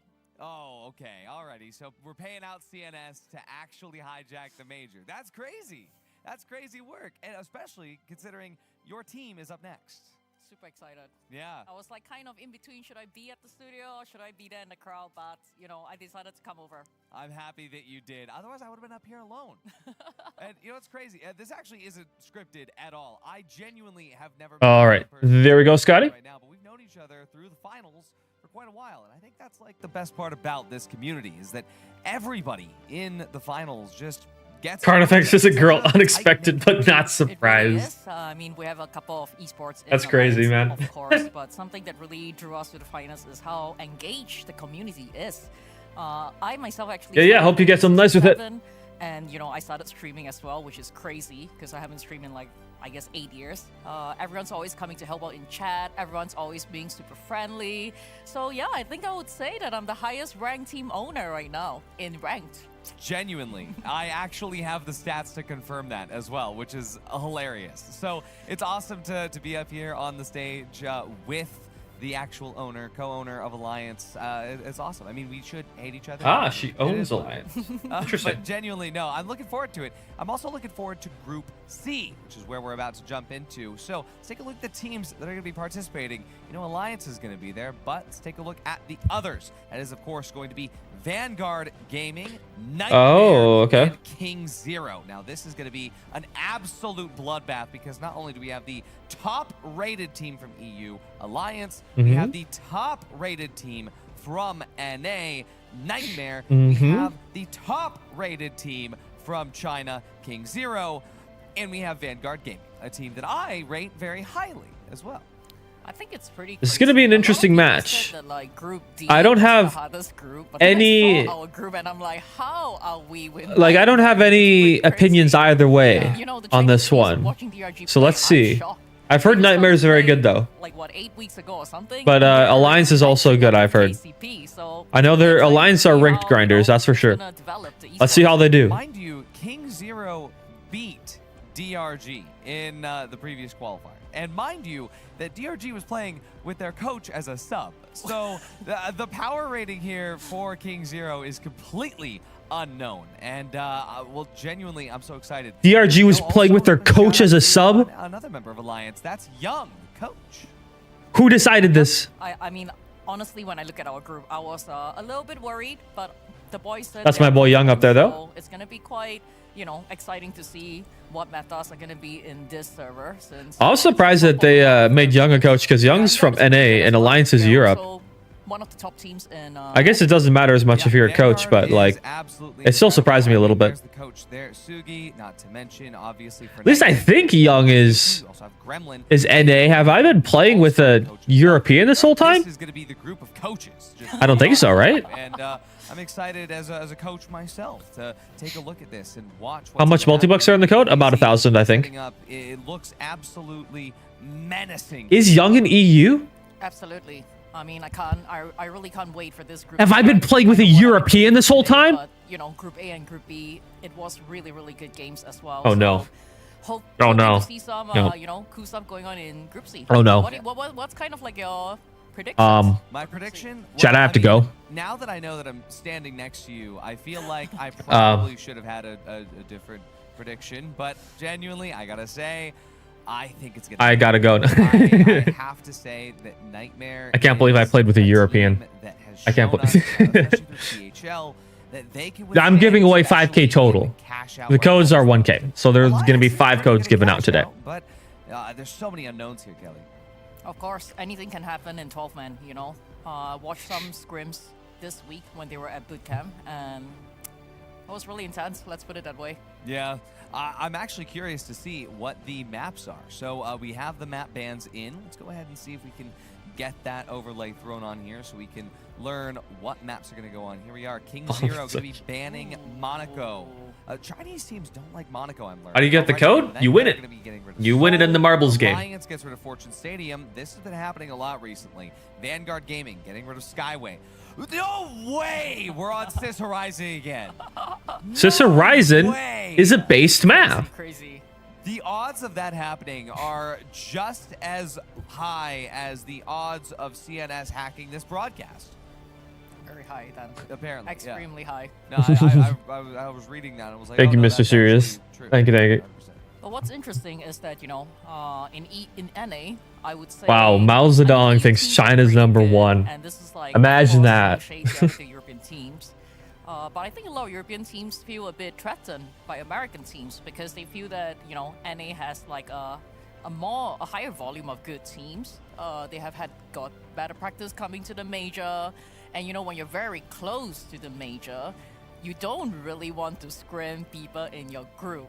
Yeah. So it's, you know, outside of PHL, I think we haven't had like a lot of chance to actually play against Nightmare. Very true. So there's a little bit of worry there. I don't know, is it, you know, what do you think coming from NA? Is this kind of like the grass is greener on the other side because the EU teams are saying, you know, NA teams get better practice? I mean, you see, Young and I both have kind of a unique outlook on it just because the fact that we are NA players, but we coach EU teams. And the thing about that is that while the NA meta does develop a little bit faster than the EU meta, the EMEA meta, the thing that ends up happening is that EMEA does end up finding certain things that bring to light differences in playstyles or cracks in the sort of foundations of certain macro plays that either NA or EMEA are pulling out. And one of those things that has developed in EMEA recently has been Invis. We've seen the rise of Vanish Bomb, we've seen the rise of Invis as a spec being picked over Dash, and that is something that both Team Secret and Alliance have been playing with. And Interesting. not only that, but I have seen Nightmare just actually taking a few different takes on that idea. The other thing as well, though, is right now there's a big back and forth as far as glitch is concerned. And I'm not sure how familiar you are with all of the things that Carnifex decides to bring into the scrims, but genuinely, I never know whether or not to expect glitches to come out when we're scrimming Alliance. Yeah, something that I kind of tell them is also Very like, bright okay, green you know, merchandise. We don't get to practice them as much, but that also means that they probably don't know that much about us outside of what they can see when we play, you know, PHL and the qualifiers and all of that. Very so true. I would say that we for sure have something up our sleeve. Yeah, absolutely. And hey, speaking of PHL, actually, this is a perfect time to talk about it. We actually have a B stream that's happening right now. And actually, it is Rio and Waltz that are going to be casting and guiding through the elimination matches that are happening. This B stream is going to be found on YouTube as the B stream for the Finals Grand Major. And if you're on Twitch, it's going to be twitch.tv/ProHubsTF. This is where the PHL League actually happens, and this is the PHL League that all the orgs are playing in off-season and where all of us casters and talent come from. So a huge shout out to Embark for actually making that possible. This is genuinely one of the only times I've ever seen The B stream being on Pro Hubs is pretty neat. this closely with their community organized tournaments. So a huge shout out to that. Huge shout out to the B stream that's happening right now. China does have some old heads, yeah. Getting ready to go home early, but for these teams, Ancient you wisdom. just want to get home back to the hotel and watch the From rest of the day. CS Source. One of these teams wants to get to day 2 ASAP. I'm gonna say two things quickly as well. First of all, don't sell yourself short. Without PHL, you know, we probably wouldn't even have a comp scene in finals. All of you kept it going for super long. Second of all, I want to edit myself. Of course, we have Sonsoyo. He's the team owner of Emerald Apes. For sure, he's higher ranked than me because he's a Ruby player right now. But, you know, hopefully for a few more seasons, I get to catch up. Absolutely. No, huge. Oh. Bye-bye, audio. And a lot of We didn't need it anyways. teams Oh, it's back. that are so heavily involved with the finals esports scene. Well, they've just had a But you're lot not sleepy, I'm not sleepy. to bring us where we are You contradict today. yourself. Embark has helped us out so much. Speaking of people who've helped us out so much, I mean, we're talking for this long. Why don't we talk to Jerry and Sonsoyo, who are Let's getting ready go. to cast, and also sitting over here very patiently waiting for Kelly and I to stop yapping. Well, eventually we'll be able to talk to them. I think CNS is still invading. We're still getting rid of them. Swapped out to the next Viad ship, actually. Most of that upgrade has been finished. Are they ready? Yeah, check now. Love. There you There we go. There's my silky voice. I would love to be able to talk. I would love it. By the time you guys get to shut up, that means that we get to watch a game. That's the biggest thing. And yeah, I don't know if you've heard a little bit of the bad news, Ardy, because I'm keeping track of the B stream. Oh no! In the background. Oh no! And I see that Secret Buff has mesh. lost yet Buff SA12. Are you stupid? going out Are you stupid? really rough for them, but Why would SA12 need a buff? Then definitely get the B stream up in another tab. Yeah, definitely. I mean, in this format, anything can happen. In the finals, I mean, that's the beauty of it. It's so hype, so amazing to see.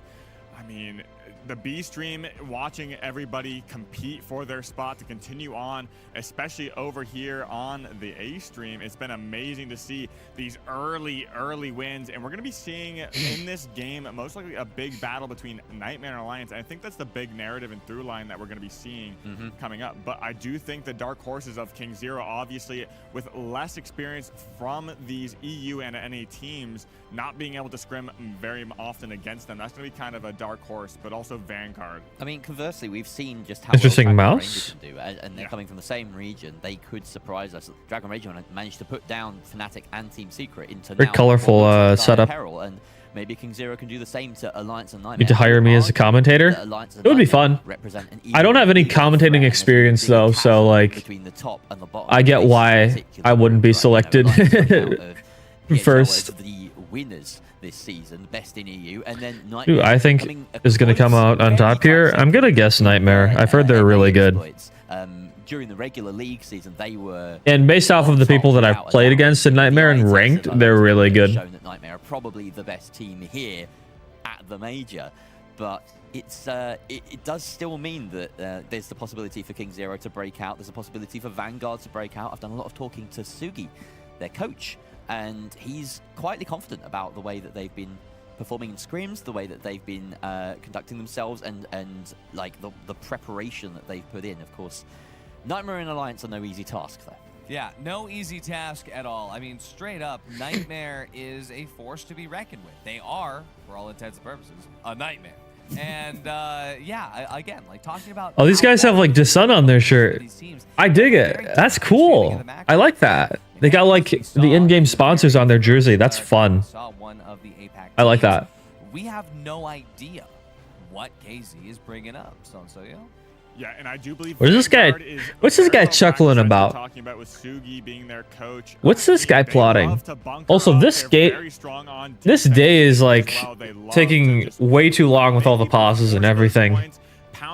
Way too long. Alliance and Nightmare have been the consistent demons. They're just so good. Nightmare, I know they had a little bit trouble when that H Infuser came out, but they've definitely found their stride. Uni typically being the more. Yep, audio switched mics. There we go. Yeah, and Vanguard Gaming as well, it's worth saying they've had one of the easier routes here in terms of their record, right? They booked their spot with a 2-0 victory in Phase 1. So statistically, you look at the stats from like just the major, because of course they didn't make it to PHL Season 2, which is disappointing for them, but they've had the chance to work behind closed doors, perhaps an advantage, is that, you know, their stats are really high. Our Pika was like right up at the top of the best lights. Statistically, you know, small sample size, but statistically one of the best lights in EU at the end of the day. So. Absolutely, and I mean, gotta say, also, we have one of the best lights in EU here in this lobby. We have one of the best lights in NA in this lobby. We have so many incredible opportunities to watch the best finals gameplay here in Group C. And that is such a crazy zoom in on Palma. But we are about to dive in to the games here. This is going to be insane. So Kelly, obviously, I know you're rooting for Alliance. What are you expecting out of this match? Yeah, not to be biased, but I think that Nightmare and us are probably the two strongest group. Seeing how DRG just played though, I mean, it's cash out, it's the finals, anything can happen. Anything can happen, and to guide you through what can happen, it's Jerry and Sotsoyo on the mic. Take it away, boys. Yeah, and this is gonna be such a hype match. For your NTR. Talking about Nightmare and Alliance, it's really gonna be about who comes on top of this first two cash outs. It's going to be a big battle between them, but in that, the chaos, I do believe King Zero as well as Vanguard have an amazing opportunity to take the lead for themselves. So as we go into this first vault fight, we're going to see how it runs out. And here we go. We're tuning in now with our Pika on Vanguard Gaming. This is a team that they're running the Vanish Bomb. They also run that Dematerialize on Executor, one of the few mediums across both regions to really stick with this. Very useful in got the revolver here. Fights when you need to be able to kite back to point. Takes us back a few seasons in terms of the meta. We've got these goos and these barricades up. APS, interesting. Treason, Palmer, Carnifex. Waste of a little bit of healing points. So nice though from Carnifex. Getting some M11 action in here. A barricade. Bit of a whiff, but nice. real master of the revolver is, gets the twofer, and that's a clean Good stuff, though. Vanguard.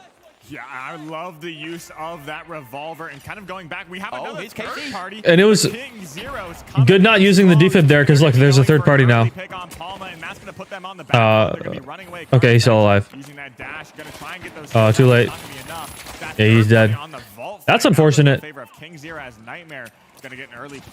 Nightmare is just gonna get crazy pacing on these guys. Setting up on this high ground and just enjoying their time.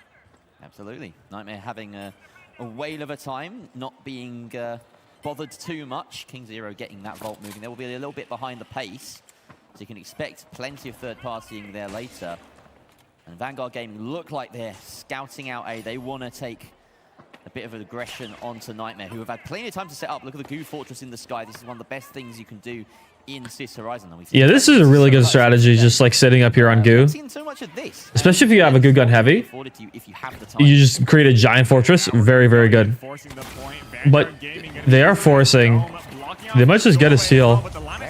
Oh no, good C4 from them. Really good C4. No steal comes out, and Drax is going to be under heavy fire as he gets reset. Executor going to be taken down by Gremlin. That SA-12. Repeater's really good. Revolver's better for like the close ranges in terms of time to kill. Nightmare's just so good. I had my doubts there about Nightmare. They looked like they were a little bit late to the party. Alliance coming in pink. With about 40 seconds left on this cash out, we throw out barricades and zones. No goo, but that's in the pockets of the medium. Then they go for that chase down. Ooh, Almost takes bad RPG there. Just barely dodging that RPG.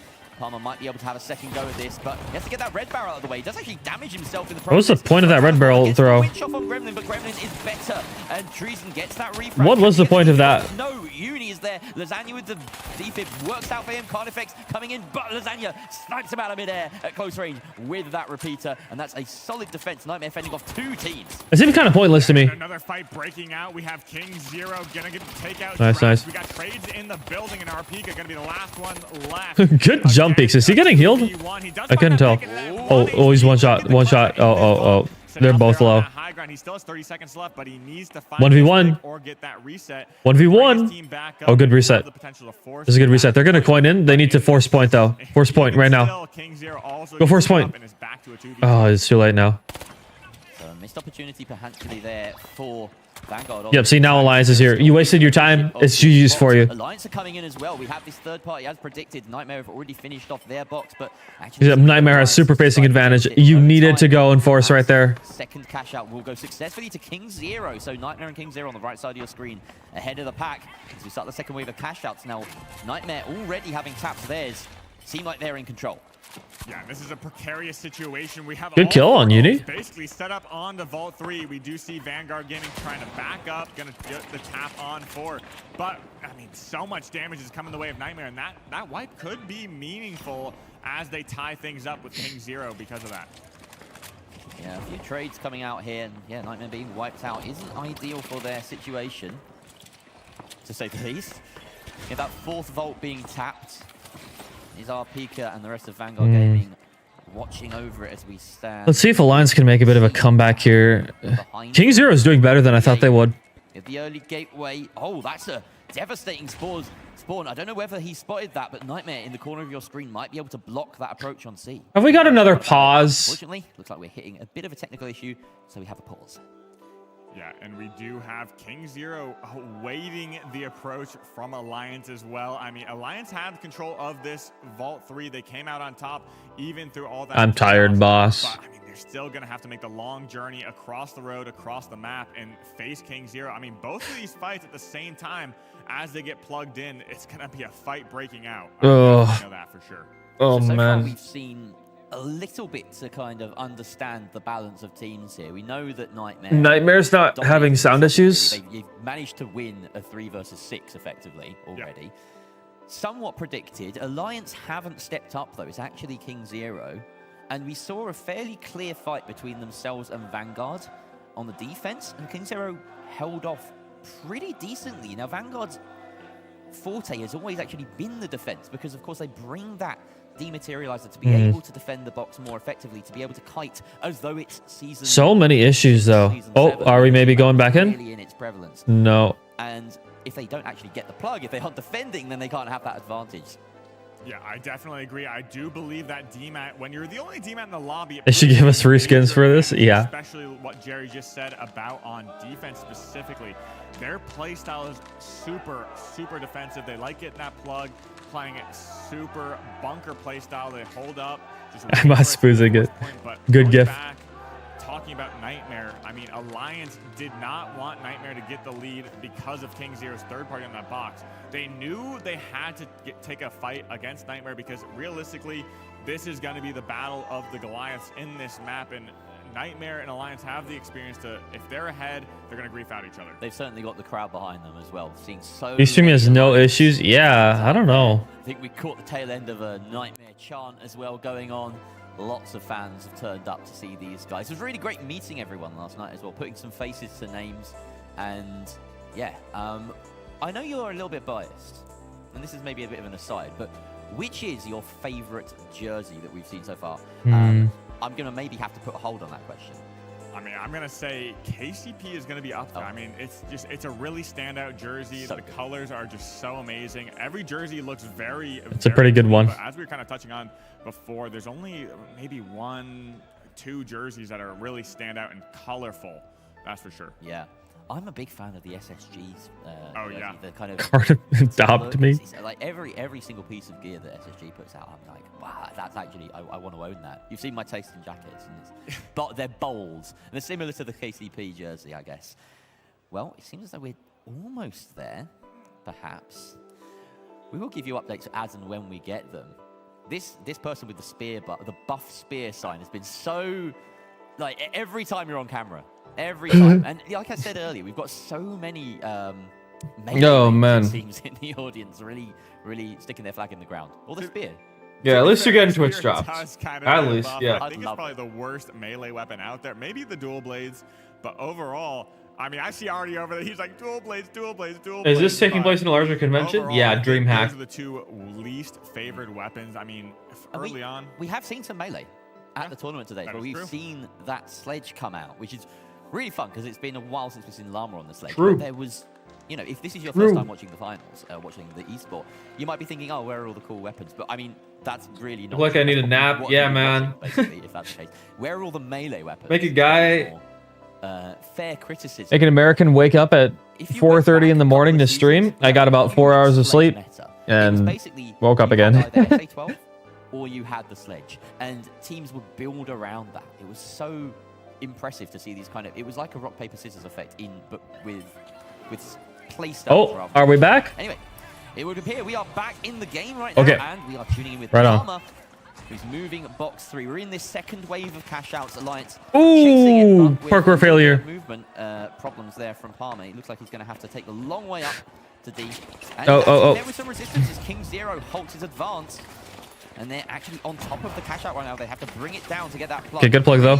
Sloppy start, but Barricade is so interesting. Yeah, they do get that plug, and now King Zero is looking for them. They use all that goo, all the barricades to block the line of sight, and now they're on the low ground. A winch comes out though. Oh, nice. Ching Fu by surprise, and now we're going to be going in on the. Oh! Alliance might be getting cooked here. Alliance is getting cooked. Well played. Well played. Good solid of white nice. From King Zero, and the steal is going to be confirmed by them. We also have a that was steal on good. the other side of the map as Nightmare are losing their cash box to the hands. Oh no, they are stealing it. Excuse me. Nightmare is doing so great. Managing to take that over. And so both cash box switching hands. Now we have the teams that all. Well, King Zero might be doing better. If King Zero could just third party everyone else, and if everyone else just leaves Nightmare alone, King Zero could come out on top. If they play this right, holy, I can't speak. If they play this well, this could be really good for them. And King Zero kind of approaching that as well. We're going to be looking at Vanguard as they make an approach on Uni. He gets caught off guard, but uses all 3 dashes. Now has to burn his gateway as an escape, and eventually does get out. But now they're going to be looking to force that point. These guys are really good. Make their approach, but this high ground is going to be proving difficult for Vanguard Gaming. Dome comes out to. APS is out. Here, of course. Vanguard Gaming really want to flip this and get on the defense. Yep, this is a bad situation to be in. And now you're in gas. Yep, and he's dead. He's dead. Vanguard is really slipping right now. That's curtains for Vanguard Gaming. They lose Yep. money on the wipe as well. It's just Vanguard is either getting fourth or they're getting griefed in. I'm calling it now.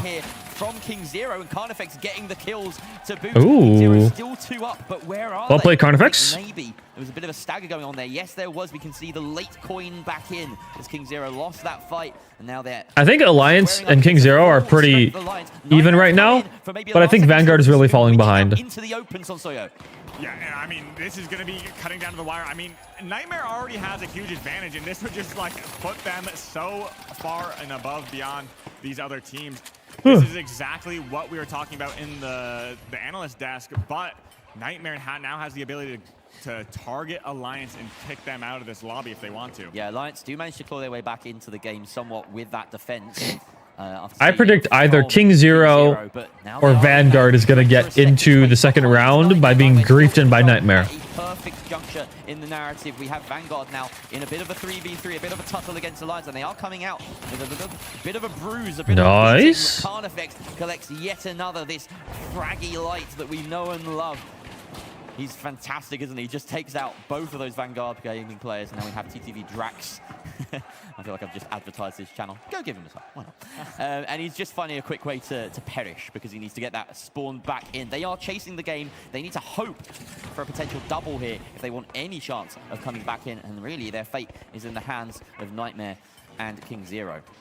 Yeah, and this blog actually could be pretty good for King Zero because now they're in control of this. We have Nightmare sitting over on to cash out A. Really wanted to deny Alliance's plug because if they get that plug, that could spill very much of a troublesome situation. Lasagna finds him with that CB1 repeater, and now they could be in control as Uni pushes up on this high ground. Palma wastes that winch, and now we're just rotating this box, keeping it out of Alliance's hands because if they do get a plug, that could also... Hey, Lord Durza, I think the real cinema matches were already happened, in my opinion. For anyone wanting to chase that box, there's only 30 seconds before it despawns, so everyone now should be focused on B, on holding that and claiming that second spot. Well, just ahead of Nightmare it would be. They are very happy to take second place and guarantee their spot in the next 3 versus 3. Here's a steal coming out. These ones are... Looks like it's going to be successful. These ones are fine, but like... Oh, really? As Drax is just lurking away with the RPG. Yeah, they're definitely trying to get Vanguard in, I think. Look at the cash tally. It's super close. Alliance could potentially play for kills here to try and supersede whatever Vanguard Gaming get at the end. Oh, the gas mine.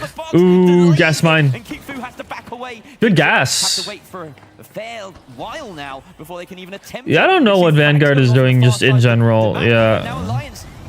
And now while the King Zero, they come in by the Oh, there we go. That's going to protect the box for now.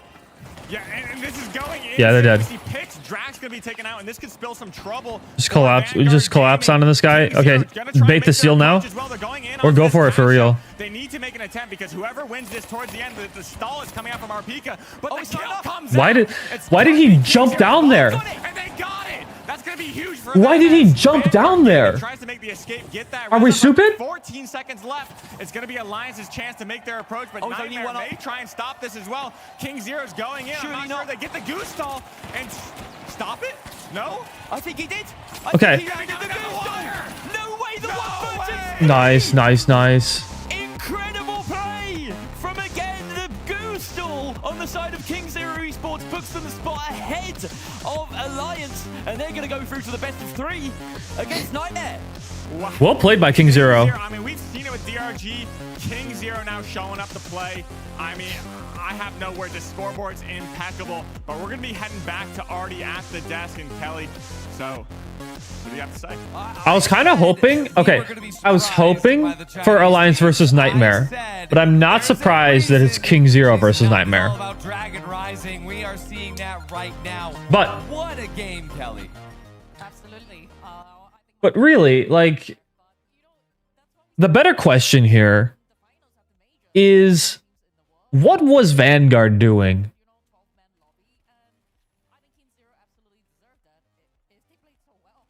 I don't know what Vanguard was doing. I feel like Vanguard really needs to go back to the drawing board and reevaluate a lot of things. Because this was just a crush. Like, it seemed like they were constantly confused, out of position, panicking all the time. Yeah, like, the Heavy went 0-7. Oh. Oh, 1 assist. Oh.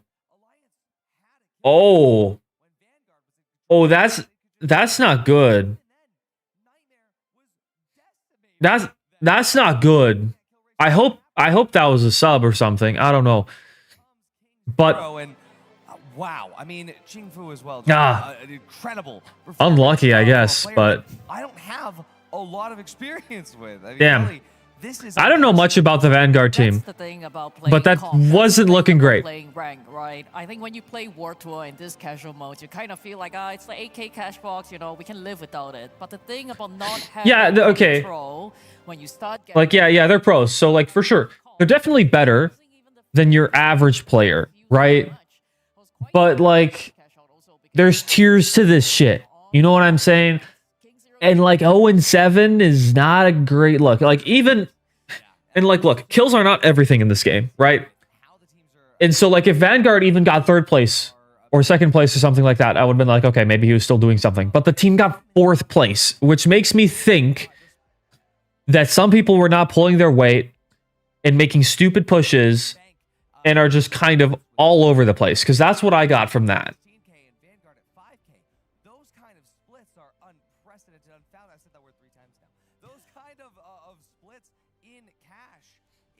It's just, yeah, I don't know.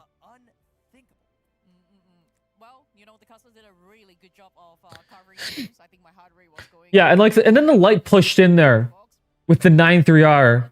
Like, I get trying and stop a steal there, I guess, from like, because like the heavy could body block. I guess I understand that, but you're just gonna get winched, and that's what happened. So it's like I guess he was just doing a desperate play, I suppose. But I feel like staying up high, lining up headshots, and trying to 2 to 3 burst would have been a much better plan. I feel like that was the play. I guess he just panicked. I don't know. Crazy. Got to shout out Embark for that one. Especially Tixie. Look at Tixie. Tixie is a resident crowd goer. He just in there representing the crowd, going crazy. But okay, game 1 didn't go as we wanted, but we're far from over. You know, we're gonna see you go to B stream. Will you be back for phase 2? Of course, we're gonna fucking try our very best. We're gonna make it back, don't worry. Swearing on the live. There it is. Strong words. Thank you so much. Strong words. Drink out with your team. And hey, we're finally wrapped up 3 groups. Is he gonna get fined for that? I wonder. Before we head out into phase 2. And with that said, I know in some esports you can get fined for swearing like that. I wonder if that's the case for this or not. I don't know. Hey everyone, it's the break. Welcome in. Thanks, Oscar. Appreciate that. I mean, I just want to say, Kelly, now that I have a chance to do a little bit of banter, since both of our teams ended up on the beach. Gotta be careful with that when you're talking on the main stage. Whatever money you guys get after you guys do end up winning something here at the 100K Grand Major, are you going to be paying for some media training for the team? I just got attacked right there. I was like, oof, when I saw it. But you know, the players, they're passionate. They just came off a game.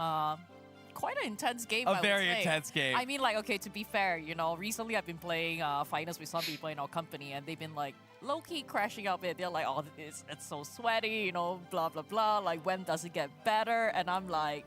Tristan looks like a soccer player. Yeah. Yeah, sometimes you get the games where you feel like, oh, I feel like I'm Carnifex. I feel like I'm Uni. I'm going absolutely insane. And then sometimes it'll just be, oh, wow, okay, I feel like maybe I am no better than Neon Guts. And I am just Whoa, shots fired. Shots fired. Sorry, Mr. Broadcast. But yeah. No better than Neon Guts. Shots fired.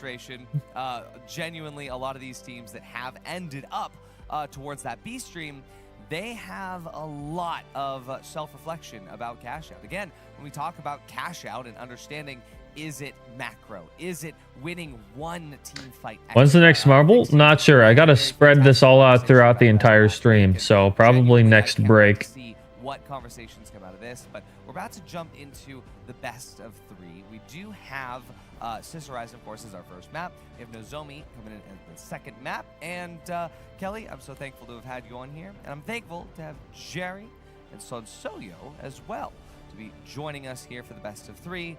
Taking us through whatever that third map is going to be as well once we learn about it. And, well, Sisserise for now. Sisserise for now. We've gotten very acquainted with Sisserise, haven't we, Sonsoyo? It's been a real Sisserise-y day. Yeah, exactly. I mean, Sis Horizon is probably the competitive favorite, honestly. Yep. So it's very, very apt that we have this coming for us. It has history as being that competitive favorite because it was back in the day when we couldn't adjust whether you would have variants on a map or not. It was the only map without variants. Yeah. So it became Can't take a break for a kind of a very level playing field without random elements in it. But that's enough yapping about the history of the game. The present is far more important. And right now we've got a matchup for the ages. One of the greatest teams on the planet, Nightmare, and a team that are virtual unknowns, King Zero Esports, excuse me, coming into the arena to try and see if they can topple this Goliath. Yeah, and as we run through the digital hallways coming at you to the arena, going into Vault 1, we have a Goliath of a team. The group up thing in game. King Zero is looking very strong too. Yeah, they're grouping up together. They're playing very coordinated, which I think is really important for Asian teams specifically. Because a lot of them don't play together very well, but these guys are playing really well together, so I think that's good. And the early damage was down to a couple of shots there, but nice. Nothing too meaningful onto the heavy. See Gremlin closing the distance, losing a lot of his HP. He needs to back on up. This is actually a momentary advantage for King Zero if they can find a good position. Gremlin resurfacing, trying to stay in cover. Has to throw out the dome quite early, and that's a slowly but surely King Zero are creeping forward in the flow of this fight. Oh, someone got dropped. Very quickly, and there's the winch, but Gremlin comes out on top as we pause. That is devastating. We'll have to find out what's going on there. Mid-fight pause. Did you see that counter winch, though, that came out from Gremlin? The mid-air winch that Ching Fu had on Lasagna, and Gremlin just saved him. I mean, this is probably one of the worst times to pause, but with some technical difficulties, it's got to happen. Yeah, something major must be happening for that to take precedent, because we don't typically pause. What I need is for them to stop pausing. About the precedents that are set here, so do not worry. Yeah, there's almost certainly something quite important going on. I agree. Of the damned out there. I agree. Caught that on mic. Yeah, every time that happens, he jump scares me a little bit. I look off. I'm like, is something terrible happening? But he looks pretty happy. He's a very energetic man, isn't he? He's like a little Labrador. Well, fairly large Labrador, I suppose. Yeah. RD. Full of energy. We are resuming straight in the middle of the fight, and we can see in the kill feed those we're back. Being okay. Traded. Gremlin does go down in the mix. That pause could have fucked up the entire fight, and it probably did. Uni left alone up against the rest of King Zero. They may feel potentially a little bit hard done by, but it's the kind of things that can happen in these sorts of situations. King Zero coming out on top. It must be said, though, that they were edging forward in that fight. And potentially, I think there has been some games that haven't had tech issues, but it's clearly not this match. It's clearly not this match. I mean, it could have swung realistically any way. We saw the initial winch and damage come out on the side of King Zero, but that that Gremlin had was just phenomenal, saving his medium from imminent What are we doing? death. I mean, it really swung the fight What are we doing? back in their favor, but it really came down to be a 50-50 in that fight, regardless of the pause and the situation on the reaction time. But now we're coming out with another technical pause. Before the vault gets tapped, we have 13 seconds going to be waiting for Nightmare to respawn. So they're going to be spawning back in with enough time to put some pressure on this plug, and it's 76 meters away on this rotation as well. It seemed as though King Zero had the height on that fight as well. That was an important factor in determining it. We saw that Fnatic won in B stream. Nice. Quite early on, and in that mid fight, winch minigame aside, King Zero had the Nerf Holtow. So we will see if that trend continues. So far, we are 1-0 in terms of team fights for the side hailing from China, and Nightmare, but on the back foot, which is something that we rarely say. Yeah, I mean, it's really going to come down to King's. By the way, we were supposed to have a Season 9 reveal at this point, 10 minutes ago. It's hard to say dominance, actually, because with that fight being said, it's going to come down to how Nightmare can come back, swing back from that wipe, and make their approach. I know they're a very, very consistent team defensively and especially offensively. Yeah, I don't like the pauses at all. That defense locked down. They know what to do. They have their... I agree, but you spelled meta wrong, but I agree. That's where teams can struggle. How do I stay unpredictable? How do I make the approach and catch teams off guard? Yeah, that is the question. Isn't that tomorrow? Is it tomorrow? We have just a moment. I thought it was today. Maybe it is tomorrow.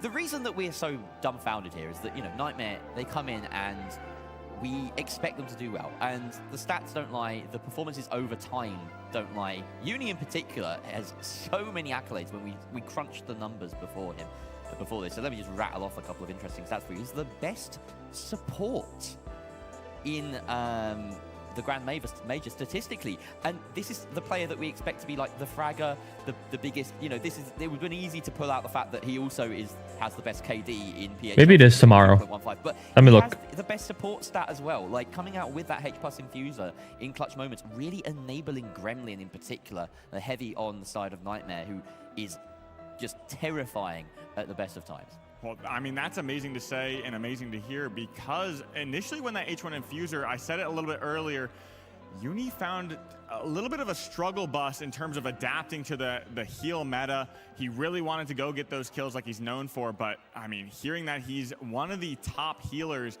out there, it's just spectacular to see how he's adapted. And I mean, that's why Nightmare is so good and so consistently fragging out, getting their damage done, and just amazing. Shout out Mickey there, one of the founding members. It is tomorrow. PHL, real backbone of the scene. Unfortunately, not Man. here as well. He's on the sign. I was hoping it was today. For the closed quals, and they had honestly one of the roughest journeys through. I suppose it makes sense. It makes sense, but I wanted it to be today. Back in my mind to Mickey rocking the revolver, really kind of pioneering it, actually. A lot of people now. Finals movie. I don't know if they got the budget for that. They don't got the budget for ads. Make a finals advertisement first. Revolver in this lobby, again being the King Zero player, of course. And so many people have taken it off the back of, you know, what was a really, really impressive display from Side Esports, despite them not making it to the Grand Major final. Yeah, and the revolver, I mean, it's such a volatile weapon. If you're missing your shots, I mean, it just makes it so difficult, because that mag size, it can be so detrimental to miss 2 shots. Then you can't really clean things up. But you can swing the fight in your favor if you do hit 1 headshot. It's 2 headshots to a medium. I mean, it just tanks the light's health with a headshot. Just a headshot can swing the fight in the favor, and that's kind of the meta we're in right now. Oh, you that's want a to real do question. That's the real question. Lemons or limes?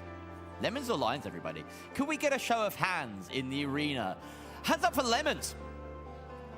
Okay, not too many, not too many. And then they're just saying shit now. Oh, that seems like a more popular option. Certainly, I think limes just swept the floor with lemons. But the only reason I'm not asking you to cheer right now for those is because I can't hear whether you're cheering. Maybe if you cheer loud enough, you can tell us. So let's do that again. Maybe let's have a shout for lemons. If it's as big as whoop. You can tell the commentators, they're really trying to just fill in the time here. That's for sure. Crowd showing out for Limes. I mean, if Limes had an esport team, they'd have the biggest crowd. You know, I think I've done the market research now. I'm now formally announcing Lime Esports. And we'll be competing at the next major event. I think you'd find some easy fans in the finals. Who am I going to sign, though? Who's unsigned at the moment? A bunch of lemon heads. That's a lemon heads. No, that's against our. That's the one group of people we wouldn't get. Come on, Sonsoyo, you don't understand the philosophy behind this. Well, this has been an interesting yap, hasn't it? We're still waiting on some confirmation of what it is that is troubling the players. But as I say that, it looks as though we're getting started. Are we back again? Apologies. That is. No. I just debated everyone. They are resetting the lobby. That's what. Okay, good. Getting a reset happening. I mean, Nightmare going to be coming. Good to reset that. Everything's equal. I mean, that vault hasn't been tapped yet, so I mean, it could have been anyone's game. We knew Nightmare was going to spawn back in and have a good opportunity there. That pause throughout the whole momentum of the game, you have to restart. This is the first time I've been sitting down. Little tiny things like that can decide who wins and loses. You need to restart. Just a little fun fact. This is our first time casting together, and hasn't it gone brilliantly so far? I mean, it's gone pretty well. I mean, one team fight in the 3v3s. Cash Out was pretty hype. I mean, speaking of sitting down, I've been sitting down all day. I can't wait to get over on the analyst desk, stand up, stretch my legs out. I mean, I'm a lumbering 6'5", and these chairs are. I mean, they got some pretty good backing, good support. It's pretty nice. It's better than my chair at home. Yeah, definitely. So, I've been keeping a vague track of the B stream so far. Last time I checked, we had a situation where FN Esports and Fnatic were up against each other in a best of 3, having won their cash out. I can now report Fnatic have won that best of 3. 2-1, so it went to 3 maps, interestingly enough. And that means that they are safe to move. It is their first big event. I was just... The pauses are getting a little ridiculous at this moment. Map, or another best of 3 between 5FaZe and Team Secret. That's Chat, the main channel is getting angrier and toxic. I'm not surprised. If you're at home. Yeah, there's definitely plenty to do in the arena as well. Go check out the player. I imagine Reddit is also going to be complaining and toxic too. By the DreamHack Arena.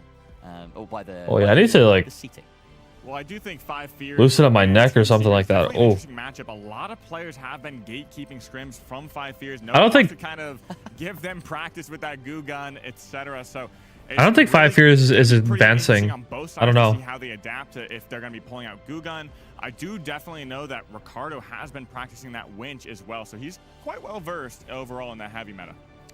Yeah, he's an adaptable player. I think to be a goo gun man, you have to be, because you have to know when it's not working, and sometimes it isn't working. But I feel as though 5Fears they might meet their end there. That's my chat. How we doing today? Probably chat. That bit better. Lemons or limes? However, you know, this is all up in the air. This is all speculation, and again, it must be stated, this is the first time we've really had cross-regional competition for several months now. Yeah, I don't know what to do at this point. Oranges.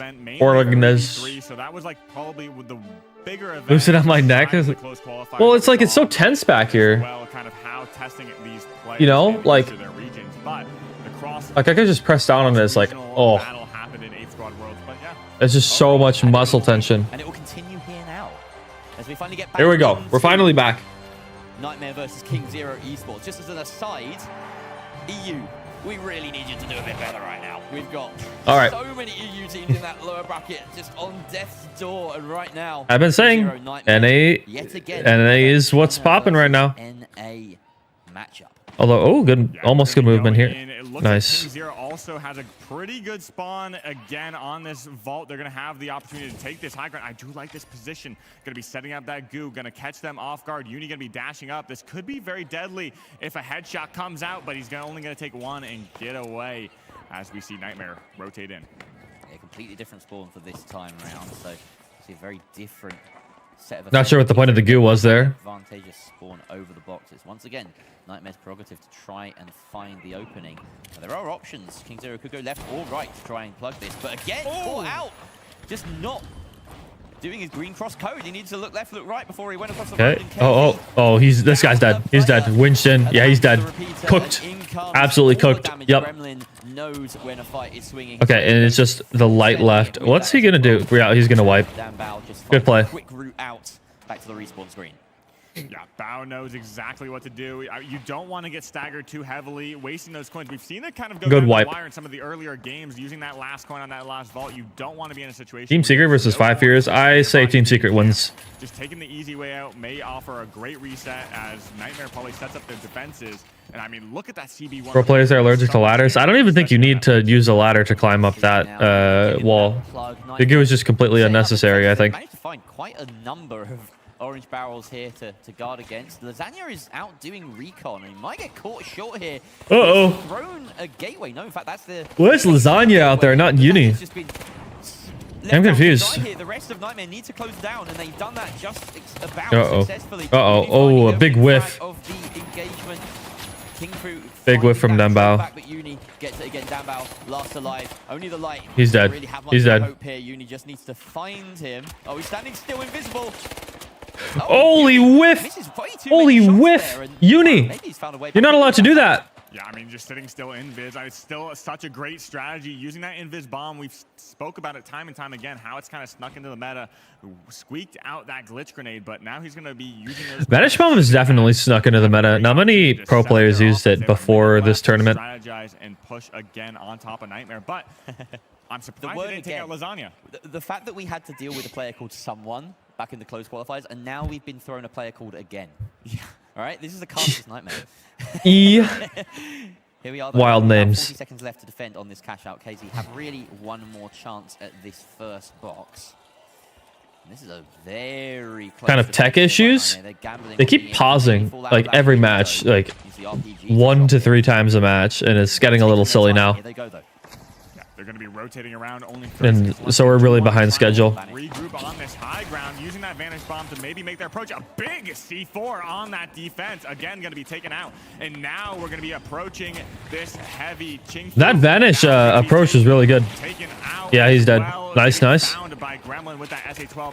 Everybody jump on the light here. Yep. Everybody got him. He's dead. Nice, nice. Good stuff. Dude, the Vanish push was really good. Especially with the heavy and the SA-12. That's lethal. Have that added fourth defender of time, as I like to say sometimes. And we saw Nightmare use that to full effect. Yeah, rotating up, taking the zip, and getting some great damage. That C4, yet again, just a fantastic play there. He'd already taken damage. He'd taken some shots to the back. CB1 repeater. Gremlin is a really good heavy too.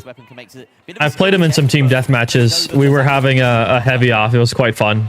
Here we go, an RPG. I think my team ended up winning though. But it was quite fun. We were both SA-12 dome shielding each other with winches. It was good stuff. What I rode for? Pioneers. They already have qualified, so Objective, and they're going to head straight to A, the nearest option. doing pretty well right now. We will see potentially a winch out into the open, depending on how Gremlin and co want to play this. But no, it looks like they're playing vertical. They're not even going to be playing for drop here, as it stands, just want the high ground. Yeah, I do think that SA-12. Yep. Right click into the winch, like really good. It offers you that close range battle, but you're So good, so good. So with that Well CB1 played. repeater, it It's really so just good. comes down to preference, spawn manipulation, everything like that. But they're going to be getting a pretty good spawn. They have an ability to just rotate What's Cap? inside and maybe take Nightmare off guard, because they're ready to sit back and wait for them to come across that road. But that's not what what's happening. All things considered, it's actually very similar loadouts across both teams. They're even running the exact same light loadouts with that vanishing bomb. And that's something that Crouching in. I love it. Right about now as they're Cutting noise. to the corner, but they're happy Okay, to they've spot been this by seen. Uni doing some very useful recon work. That's the kind of play that doesn't show up on a stat line. 30 seconds or so, or rather a minute left or so on Nice, this nice. box. They managed to find some very Good goose, good goose. Yeah. Okay, I like this. But here comes the attempt. That was insane. Did you see that? They blew the C4 up, Winchy in the corner, but Nightmare has the He was so crazy. The steal is going to get stopped as we take out 2 of their players. Oh, he's dead. Yeah, he's dead. He's dead. Yep. The last one up, getting taken out. Dude. And only 45 seconds left. King Zero might just be getting diffed by Nightmare this whole time. Corner, breaking that C4, just fantastic timing. Me beating Gremlin? That they weren't able to No, get we the did. advantage, and Nightmare had the high ground. We did win. Flashes of brilliance from King To be Zero. fair, I think my team was better than his team, but we did win.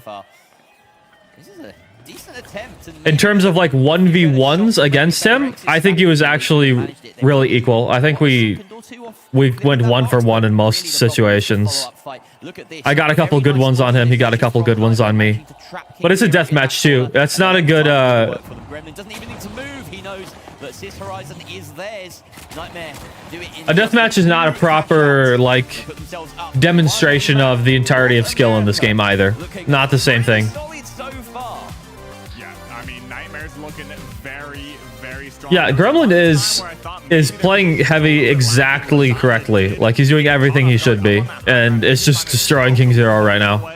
Keep them at bay, but they just jumped right on top of him. But fortunately enough, he had that goo in hand and was able to rotate out. And I mean, they cool, calm, collected for Nightmare. It was a brilliant game, but we have a couple of people on our desk that are ready to break it down for you. Artie, Kelly, take it away. Or not. Or I'll have a little. I just threw Artie under the bus right there, ladies and gents. This was a moment that was rather puzzling, was Dambao winning that fight up against Uni. I feel as though That was a good kill right there. Like that bit where he went and killed 2 people, that was good. Especially with the winch. Team Secret won first map. Yep.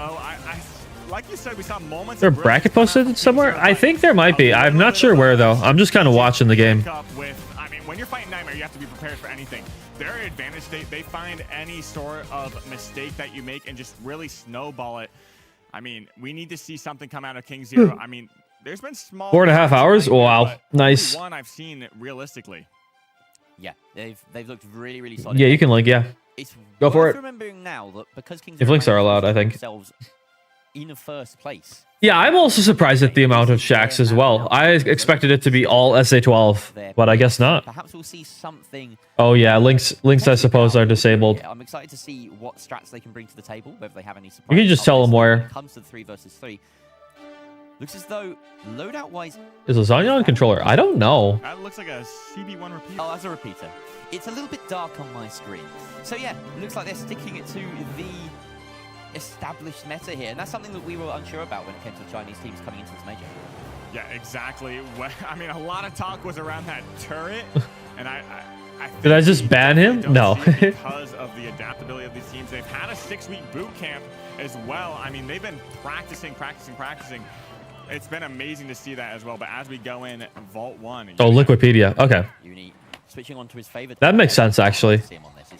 He is a literal nightmare when it comes to just being a wasp. Thank you, Captain Slow. I think of Uni. I don't know about you, but here we go. This is an interesting crossfire that's being left here. Dambao deciding to stay out across. Controller pros definitely exist. They do exist.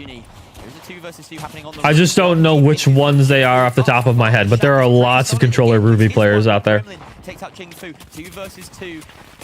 And the medium still up for again. It means that he can grab his heavy back up, but they are slowly losing bodies. They cannot bring them back up. Nice. They are losing them. Wiped again. Wrap around and do the heavy lifting there. Lasagna went down in the middle of that, but Nightmare in control throughout. The reason that they use holo sights is because the dot on the holo is a little bit smaller than the dot on the red dot on certain weapons. But the circle around the center dot helps you stay focused even in close range engagements. I made a scopes video on it that kind of talks about why you might use that. But on certain weapons, the red dot is still really good. It's like weapon dependent on like how big the red dot circle size is. Being punished, but yeah, that's exactly what happens as Chingfu manages to catch the back of Uni, and now we've got a 2 versus 3 here. Gremlin looking to do some damage control. Lasagna opens out with a kill on Chingfu. They've evened out the difference, and these shots aren't all landing. Dambao manages to find... I think Shaq out damages SA12, does it not? Well, they've really... I think the difference for using SA12 is it has better brawl and teamfight potential. Nightmare was so slow on the transit. Yeah, I mean, Pre-nerf SA12 would beat out Shaq, but post-nerf I don't think so. Again, grab a body. It blocked like 2 or 3 of Gremlin. Especially not on a heavy. And again, just was able to clutch out the fight at 1 HP against Gremlin, which really swung it in their favor. Dambao now getting set up. This is something we've seen him do a couple of times now on the zone. It seems like oh, King Zero got a box. To have the light on this off angle, far away from the cash box, maybe forcing the spawns as well is part of this, but we can see now that has worked. Nightmare have spawned out in that far side and have to cross, well, any number of roads to try and get here. We see that gate pad being done behind cover, and that's worked decently well enough for Nightmare as they cross without too much pain. And they're in the building safely, but they are split up. Yeah, and this puts Dambao in a pretty precarious situation, as well as Nightmare. Do they go after that light, or do they try and take the 2v1? But Uni beams him with that M11 to solve their own problems, but Chingfu now going to take a big amount of damage, and Lasagna going to find him with that CB1 repeater. It's just going to be, again, just jumping off the map. I mean, getting that respawn sooner. Lasagna won a 1 versus 2 by himself right there. he was up against the 2 players of King Zero, and Gremlin and Uni were just kind of doing their own thing for a lot of that. They'll get this free steal right now, and there will be another chance for King Zero to come in. Very rare that we get to see what is effectively 3 fights over 1 cash out, but that's what's happened here. Mao, I just checked my spreadsheet.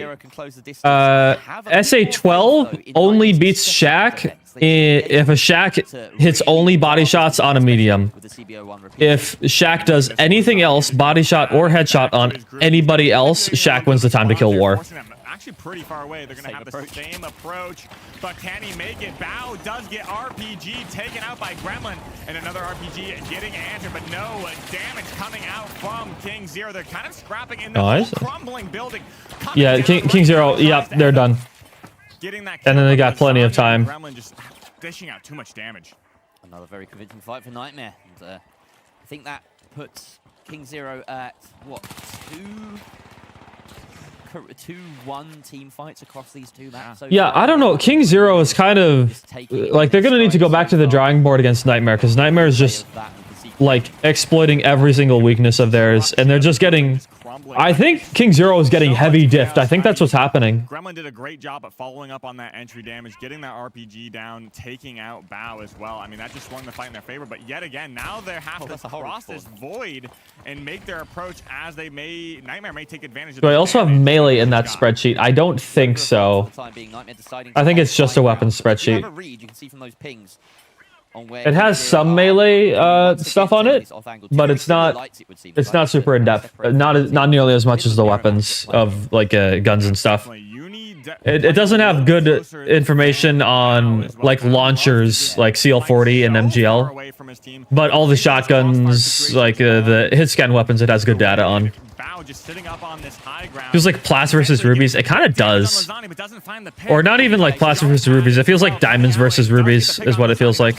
On this vault fight, swing the fight in their favor, but now even still they are on the low ground with Uni up on high ground. Gremlin just sitting tight up in that building, gonna try and find an advantage and swing the fight in Nightmare's favor. They just need one pick to even things out. Both teams banking on that light flank, doing damage to Stam out that comes out on top. Jingfu now just needs to stay alive, and they need to ride this advantage home. Uni dealt a lot of damage, but again taken out instead. The 2 versus 2 issues. Nice. Good shots, Uni. Dambao having the back on up as that yeah, he's dead. Making it briefly a 2 versus 1, but Uni again. Yeah, I really don't know.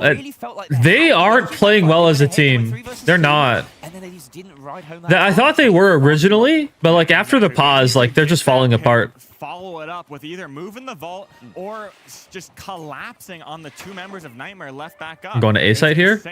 Oh, we're a little indecisive. Okay. That's what Nightmare have been doing. Oh, what is this spawn? What the hell? Okay, that's not good. Aura from Nightmare. Maybe it's just good positioning. I say that as Uni once again gets caught mid-vault transit and has to bail himself out this time with that vanishing bomb, but that means it's no longer available for their engage. So they have to audio and they don't get the plug. glitch there, I guess. Oh, that would have been such a good winch. Okay, but he's dead though. There we go. Like, holy fucking diff. Holy fucking diff. Gremlin finishes him off, and it's only Dambao left, the light here, who has plugged the box. Oh, damn. Good headshot. Fight. That is not something you often see in the Western meta. They good kite. Really themselves there, but Nightmare getting the easy steal in return. Okay. And Bao just hanging on and getting that res. He did get that stop, bought his team a little bit of time, but overall, Nightmare's going to be able to get that nice. And win these fights. We need to see a little bit more teamwork collapsing on the picks and damage that they get. Nightmare's just doing a phenomenal job at recuperating, and now this fight's going to be breaking out some big damage from the M11. Going to be shooting at that range. Uni's known for... I should try Vanish M11 more. Well, I mean, it's just fantastic to see, but Chingfu going to eat an RPG as Nightmare rotates out. I don't think they want to take a big fight right now if they don't have to on the low ground. It's really funny watching the 2 versus 2 and the 1 versus 1 continually happen. We've got the heavies and mediums sticking together, and then sometimes Uni just wants to take a fight on Dambao and vice versa. Yeah, he's dead. Holy. Like, it's actually... Why are they so split? What are they doing? And they are absolutely diffing King Zero right now. Pulling that box out into the open with only about 40 seconds left. It's as good as done. They just need to hold on against the potential last-second dash from King Zero. Yeah, Nightmare is looking just way too strong and way too dominant. I mean, we've been saying it over. Well, King Zero is constantly out of position. That's not helping their case. Especially in this match. It's just going to be no opportunity for King Zero to make their approach. I don't even think they're going to be able to get on it in time. They might be able to. There is time. They're going to try Maybe got it on in time, but they don't get it. They don't get it. From Nightmare. They are so ready for this. Diving on top of it. Winning the match into an absolutely what a curb stomp. Coming out from Nightmare. They've come into I need to see the stats at the end of this match. They booked their spot in day 2, ready to assert that. Yeah, let me see this. Maybe only 2 fight wins coming out from King Zero. Yeah, these guys are like, yeah, easy work. Look at this guy. Well, I gotta this guy knows what's up. NA supremacy continues to reign true. No matter how many groups we have, He's just like light work. He's like light work. Spread across the world. It seems that nobody can outplay the NA teams, with Envy in Group A, with, of course, KCP. I wanted to see the end of match stats. I guess they're not going to show me. To see Nightmare in Group C. Absolutely. Watching this game, honestly, I felt just low-key a little bad for KZ because I feel like Nightmare outclassed them in like every way. First in movement, yes, that we can see, you know, Nightmare just pretty much a better movement. Secondly, the decision making, you know, when to fight, are they gonna plug, you know, where to go, all of that. And honestly, even firepower wise, watching them having these fights. There we go. Oh yeah, I mean, this just reinforces. Holy heavy diff. They had the full control in cash out. 0-9. They had the ability to set the pace and understand what was needed. I'm still thinking about when they took Vault 6 away from Alliance, and here what they did was they just absolutely took every single opportunity away from KZ. Yeah. It was kind of insane, Kelly. What a good heavy can do for your team. Right there. Tough to watch. Right There there. was almost nothing that KZ could have done, but honestly, as I said, I feel like KZ and DRG, they are already performing at a level that is like a little bit scary. Way higher than anybody predicted. What's gonna happen at the next LAN? You know, it's they have like what, 8 weeks to have it prepping for this tournament. Absolutely crazy. Yeah, they've done so much in such little time, and this really does go to show the differences between all the regions. And here to also help us point out some of the differences between the regions, let's pass to Oscar on the stage, see who he's got to talk to. And here I am, and I'm joined by no one else but Mr. Lasagna himself from Team Nightmare. All right, you know, talk to me. You know, you show up now. Oh my. Let's go. So talk nice. to me. You showed up, quick, decisive cash out game into a 2-0.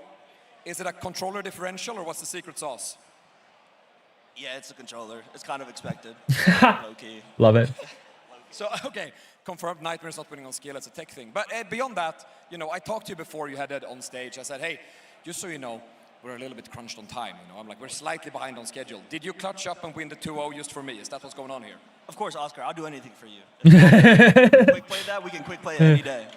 Well, strong words. If they want to quick play, they'll quick play. They're through to day 2. We'll see you tomorrow, man. Thank you so much for coming through. Well, I love that. That's your winners, Nightmare! And with that said, with 3 teams through all the way to day 2, with 1 more group to go, I think we're ready for more of the finals. But before we get to experience more of the finals, we're going to a quick break. And I think we are this time, RD. We are. We actually get a break now. All right.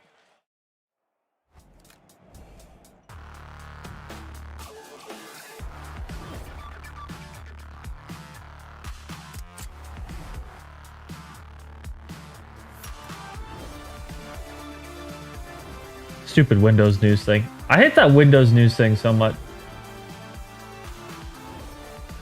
Okay, hold on.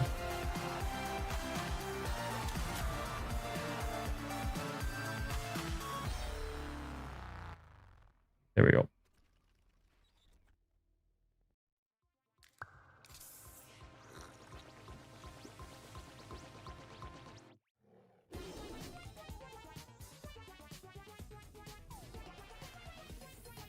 All right, here we go.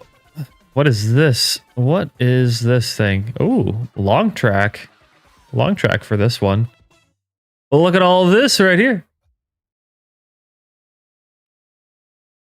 Got a lot of people in this time. I feel like this game audio is a little distracting. Put it down to 1% so that I can still hear if something happens.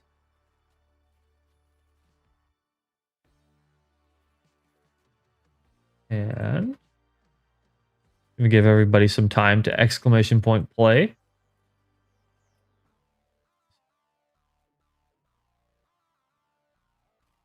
Everyone in?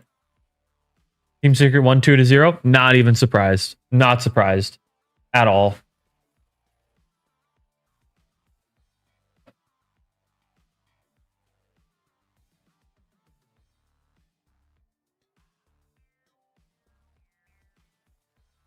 I feel like NA just like diffs most of the regions.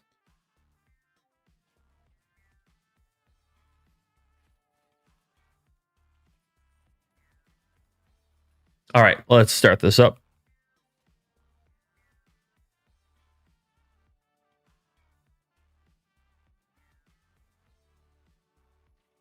Let's go. All right, who's going to be in first place once we get over to here? Now, I don't know if this one... Oh. Well, that's a couple people down. Did everyone just pile up and fall over the edge? I'm not sure what happened there, but that's like 5 people down. All right, then. Yeah, these barriers on the side are very, very small. I guess that's just what happened. Oh, there's like trapdoors and things. Oh, interesting. Okay, is anyone going to fall in this trapdoor? Let's find out. Anybody? Oh, yep. There goes Matzo. Matzo's gone. Anybody else? Let's keep going. Yeah, there's more traps in this one than I thought there would be. Oh, Jazzlook is also gone. Unlucky. We got more people slowly on their way over here. But, oh, there's another trapdoor over here, which is not good. What the hell? This track is dangerous.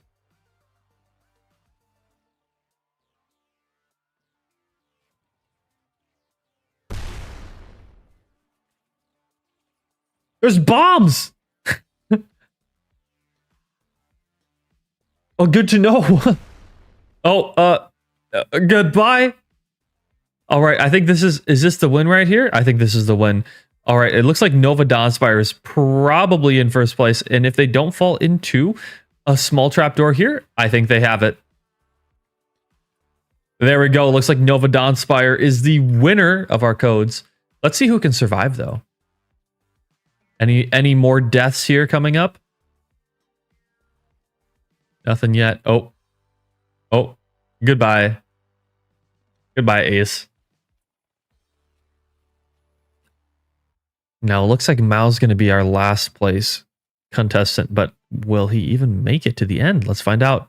Oh, yep. At least you lived.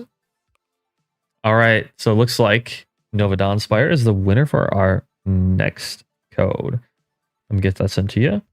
One moment here.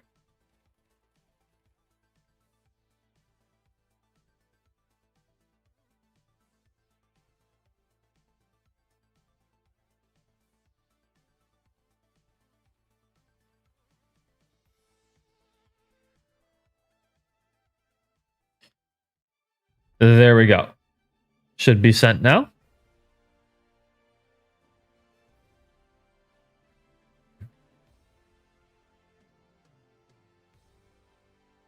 Are you complaining you've won 3 times now? Yeah, I don't know, man.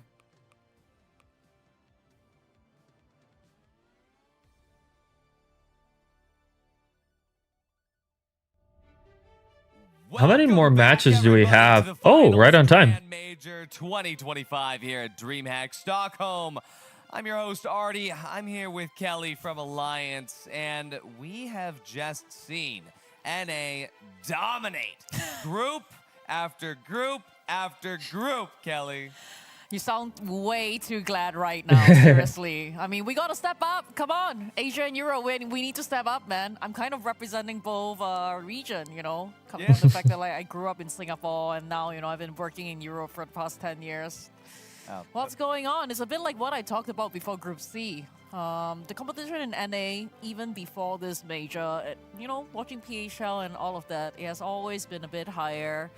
Hopefully, some of the European or Asian teams can come back from Phase 2. Yeah. And get their Yeah, no problem, Nova. I hope so. I really do. I mean, I want to check the schedule here. To do in Group A, after seeing what KCP did in Group B, and here Nightmare in Group C. The thing is that this does not fare well for the other non-NA rosters here in Group D. I mean, it spells a little bit of defeat. I'm not going to say it outright, but genuinely, my prediction. Okay, there is no specific end time for this. Okay. The same is going to continue. Let's take a look at the teams here at Group D, where now we actually. Okay, is this the last? NA teams. The last one for the day? Right. we have TSM. Oh. No hours. This is Arco, Apollo, and Visions. And this team has been through the Interesting. ringer in the last, well, 72 hours, but they're feeling good. They're feeling confident. Space Station Gaming, of course. Oscar checked in with Lamp earlier today. I was able to check in with the entire team last night. They're feeling more confident than ever. Same with Gen G. I feel like Space Station is going to do really well. Gen G and Ape Squad. These are EU's last chance to get out of group stage without going to the lower bracket, which Chad has started calling the EU bracket. Stop calling it that. I love that. You're not wrong. EU We bracket. have Gen G, of course, the Takey Joe, Noliex, and Pakolem. It's like the opposite of Counter-Strike. It's like NA Counter-Strike sucks. It looks like the finals NA just wins everything. Go. And it rhymes with NA supremacy. Actually, no, that's actually what it is. It doesn't rhyme with anything. But Kelly, I mean, what do you think? Looking at these squads, you know very well all of these teams. Do you think the EU has a chance here? There's 2 of them. First of all, I heard that someone said that Group D was the group of death. Yeah. For all the fall groups, I'm not sure if I'm gonna agree, but it is a really stacked group. Gen G was the first team to qualify to the majors. That was really exciting to watch from EU. I think, of course, to be quite frank, SSG, unfortunately, as much as I don't want to be on this NA hype train, Yeah, I agree. that they are gonna be SSG is going to crush. They're going to crush for sure, right? I think so. For sure. This is SSG's chance to get the redemption. They do not have the best track record at cash out. And this is their chance to, well, show that they do, especially amongst their peers here who they've had a lot of chances to scrim against, try out a little bit against. And This is such an interesting jersey. It's like a polo. Fantastic shot at this. But, chat, obviously there has been a lot of stuff going on today outside of your main group stage A stream. So I want to talk Hey. what has been happening. He's got my wall hack sleeve. He's got this one. And on the Hold on. B stream. So I want to take a moment to chat about the score lines right now. We got some replays. He's got this sleeve on. It's a good sleeve. You're going to be seeing, of course, 5 Fears. We might have some Glass Gamers here. And Team Secret. W. We've been going at it out here for the cash out to decide who gets to live, who gets to go home. And during this cash This looks out, neat. it was FN Esports and Fnatic that were able to take it through all the way over to the end. Looking at this game, this was just an insane last chance effort by every one of these teams to do what they could. FN Esports pulling out the Charge and Slam for the first time. Whoa, the Charge and Slam. Now we've seen it here at the Grand Major. And looking at the Group A and B lower bracket here, this was genuinely a surprising finish where FN Esports was able to pick up one of the maps here. Fnatic did ultimately win. They were able to stay alive. Now, that meant that, well, we had another chance, of course, to take a look at the Korean team, what they could do, and taking a map. Why would you push that dome does still put them up in a when you haven't baited the win yet? all things considered. Some amazing shots, some well-timed last-second clutches like that one right there. FN Esports did not let this go easy. Now, the last game that was happening as well, we'll talk about that in a They're just giving Remke free kills. Cinematic. Absolutely beautiful stuff. Now, we do have confirmation that our first team has been eliminated. Oh. Unfortunately, do have to say our goodbyes. 5 Fears? As 5 Fears. I called it. Disappears off the screen. I called it. In a mess of goo and sadness and points. But Kelly, Team Secret, we're still alive. It was the hope of Goo mains, though. I think every single Goo main was really, really hoping that they would be doing well. They were so disorganized, and the Heavy kept pushing places by himself and getting deleted. I'm not surprised. Here, at least, Spirit. I gotta say though, that B stream has. They needed to play more carefully. Amidst all of the, They played like they relied way too much on their the goo gun to save them, and it didn't save them. We're also not done with the B stream, so go ahead. But here in Group D, because the fact that we have Ape Squad, Gen G, SSG, and TSM about to show their stuff, I have absolutely no idea if we're going to get the trend continuing. Are we getting Sis Horizon for Cash? Oh boy. I can't. But just to be Do it clear, again. even Do it though again. I said that I felt SSG was going through, I'm gonna be cheering for Ape Squad and Genji. You're cheering for Ape Squad and Genji. Absolutely. Absolutely. We Absolutely. need some EU to make it out of the group stage. I gotta say, there is a chance it could happen. Take a look over here at TSM as well as they get set up and ready. Now, again, they were called No Hours before, and that's because they have swapped over from a different game and just decided, hey, we're going to just try out these open qualifier things. Isn't that crazy? They beat the open qualifiers with 150 hours under their belt. In the game. Nice. They beat Good stuff. the closed qualifiers with less than 250 hours each under their belt. Thanks, Viking. I have to say, the fact that they are standing here today in Group D, Kelly, is impressive. They're cooking. That is impressive. Sometimes I That's also really hope that, good. Like these kind of players that came in from another game, I hope that they were bringing like a different type of meta, that they would kind of like play a different setup and all of that. So far, it's not really. There are bracket lists with who've run the previous rounds. There might be, off the top of my head, who was it? Are we allowed to say what game they Envy, came from? Pioneers, I think we can. There's literally nothing and that says we can't Nightmare do it. have won. But yeah, I mean, coming from a game like Splitgate, where you have so much extra chaos that's happening on the screen at any given time. Not only that, but so much chaos happening with the game itself doesn't even exist anymore. But you know, here's the finals. That's why they're competing here. Yeah, it's a bit of an NA sweep right now. That straight up, every single team that is in this group has worked extremely hard to get here. I think Ape Squad as well is one of the more storied squads as far as you know, making it here today, and the circumstances that allow them to end up here.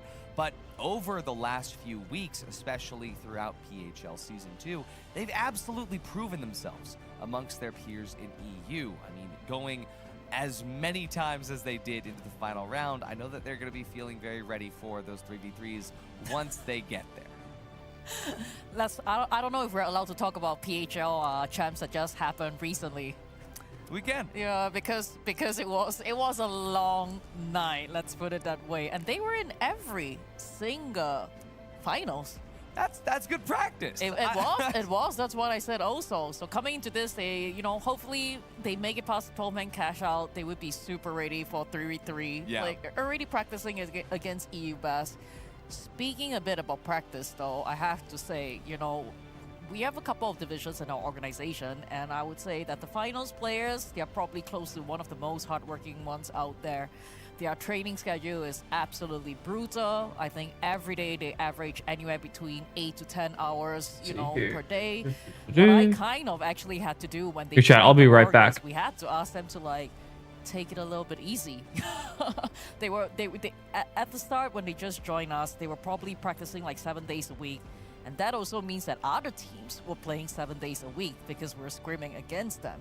And I kind of low-key had to say, please, you know, take a break. I mean, the thing is, though, is that schedule. When you take a break, you just want to chill out and relax and play your favorite game, which just happens to be the finals. So I understand it. I really do. Let's take a look at the maps here. We've had Sis Horizon 3 times in a row. Let's see what happens here. Ape Squad says no to Skyway Stadium. Space Station gets rid of Seoul. Genji gets rid of Vegas Stadium. TSM gets rid of Monaco. There's no way. There's no... Oh, it's Fortune Stadium! It's not Sis Horizon! Let's go! Hopefully this will distance us just far enough away from CNS to avoid any more troubles. And hopefully Isolt and Holto will take good care of us. You know who else is going to take good care of us, Kelly? It's going to be our casters. It's going to be Jerry and Sonsoyo to take it away and take you into the action as we get ready for the final cash out of the group stage. Yeah, and this is going to be exciting. The first time we're seeing Fortune Stadium, I mean, a new map in general for cash out. So, yeah. Jerry, what do you think? I can't believe it's taken us this long to get to Fortune. It's such a beloved and popular map. Yeah. And here we are finally with 2 NA sides, 2 EU sides. EU's last hope to make it out of groups without a huge mountain to climb. Space Station Gaming and TSM representing some of the best in the world. Ape Squad with a surprisingly high finish in PHL recently, and Gen.G having a lot more problems off in their off-season. I wanted to make sure there was the music that was still playing. We are, do not worry, this pause is not going to be a long one. Okay, we are straight good. back into the game. Yeah, and I do think this match could be a little bit lopsided. SSG does have a big target on their back, being one of the more seasoned teams. But as we go into this first fight, we see TSM taking the low ground, taking a lot of damage, trying to get up on the high ground. But Krieger Blue finds a great pick, as well as nice. coming in on taking out Arco. We're going to be looking at Vision. It's going to be the last one from TSM as well. He's going to be waiting as Red Fox gets a gateway over to that. Oh, they get the good hospital gateway. They actually managed to pick off Visions as well. Oh, we're not on this horizon. Nice. For this opening Vault fight, and they should get themselves moving very quickly and plugged in B. On the other side of things, it's Ape Squad. No, sorry. It's Oh, and we're down 1-2. That are moving the box. Are they aiming for a double here? That would be quite bizarre. Top, middle, leftish? Maybe Like, they are just simply taking this route across the map to A. They are taking some resistance from Gen.G or holding in the middle of the Hoto building. Yeah, a little bit of a technical pause happening. It's going to be... Are you fucking kidding me? I'm not sure how long it's going to be, but it's going to be TSM spawning in... I agree. Every time, a little bit of a jump scare. Every time Artie gets Sonsoyo just sort of jolting with that scream. But you can see right here what Space Station Gaming's intent is now. It's completely mapped out. We can see Normalize ready to jump onto that God Zip, and Lamp ready to cross it. So that's what we're seeing. What you're seeing is the lovely faces. Well, there's no kill feed at the minute because we're paused. Looking at Ape Squad, what a beautiful jersey. One of the more colorful ones alongside KCP as well. You would say that. Plenty of fans out there. I love the foam hand with a finger for every letter of Space Station. That's just so funny. Absolutely brilliant move there.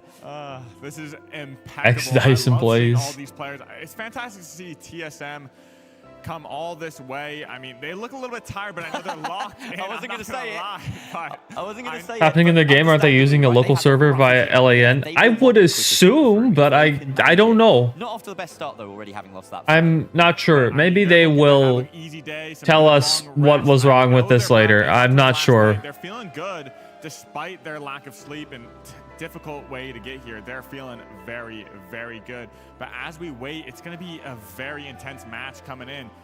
I think there might be a third party as we get unpaused here going into this and throwing that box over to A. Oh, they're going for an egg. Oh, nice. Oh, yeah, he's dead. He's dead. Huge damage. Lamp following up. What an Yeah, he's dead. Yep. Well played, Lamp. They used that timeout very effectively. You could see the hard left turn they made, planning to just go, you know what? We can engage. Just get that jump pad out immediately. That was a good engage. Bounce really good. Gen.G, we'll get a replay of that moment when they flipped a switch. Look at that engage. I mean, Gen.G had no chance. They barely even did any damage in response. I think, look, Lamp left with, like, I think he took like 20 damage in that whole. Yeah, I mean, that was fantastic. Using the time to your advantage. I mean, it's exactly what a good team does. But now they're going to be setting up their defense up onto this Izzle Mall building. But we go over to Izzle on the other side of the map. It's going to be Ape Squad on the defense, going to be rotating around, kiting away from TSM as they make their approach. It's just, who are we versus here? Ape Squad and TSM right here. Regardless, drops 2 floors. The goo comes out. Oh yeah, this Visions is dead. Visions is dead for sure. In a bit of a trap as Ape Squad has laid he's dead. that ground there. Apollo gets a trade back though. Arco with a backstab, and they might be Damn. We see the res coming out from Krieger Blue. Manda Okay. gets back. I mean, Krieger Blue follows up with the kill onto Apollo. 1 versus 2 here as Arco manages to finish him off. 1 versus 1. I think he loses. He's at a very low HP. Manda should be chasing this, but he has no idea how low Arco is. Yeah. There he is.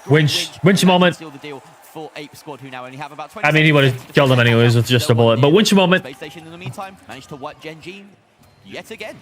We didn't even have time to look at that fight. Yeah. It was just so quick. SSG with an amazing defense. 1 minute left on their cash out. It looks like Ape Squad's going to be locking this one down. No opportunity to get it. They're just sipping their cocktails. They are so happy to They got here. bananas and coconuts. Very fitting for them. Yeah, very relaxing It is. side of the map over here on Hospital. If you can manage to defend it. And they've done so excellently. So Ape Squad and Space Station Gaming. Are they heading over to A? They don't have time. They'll have maybe 15 seconds to do something. And out of that, you need 7 seconds for a steal. Yes! Let's get some hype for EU! But now we're going to be, I thought Okay, they might good. be looking for a third party with that 30 seconds left, but they're just going to use that time. There's no time. Ball over to the next. Keep the match moving forward. Maybe the stagger might be bigger. Maybe it might get evened out. But overall, SSG locking it down is going to be a crazy fight. Someone is on the box, though. Yeah, they're dead. Not going to work.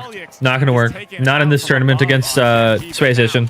Not happening. TSM going in for a big fight. They do get a situation in a 3v2, and Ape Squad looking pretty Nice. good right now. Yeah, Oh, he's using FCAR. Oh, I like that. Okay. TSM at this point.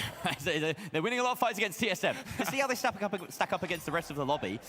Maybe we won't even get to that point. It could be a situation where Space Station just avoid Ape Squad for the entirety of the match. But we get the box started over here on C, and they get the opportunity to set up the defense. What are Gen G up to? That's my question. They're definitely chasing the game here with no money to their name. Yeah, this is a very 3v. Yeah, what is Gen G A doing? little bit out of the ordinary. Typically, this is going to be the moment that defines the match. The second box, whether a team gets a lead here. EU bracket is real. It's going to be played out, whether people play slow, but we're going to be going in with Gen G, taking a little bit of damage now. With SSG getting that plug, going to have to make their approach. Some good movement there to get into position, but Gen G are right. Gotta barricade that up. Like, barricade is so odd to me. To drop it a second, this might require an RPG to come out, and in fact, that stick. Yeah, like he's dead. Now the guns come alive. I think. Yeah, yeah. Gen G Oh, good. Oh, goo moment. Goo moment. Oh, and Orange is here too. Damn. Genuinely surprised lights aren't using the nullifier. We had a nullifier in round 1. We did have one earlier today. The third party of TSM will steal this from right under their noses. Yeah, and this is going to even things up for TSM. Look at the scoreboard. I mean, with the amount of kills that SSG has, they're still looking pretty good despite that wipe, but the fight breaks out between the reset of Gen G. They still need to get Nolly X back up, but TSM is going to be able to set up a pretty strong defense, rotate out, and regroup as they look to play this drop, TPing back up to this high ground as well. So they have a pretty good look down on this. C4 should be back online as well as the RPG. A fully stocked TSM defense ready to... What game did the TSM guys come from? The question is, what are these parties doing? We see Gen G deciding to go for C instead. The split gate are also involved as Ape Squad need to defend against 2 squads, and thankfully they're taking bites out of each other. Gen G getting plenty of kills. Oh, waste of a winch. Oh, yeah. Means that he's got a split gate? lot to do Okay. here against the 3 stack of Space Station Gaming. Going for the steal. Can Manda do it? That's the question. He just needs a good winch, and he does it. That is huge for Ape Squad, putting themselves at the top of the leaderboard. Damn. Nice job, Ape Squad. Well done. Red Fox took a lot of damage. They split up. They played their stall. Krieger Blue obviously got caught out in that mid fight, but Manda just knew he had that winch, had it locked down, and it looked Space Station got to be careful. On the other side of the map, just chilling, gonna take their money. Yeah, Space Station Gaming not doing enough to prevent that winch. Didn't know the position of Manda. Maybe a goo would have stopped him, but either way, that puts them in that dangerous second place with another team close behind. That being said, it's really only Gen G and Ape Squad that would favor a double on this final point, so it might not be as chaotic as some cash-outs we see. A lot of decisions being made here between all the teams. Do we go for 6? Do we go for 5? Do we maybe try and block an objective? Ape Squad, of course, have control of the whole affair. It looks like they're actually positioning themselves on B to block Hospital. But meanwhile, this fight over 6 will begin as Space Station Gaming look to dive on Gen G. Yeah, and that hole broken up. It's going to be a jump pad RPG from Gen G. Will they find the advantage here? But Grad nice. Shot Good shots. It's just got to be one more, but Ape Squad coming in to deny SSG from getting this. Is he on controller? Grad down at Kind of looks like it. Will they collapse in on this very, very hurt Grad? That was Ape Squad taking shots at Space Station Gaming during that fight, maybe hoping to get a cheeky kill. They came close, but now Space Station Gaming aware of the fact that Ape Squad could meet them on the other side of this divide. Of course, Space Station need to get this plug, and they need to get it soon to have any control in the game. They're going to go yeah. Apes is just going to hold that. That's unfortunate. As they lose health in the process as well. Ape Squad holding firm. In goes but nice. Good job, Lamp.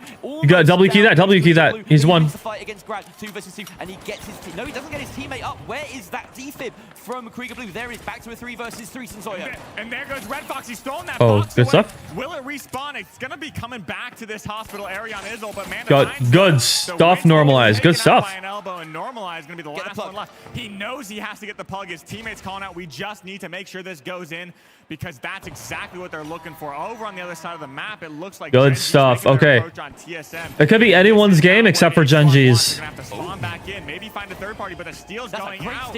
And that's a great line of sight. The barricades, the goo, everything, but a jump pad below that point on that drop. And there goes. I really don't know why we're using barricades in the Big 25. And it looks like a 1v1 situation. Apollo Like barricades decent, but like in pro play, who's gonna win it? A little bit of a lull. like I don't know.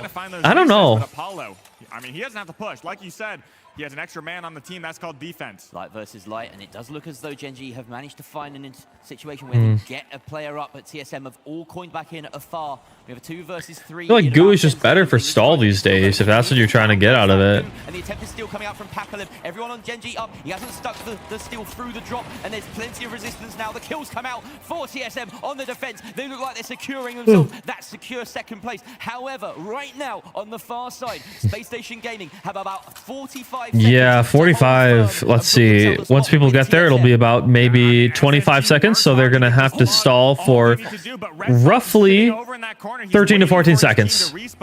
If they can stall for 13 to 14 seconds, they're good. TSM's coming over to Grief or target SSG and try and get them out.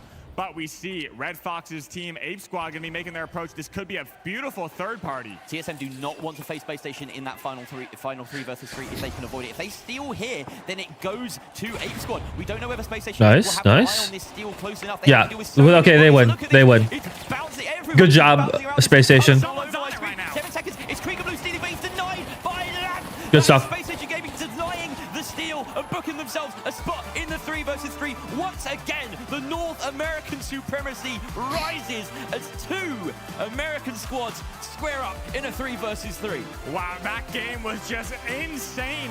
The EU bracket is real. Had Ape Squad in the middle of that game, winning those fights. The first box, the second box, just crazy. But we're going to be going back to the desk. Artie, Kelly, do you have any words for us? I mean, I just got to say, NA supremacy out here as SSG finally beats the allegations and beats some other teams at catch out for once.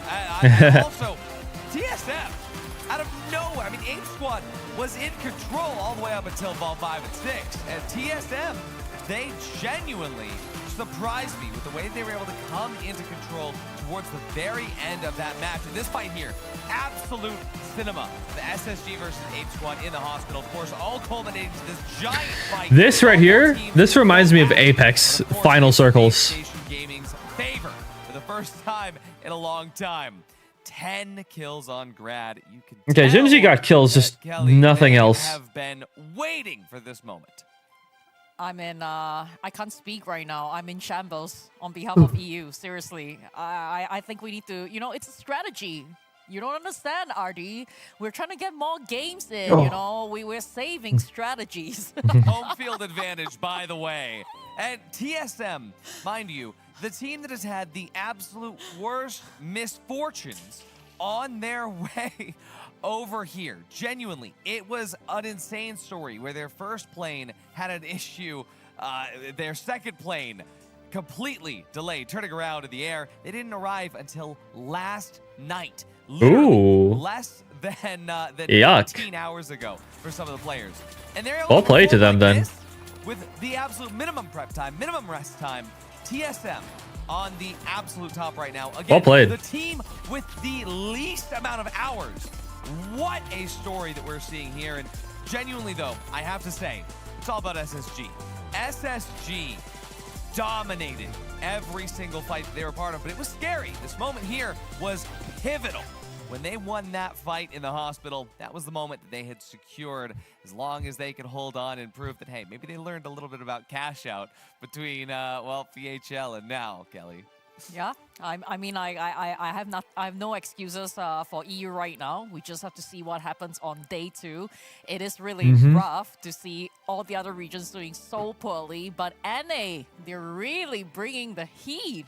Yeah, I mean, we don't have to wait until tomorrow. We could also see the, well, people have been referring to the B stream as the EU stream now. So you could just tune into the EU and APAC stream down there. It's, I mean, honestly, though, I need to know more about how this all shook out.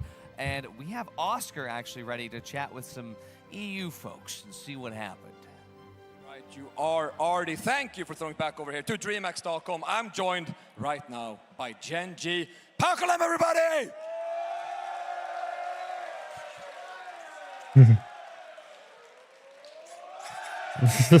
All right, get back here. Get back here. Okay, so, you know, we should maybe talk about the game, but I want to talk about the drip. Yeah. The glasses. Yeah. The headband. You see that? What's it's going on? more powerful. The love. The love. The love power. It's the power of love. That makes a lot of sense. All right. So you lost the cash out, but it's not over yet. No, it's not over. We come back. Don't worry. Come back over. Okay. So the fans are gonna see you again. We just want to play more. You know. You just want to play more. That makes a lot of sense. Hey, Pakolem, thank you so much. Crowd, give it up for Pakolem. What an energetic fella. What a lot of energy that man has. I'm jealous. Anyway, another man with a lot of energy is Artie. Let's go back to the casters, the stage, and figure out what's A happening. man with not a lot of energy is me. Thank you for that, Oscar. My second favorite man bun. I'm doing my best to stay awake, chat. I'm doing my absolute best. I really love the energy from Pakolem. I mean, honestly, for Gen.G, they've been through so much as a squad, and they have. For those of you who weren't around at the very beginning of my stream, basically, I read the time zones wrong, and only last night did I realize that this started at like 4:30 in the morning. I'm like, oh, I'm not gonna get sleep. A lot of tension. But hopefully for round 2, I should be slightly more well rested. When, you know, hopefully. they qualified first, and he was so happy, fell off his chair and all of that. Genuinely, such a nice dude. Really happy to see them doing well. I mean, we gotta, you know, somehow. How long did I sleep? Redeem themselves. 3.5 hours, maybe? It's gonna be a Cinderella story. I don't know, man.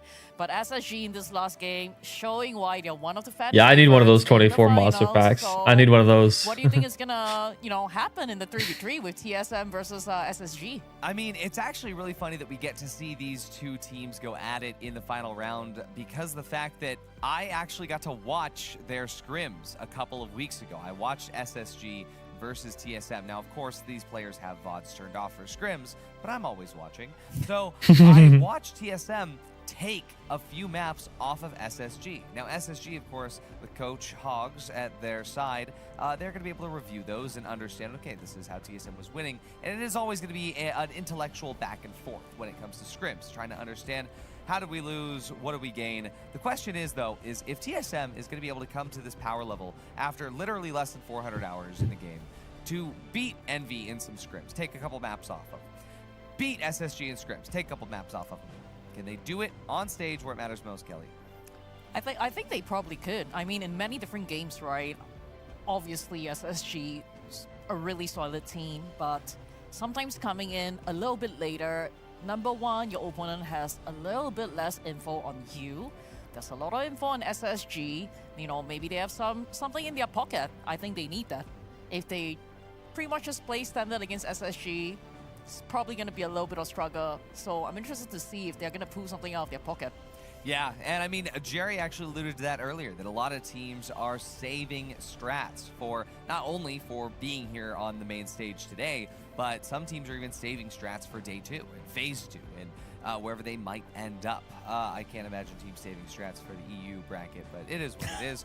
I have to say, though, it's going to be a lot down to the maps. I mean, Fortune Stadium is a map where in the 3v3 final round format, teams are going to be able to take control of things like spawns, take control of things like the gap crossings. If you don't have a Vanish Bomb, you are going to be to disadvantage. And Yep. this is actually why Alliance loves to ban this map, is because this map is very much about control. If you could save that control for later.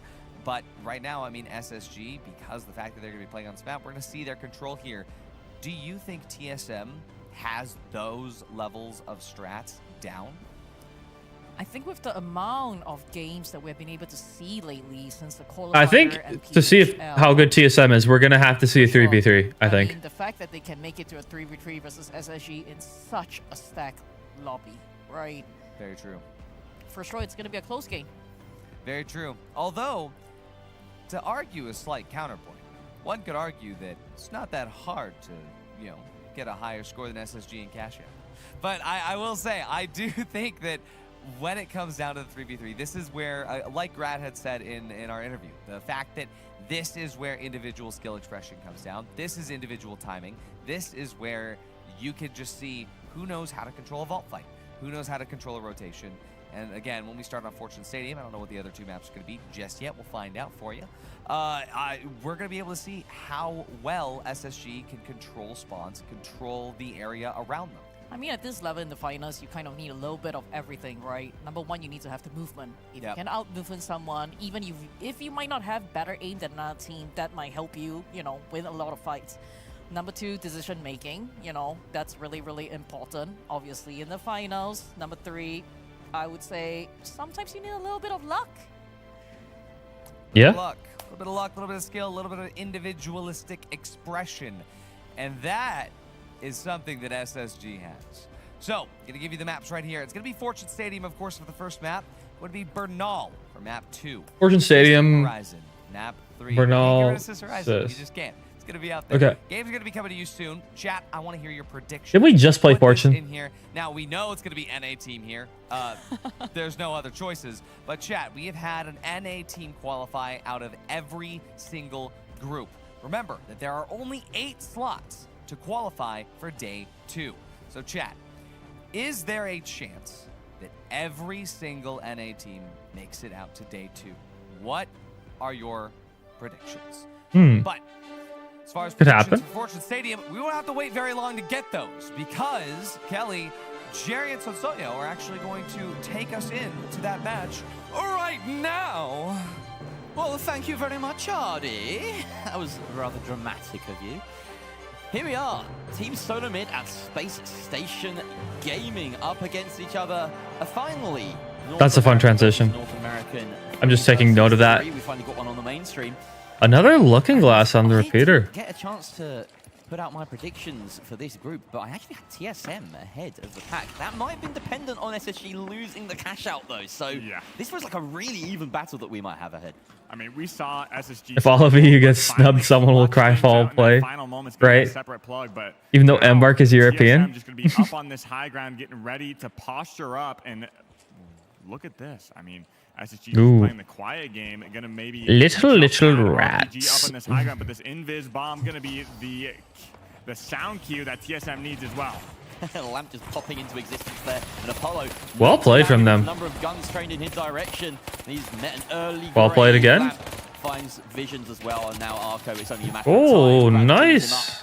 Arco did manage to collect normalize in that, but it's Good stuff, Grad. a cold comfort as a very quick opening vault fight goes the way of SSG.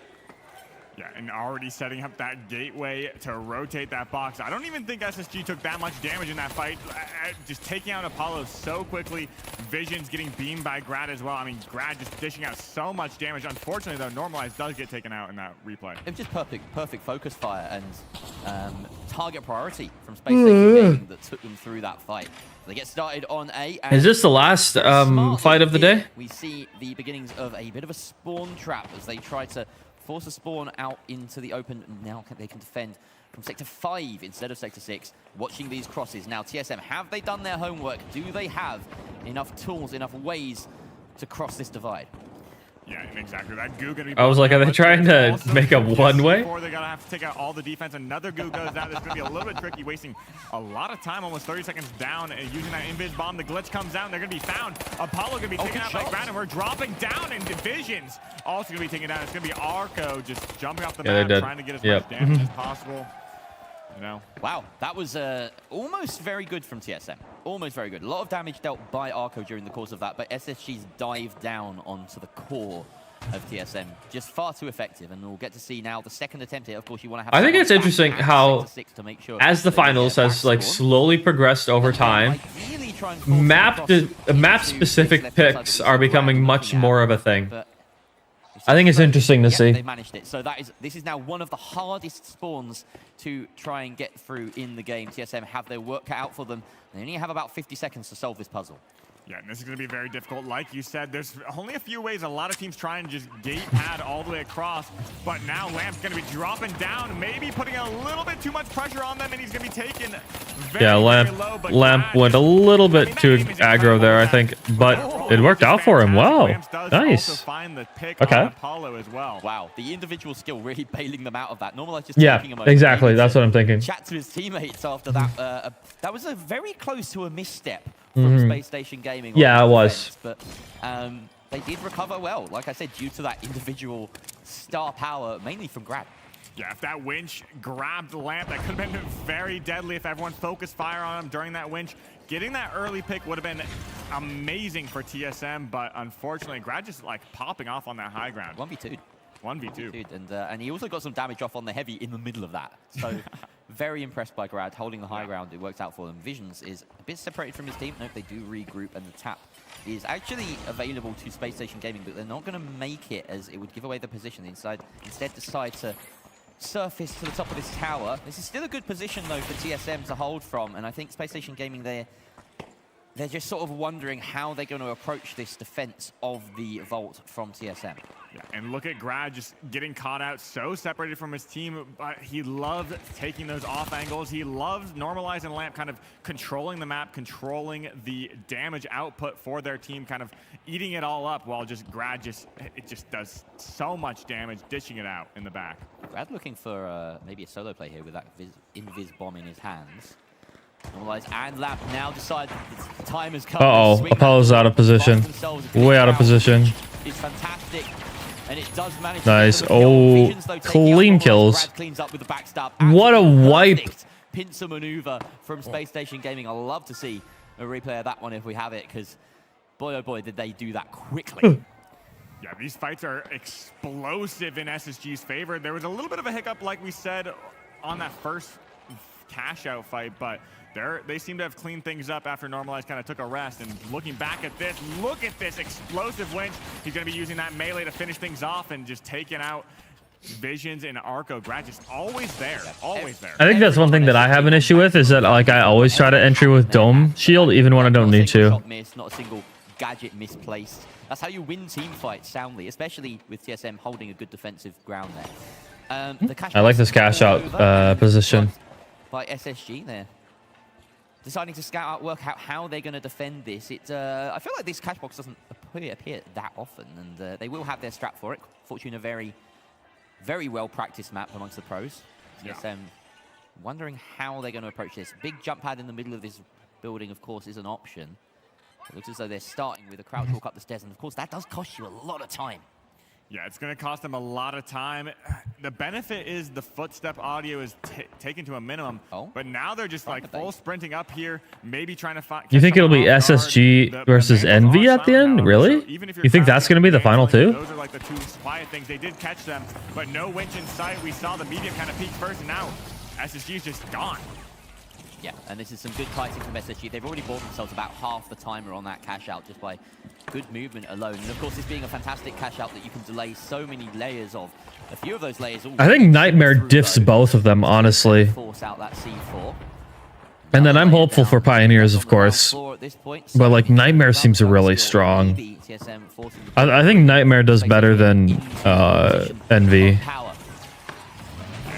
Dropping down, the glitch comes out, but nothing really happens. Both these teams just kiting away. We see the explosive fight yet again. We see Normalize also being taken out. Apollo drops as well, and Grad also eliminated. It looks like TSM has a great advantage. It's just Lamp? Seconds left. They have a great opportunity to take out Lamp, but now they're isolated. Oh, Lamp. You got it. You got it. Oh.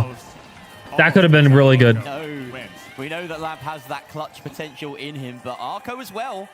Very talented, like, wins that 1 versus 1. Definitely favored as TSM as a team did some excellent work to bring it down to 3v1 in the midst of things. And yes, they get that steal, they get the second box. And we have a game on our hands, on Theo. Yeah, exactly. I thought SSG was just looking so strong. I didn't expect them to drop a box, honestly. But it looks like TSM's getting a little bit of a revival here and coming swinging back in this match on Fortune Stadium. We're going to see SSG taking control of Vault 3. Virtually the same spot that Vault 2 was in, interestingly. And it means that, yeah, they've managed to get a decent spawn. They play, again, in this same spot, defending the high ground. But this time TSM also have high ground. And we've got a bit of a battle across the building. Sector 1 looking across to SSG's location. And all of the... this building isn't doing so hot, though. All of the radio antennas go down. Maybe CNS involved there. Don't want any broadcasts that they aren't a part of. And the box is in the hands of Normalized for the time being, but they need to get a clean route across, and TSM are kind of screening all the available objectives as it stands. Yeah, SSG knows and has played this situation time and time again with the cash outs at the backs of TSM. They're just going to play slow, force them in. They want to take an advantage fight. This game is just so explosive, and the small, minute advantages, especially if your team is together, as these I might need some water. I am so tired at this point. I'm doing my best right now, chat. I'm doing my best. Pad, but gonna opt to pick it up himself and just wait again. I need sleep. Duel between the lights across the buildings feels a little bit meaningless, but if one of them can land a little triple burst headshot or something, it puts the other team so far back on the pace here. That matters for this engage, but as it stands, very even. This building may be a little bit unusual. This is not what Apollo was expecting to see when he got up to the top. Destruction, the dynamism of the game rearing its head. Look at this space station. Yeah, I don't have a 12-pack of Red Bull with me, though. Yeah, come get the money, and we'll just... It would take too long to go get one. RPG, everything, they're ready to collapse, but Arco just getting ready to position for the play behind him. Oh, good play by Lamb, though. Holy, good shots from Visions, though. That was just some good clicks. Good clicks. Needs to find something to clean up Lamp and Grad, though. Visions with the repeater. He's gained a bit of notoriety behind closed doors recently. You can see why that headshot really swinging the fight. Arco finishes off Grad, and that should spell curtains for Space Station, who have to lick their wounds, get their team back up. TSM managing to nab that third cash box. They will take it to C. Yeah, dude. Holy. They have to get straight back. I'm doing my best. So Space Station Gaming, they don't have a zip line to work with. Very smartly taken out by TSM on their approach to this objective. And now this basically seems like a very similar situation as the last point. It's just like a spawn camp essentially, but instead of that, they got reset over across that void. And we need a strong...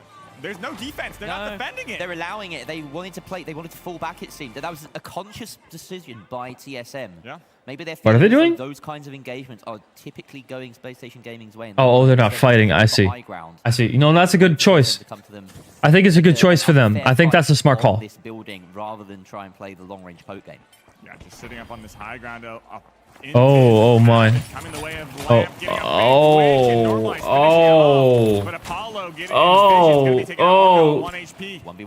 the 1v1? He has the head glitch advantage.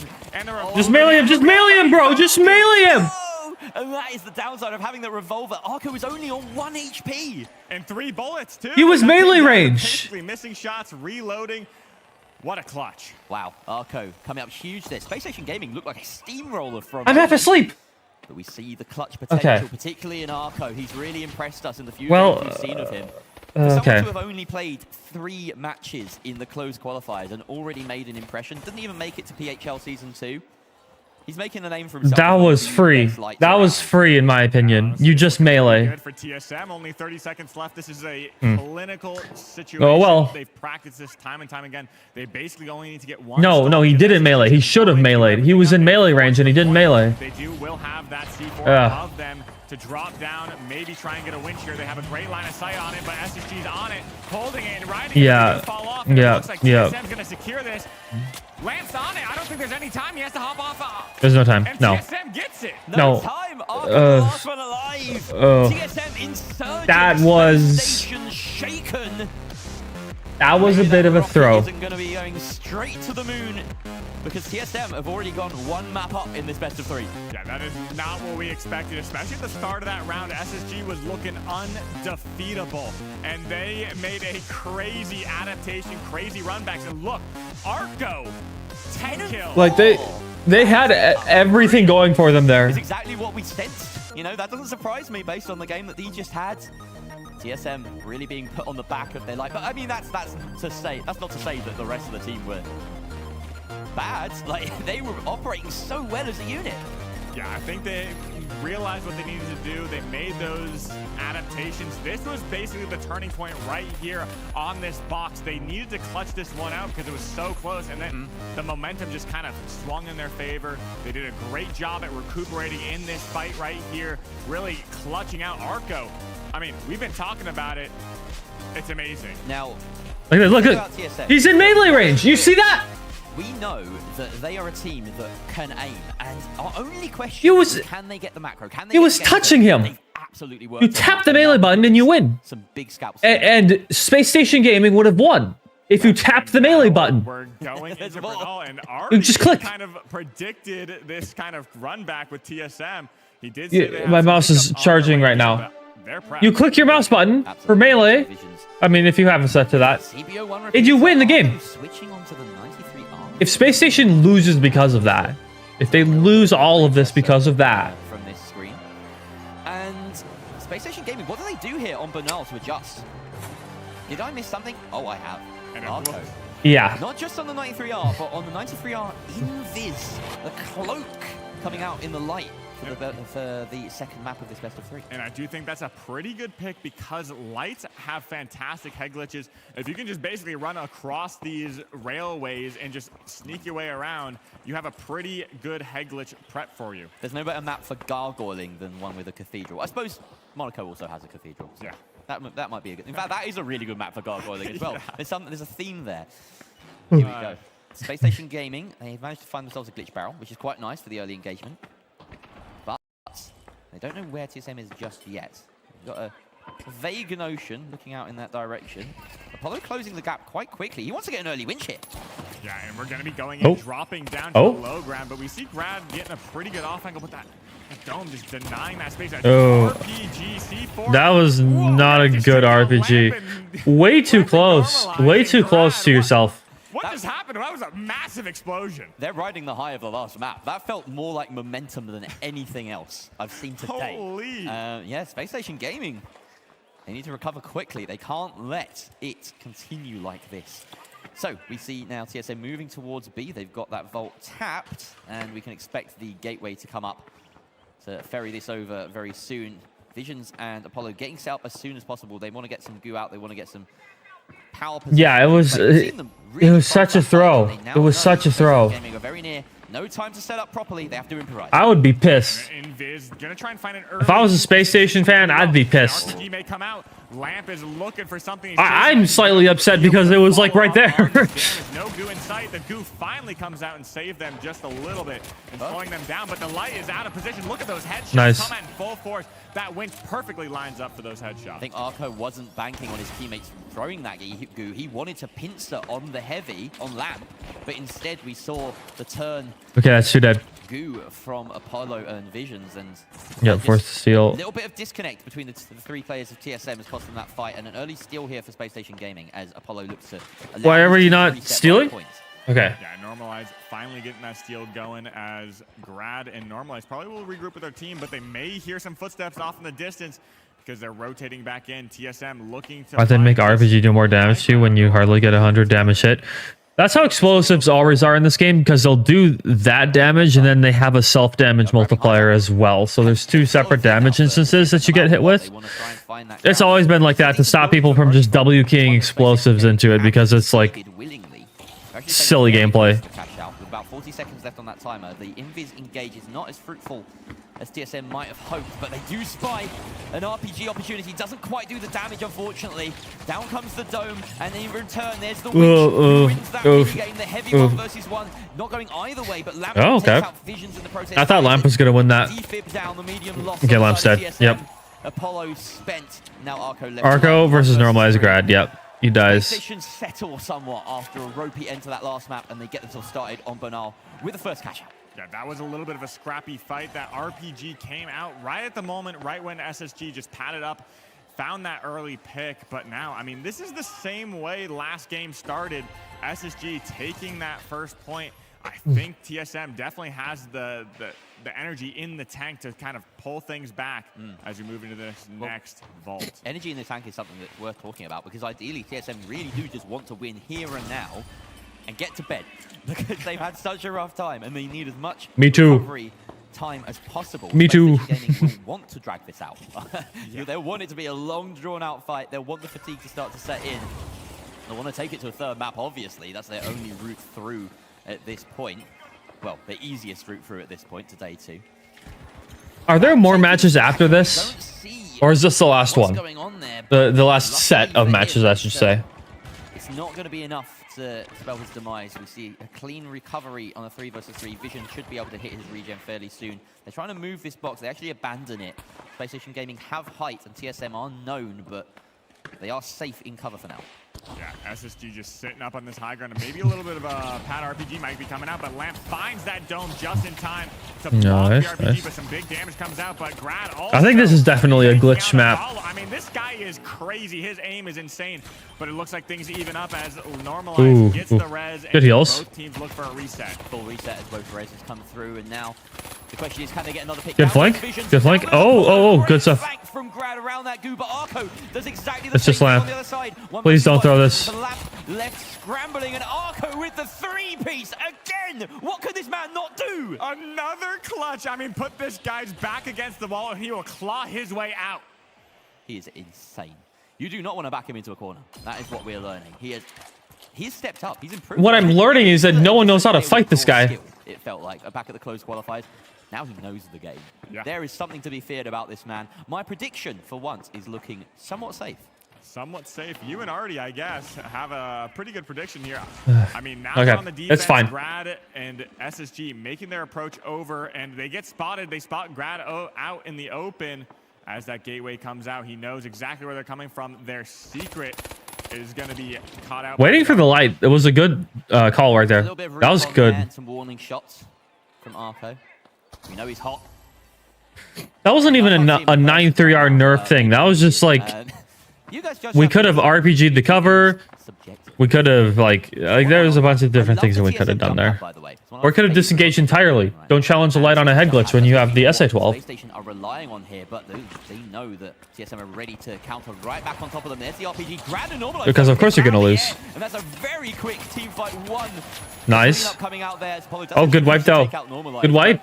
This is a good wipe. Really clean engagement from Space Station. That was a 1,000 IQ play from Lamp. He saw that he didn't have the perspective to rain down that RPG shot, so instead he lobbed a C4, got a big C4, and Normalize and Grad were able to clean up.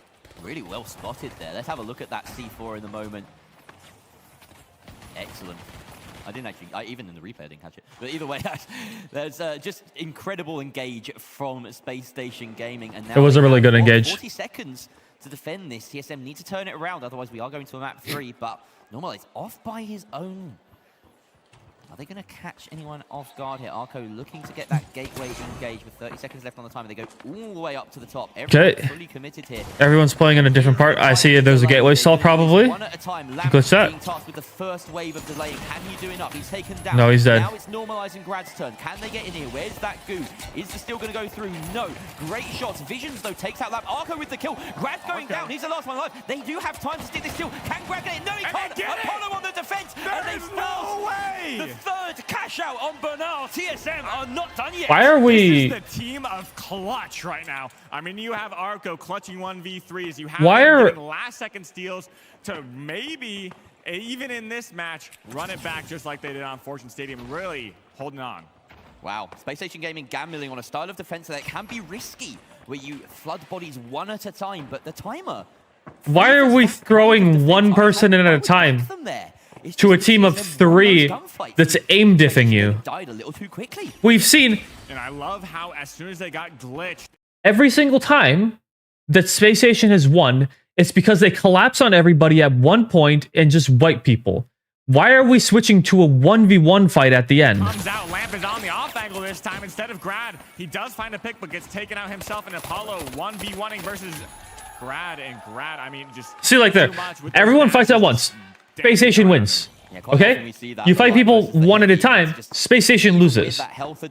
You don't throw one person at a time at the final vault if you can't win the ones, especially not 1v3. Even if you're trying to stall, they're just going to kill you too quickly.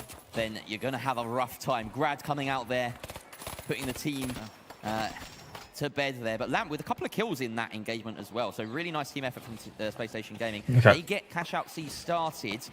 And this is an interesting building. There's lots of ways to play this. I wonder whether he will go for that drop the same as last time, or whether they'll hold the height. Right now, looks like the latter.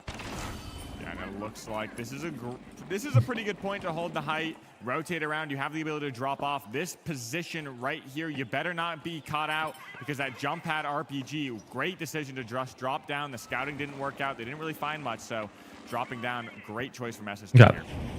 Marco doing some scouting while invisible. Of course, he had both the Vanishing Bomb and that cloak to do so. Maybe just sniffing out the opposition. Space Station going to be very careful not to make Yeah, they're just looking for him. at the moment. Okay, now they made noise. Force the push here with a slightly longer than usual. Okay, glitched. Okay, let's see. That does force Lamp into contention. And What's next? Okay, see, look at that. Everyone's jumping in at the same time. We're not 1v1ing. This is good. Now look, we're gonna win this too. We're gonna win this too. See? We're gonna win this too. Look at that. Look at that. Team play. Things up, normalize finding that reset, but the reset's not needed when you have Grad on your team.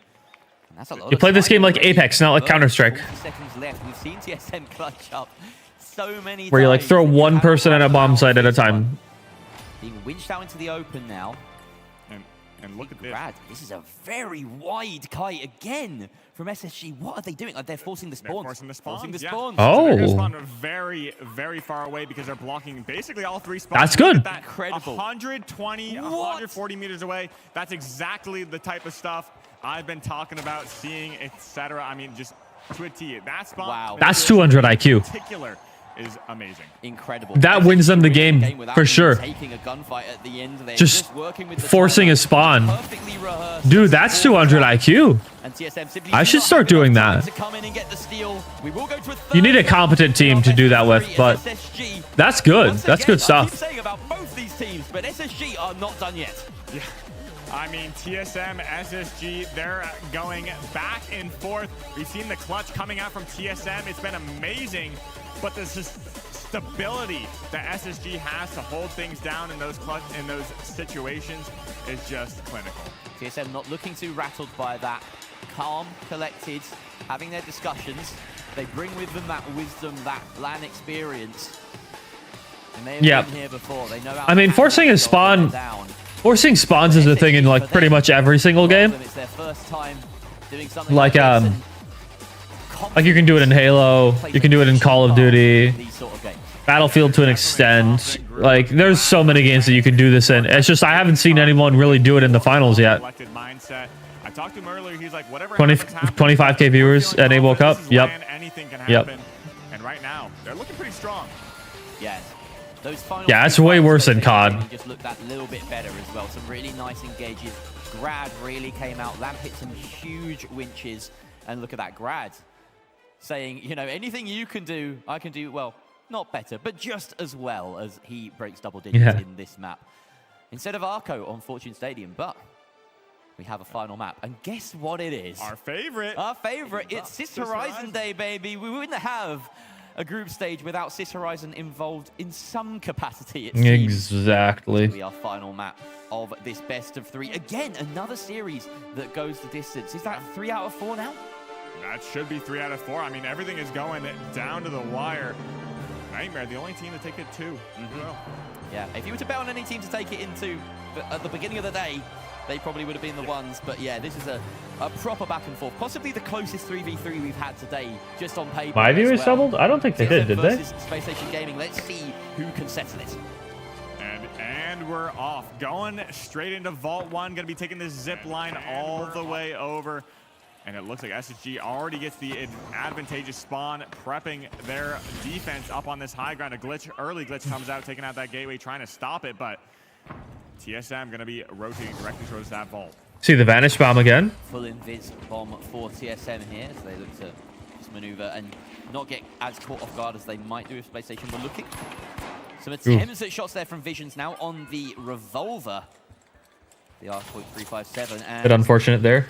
you see Apollo being taken out there, Grad in a position that they weren't expecting. That's a devastating loss earlier. That was good. Heavy taken out. They do manage to grab his totem and bring it back, but in the meantime, Arco has been taken out as well. Good glitch, good glitch. Here, and here comes the RPG. That should seal the deal for PlayStation. Well played.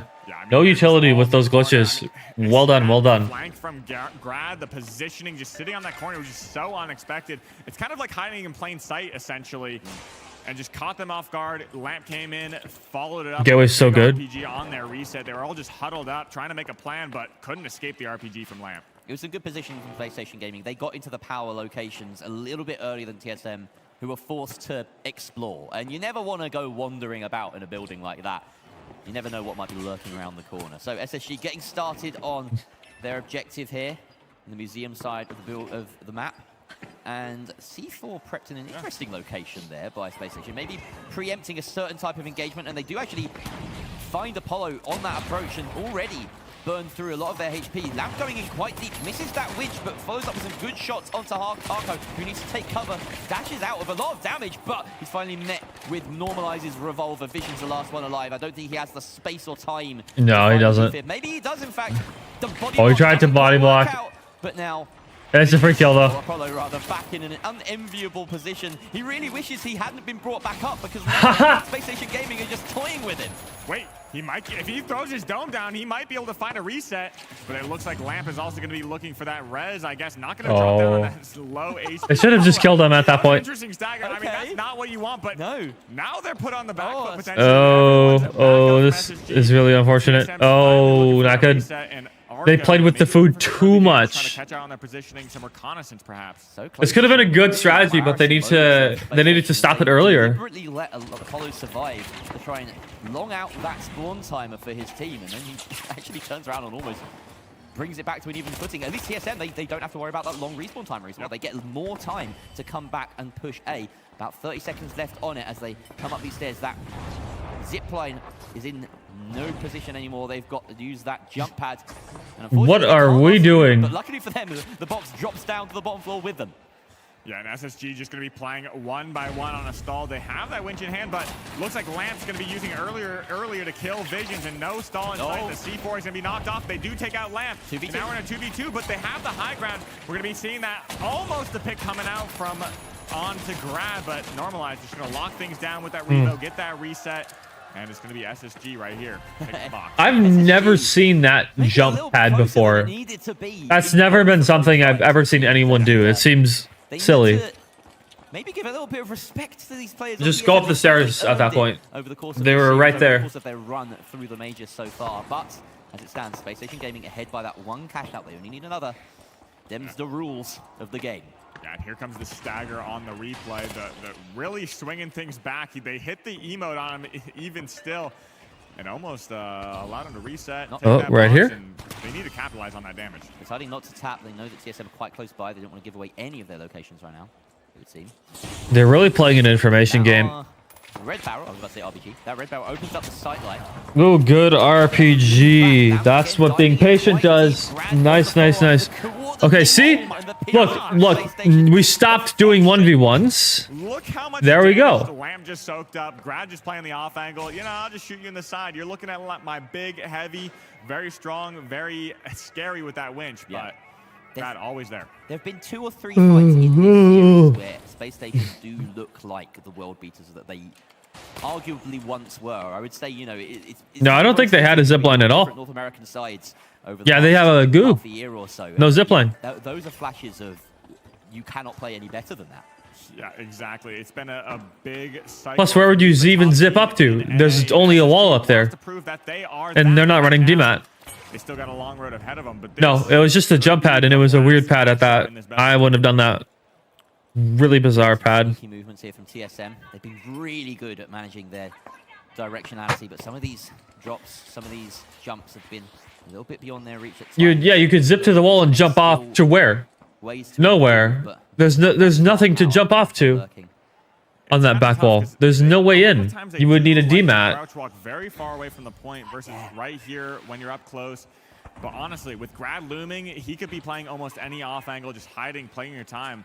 Gonna mantle up to this upper floor most likely. But look at this, Grad regrouping with his team. Yeah, C4 set on the bottom floor there. Of course, they want to drop this a few floors at once. Although he has that winch, of course, he can move it out of position. That would be Yes, I am very venomous. I don't think that goo locking the final guy is bannable in tournaments. Well, I mean, maybe it is. I don't know. But specifically trying to lengthen spawn timers is not something that's normally illegal. Here we go. We got the goo, the steel coming in full force, but the winch is going to be taking out Apollo. Lamp following that up. The Shack 50, and it's just going to be Arco. No clutch in sight, and that looks. Yeah, I think they're trying to do some 40 chess movements that just didn't work. You've got to say, with about 30 seconds left on the line, it's always that moment of will they, won't they? But I think we can say with some certainty. Yeah, I know. The way that Space Station 1. moving around, they are certain. I think they learned from map 1, and they took that into map 2 and 3, which was good. Very good. They impress us in this series.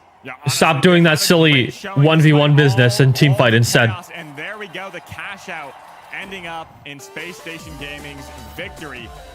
I mean, surprising ending there. But we're going to be going over to the desk with Artie and Kelly to wrap things up here. In just a moment. In just a moment. Yeah. Absolutely incredible performance. Oh! Hello, everyone from Pioneers. Welcome, welcome. TSM, I mean, hello, everybody. Genuinely a phenomenal performance. It's like all three of my words. I just said them all at the same hello, time. hello. All right, I'm a little bit more awake now. But SSG survived, and they have made it through the group stage the easy way. TSM did really well in the first 2 maps, honestly. Was just commenting on how here, I'll turn it down slightly. Just commenting on how Space Station really turned it around for themselves there.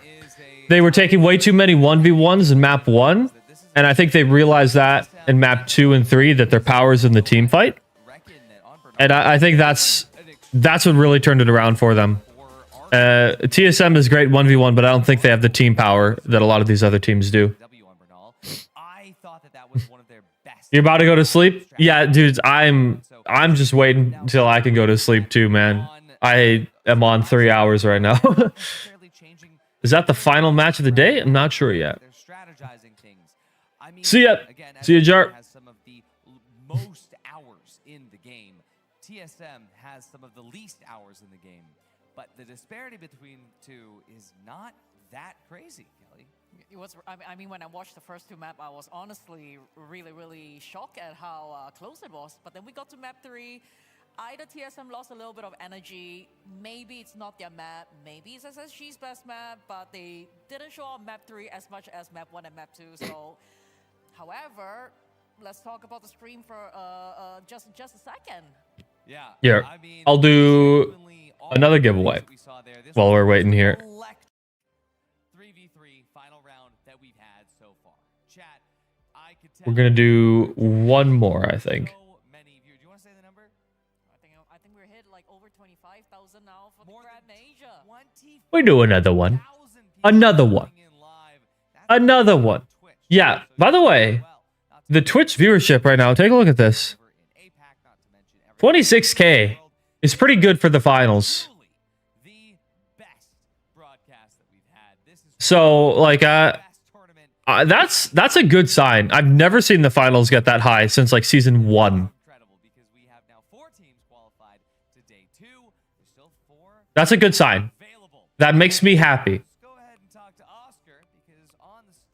Oh. Something happening? Here. I'll let Lamp talk for a second, and then we'll do the giveaway. Well, we are now back in Stockholm, and returning for the second time to the stage, we've got SSG Lamp! All right.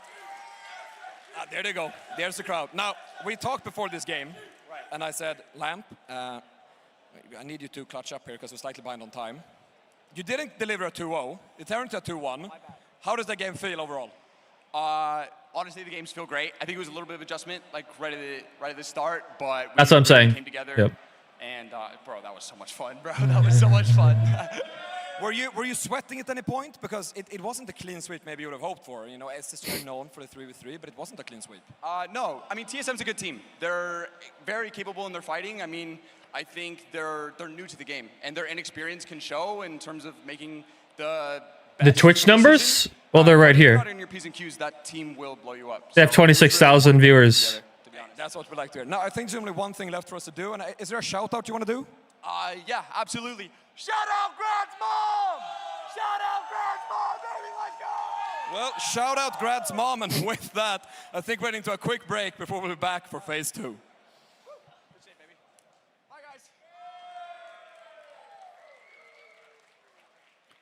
All right. Giveaway time. Chat, how long is phase 2? Number of players across all platforms? I don't think there is a place where you can see that. I think you can only see Steam.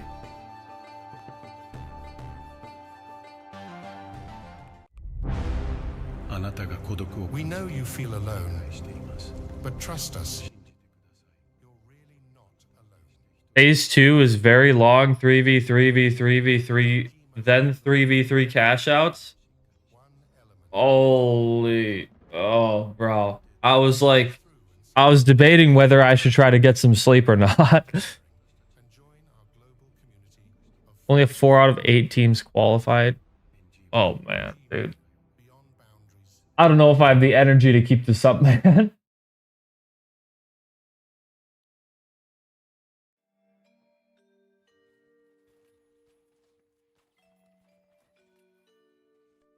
We'll see. Hold on. Let's do a little giveaway here. Exclamation point play for a chance to win 1,000 multi-bucks. Everybody in Twitch chat, you're welcome to play. Equal odds for everybody. Let's get this going. This looks like a little bit of a longer track too.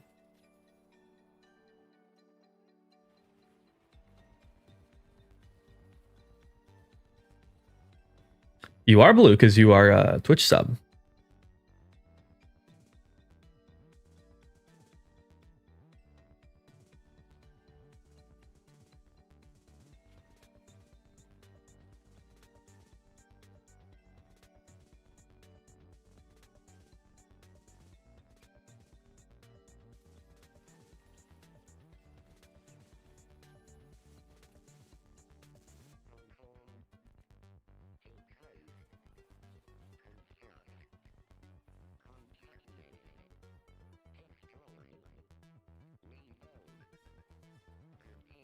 I'm going to give everybody else just like a minute left here. Couple stragglers in here. Yep, there we go.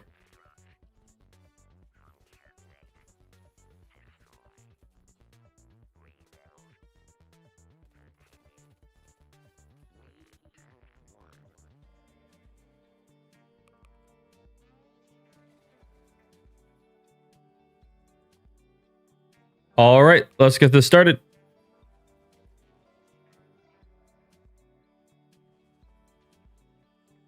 Three, two, one, go. It's like gambling, but you don't have to pay any money. You can only win.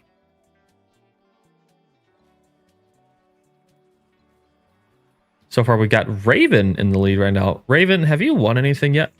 I feel like I've seen you around here a lot, but I'm not sure if you've won any of the marble races quite yet.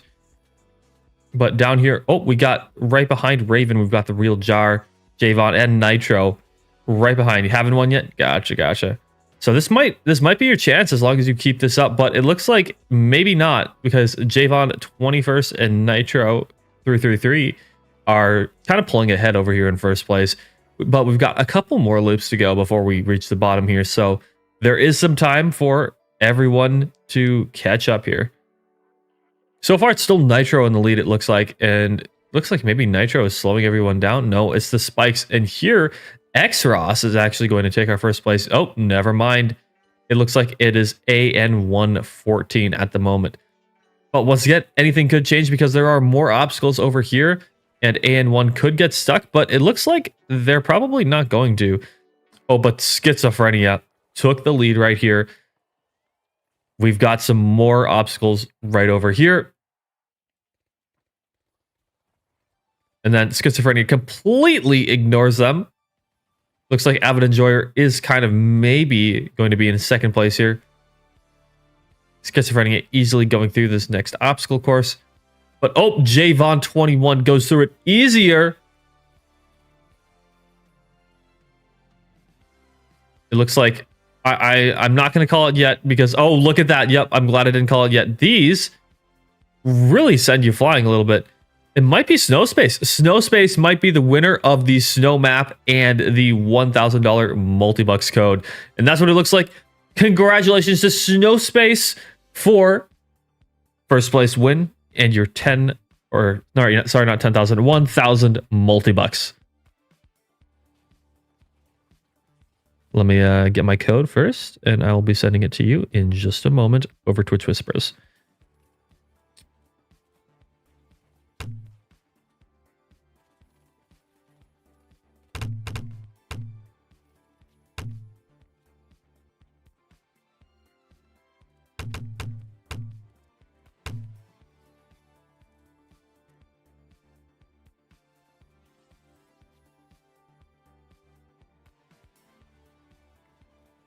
Snowspace, you have block whispers from strangers on in your privacy settings, and so you have to whisper me first, and then I can give you your code. Let's take a look. Oh, holy! How did everybody die? How did that happen? Looks like Celestial was last place, but at least you survived. Count that as a win. Nitro in second. Nice to see.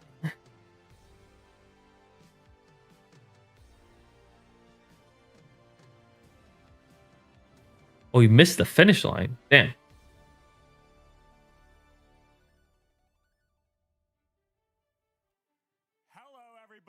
Oh. My timing is impeccable with this so far. I'm great, thank you. Now I feel a little bit competitive. Not only like first I was with the Team Secret coach, and now I'm with the Ape Squad team. Oh, I'll stay awake for lines, or here I'll try and stay awake for if it's a good match. Okay, but I am so tired right now. Hosting tournaments alongside PHL. Ape Squad, it's been a great dream to be here today alongside this, but I think we're going to go ahead and take a look at the bracket and see how we've come here today. And I believe yeah, Kelly, you want to take it away? Let's take a look at this. I mean, I'm excited. You unblocked it? Okay. All of this. I mean, a little bit salty, you know. Artie was telling me like the A stream is NA, and then we're kind of like in the basement stream with EU. So now with two EU people on the desk. No lies detected. You know, hype it up. Yeah, exactly. We can kind of get a little bit of a recap. Making it past the first phase, we have Envy, KCP, Nightmare, and SSG. They've all right through the group stage, and now we're going to be taking a look at phase 2 as well. We're still waiting on a couple of those matches. There is your code, Snowspace. So make sure you check that out over on YouTube on the main. Hold on, let me look at this. Phase 2. Oh my. Oh, there's still a lot to do. Oh boy, best of 3s. Oh boy. Oh. Chat. I don't know. I don't know. I don't know if I can pull through. I'm literally dying of sleep deprivation over here. Yeah, exactly. I'll watch this. I'll watch this bit, okay? Exactly. We definitely have. So, I mean, this is kind of transformed away from the EU bracket. We do have Pulsar Blue showing up right here, as well as DRG, but on the EU, I'll sleep after this one. This will be the last one for me. Fnatic has been so, and then I'm probably going to have to go get some sleep. They have all the tech. I mean, we've seen the spawn manipulations come to you from SSG. We've seen some crazy stuff, especially on Fortune Stadium, but I know they have the tools. They have everything locked down coming at you. But, I mean, DRG also doing a fantastic job showing out in those 3v3s. as well as Pulsar. Pulsar does a fantastic job. They're really good at clutching up in those final moments. They love taking the proper fights, positioning themselves, and on these replays, we see Pulsar really showing up, showing out, stopping these steals. They love their positioning.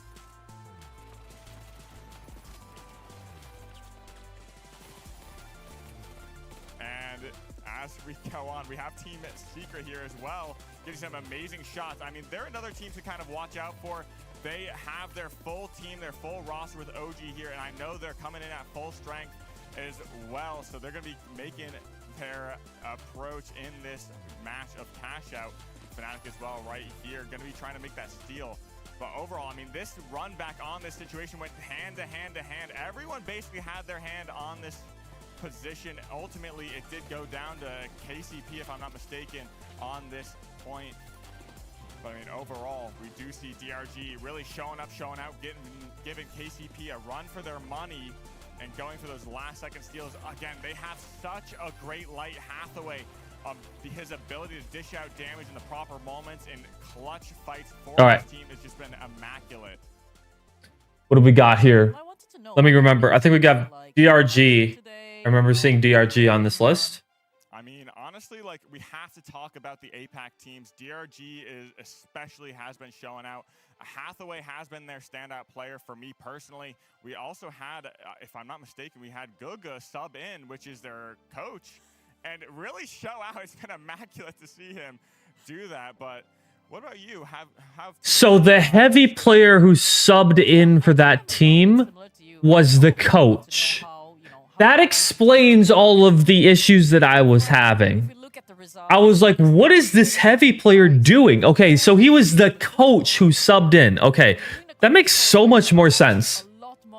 I was like, there's no way this is the guy who made it through the qualifiers, right? And then, because it wasn't the guy who made it through the qualifiers. Okay.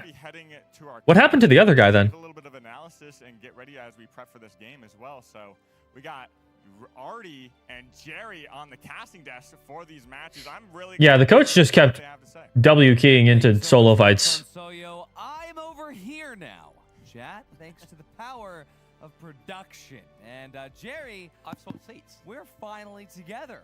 It's true. It's taken a long time for us to be on the desk, on the casting booth. Yeah, formerly known as the weather station, but true. There used to be weather up here behind us, but now there isn't. The only weather here is turbulence. And also, I gotta say, I did the math. I had a lot of time while I was over there, right? Did you do the math or did you do the maths? I did the maths. Zuki chat saying the heavy was a cheater with recoil scripts. Which heavy? On what team? That has graced this desk today. I'm trying to run back. How do you coach if you can't perform? Well, it's because a lot of coaches, they can be very good at looking at the macro things of the game, right?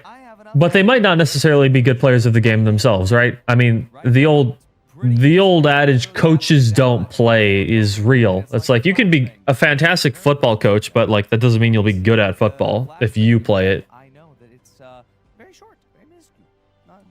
DRG has recoil scripts? Okay, the real question is then, when did you find an opportunity to That would be bold. That would be very bold of them to take recoil scripts into a tournament. I will say that. I'm not going to say that that's true. I'd have to see. Yeah, apparently isn't really enough for me to make a judgment off of. People say people are cheating all the time and then they're just wrong. So, like, I'd have to see. Is there a non-0% chance? Sure. But I'd have to see some credible argument towards that. Instead of just, I've heard a chat saying that someone might have a recoil script. It's quite easy. I think even chat can do that. Here's my irrelevant stat of the day. This group has a tied 3-way first place for... Isn't all the equipment regulated by Embark staff? I'm not sure how much the equipment is regulated. I've heard people can take in their own mice, keyboards, audio devices, and like your mouse pads and controllers and stuff. So not like the computer and the monitor, but like your peripherals, I think you can take in. But I'm not sure to what extent they check that stuff. They probably check it. I would imagine they do, but like I don't know. When is the new season reveal? That's tomorrow. Kelly, I want to ask you on this. Given everything that we've seen from these teams, Kelly, do you think that this is going to show out the same way? Or do you think that there is one dominant force that exists here? To be very honest, every team that is here today at the major is a really solid team. So I think the games are going to be super close. I don't want to make any predictions right now. What do you think? Well, I mean, Pulsar's looking pretty strong early on in the day. They might not even have a source, Captain Slow. They could just be saying that. So you can't necessarily take what a random Twitch chat says as like truth immediately, especially because I don't have any context. Getting ahead first. This is one of the more even cash out games I think we'll have. The way this has worked out as well, with just the way the bracket has progressed and who's been knocked out, who's stayed in, this is almost a repeat of Group B, right? Minus Pioneers, who have already booked their spot in day 2, but plus Pulsar Blue, who were in Group A. So it's not even the first time that we've had Fnatic, Dragon Ranger, and Team Secret in the same group. Last time they all played, of course, it was Fnatic and Team Secret that got beaten. I worry that could happen again because Pulsar Blue and DRG are good. I hope so too. Yeah. Yeah, and I do think Team Secret is the team to look out for. But as we settle in, we're going to be going to our map picks and bans. So let's take a look at what we got. We have Team Secret vetoing Nozomi Citadel. We have DRG vetoing Nozomi? Las What? Vegas Stadium, and Pulsar Blue vetoing Monaco. But last but not least, let's see what we get. We have Fnatic vetoing Seoul, a very volatile map to say the least, but the random map of the day, Bernal, bringing us away from Seoul. Nazis Horizon. I can't believe it. It's going to be a pretty interesting map. A lot of head glitches are going to be coming out from the mediums and the lights, so they're going to kind of reign supreme as well. It's going to be interesting to see what those heavies kind of bring out in this meta, whether or not it's going to be that Shaq 50 or the SA12. Those are primarily the picks. I would say that I feel like Bernal, it's one of those maps that you absolutely need to have map control. If you don't, I know this sounds obvious. Bernal can spiral for sure. You need to have map control, but in Bernal, if you lose map control, if you lose high ground, depending on where you're fighting, of course, it's pretty much almost impossible to retake some of the boxes. So I think we're gonna see really. Yeah, I would agree. From the get-go, especially in such. It can be very difficult to retake your boxes and stuff like that. Really want to lose the first vote, really. Yeah, exactly. And I think this is one of the maps that is extremely important. Like you said, taking those high ground positions. Hello, Droid. It's such a great advantage to beam people from range. However, a lot of these moments. Yeah, this is a repeater map. Come indoors and it can just explode. I feel like the meta has kind of transitioned. I know Artie has touched on it previously about the invis nade jump pad RPG, that being a very potent technique that we're seeing on Bernal.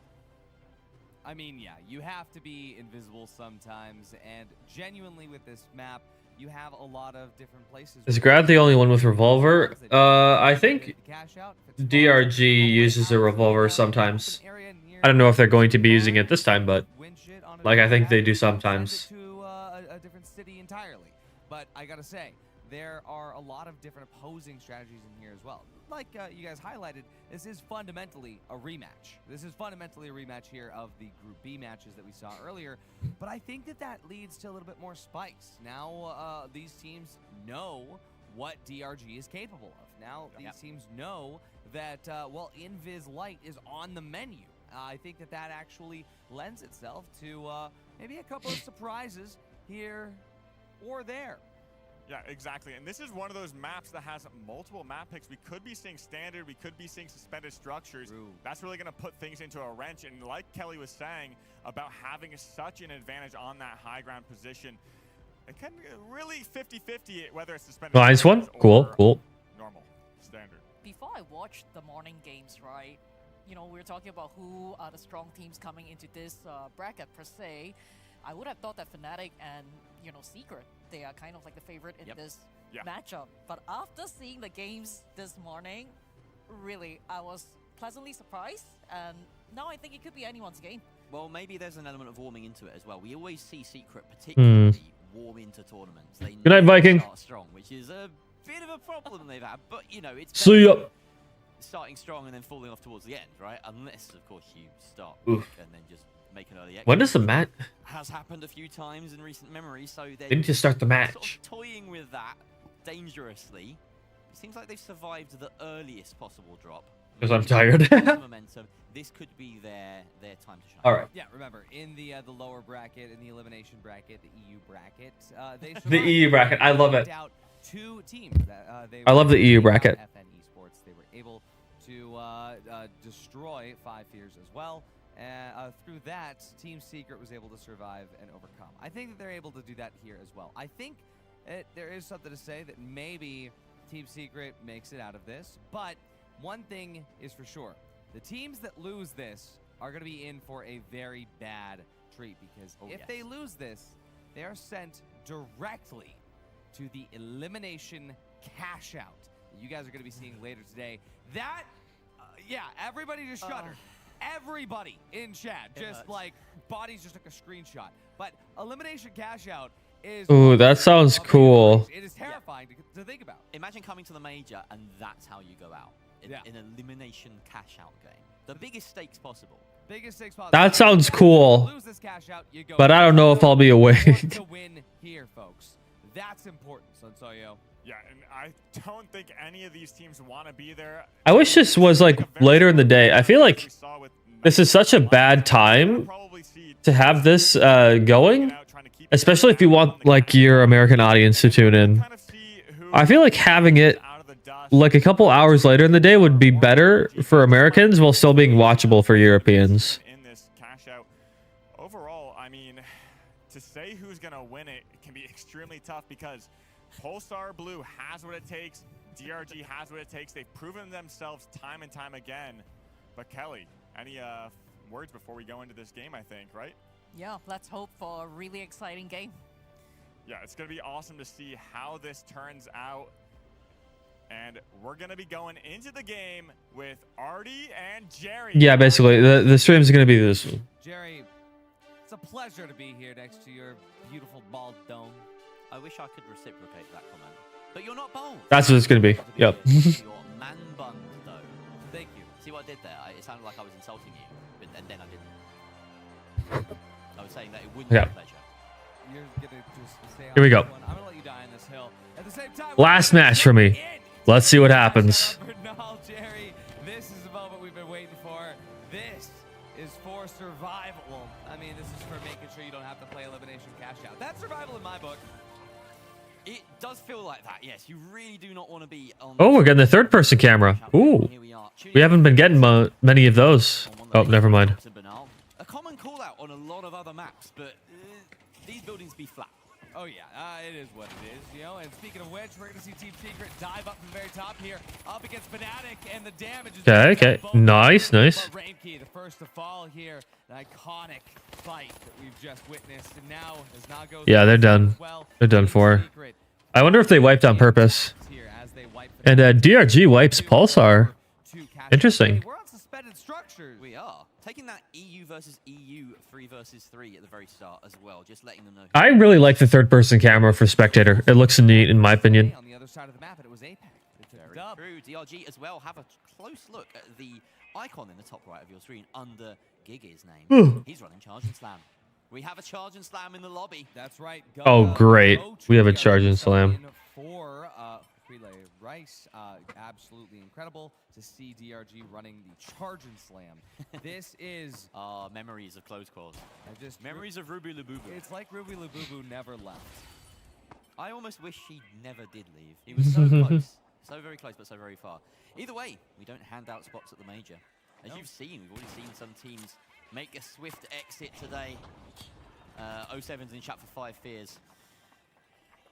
Alrighty, well, looks like Fnatic is about to make their way over, but they're not the only ones. Why is 5 Fears out already, by the way? Blue coming in for the third party, but Pulsar Blue and Fnatic. Because it seems like everyone else is getting a second chance. All the way down here at the bottom Trentilla building, Brutal Logic Logic goes out first, but Rez immediately Nagos. This looks great from Fnatic as Pulsar Blue get wiped. Almost not even an issue for them. But they still have to worry about Team Secret holding high ground up on the top of the Trintilla suspended structure.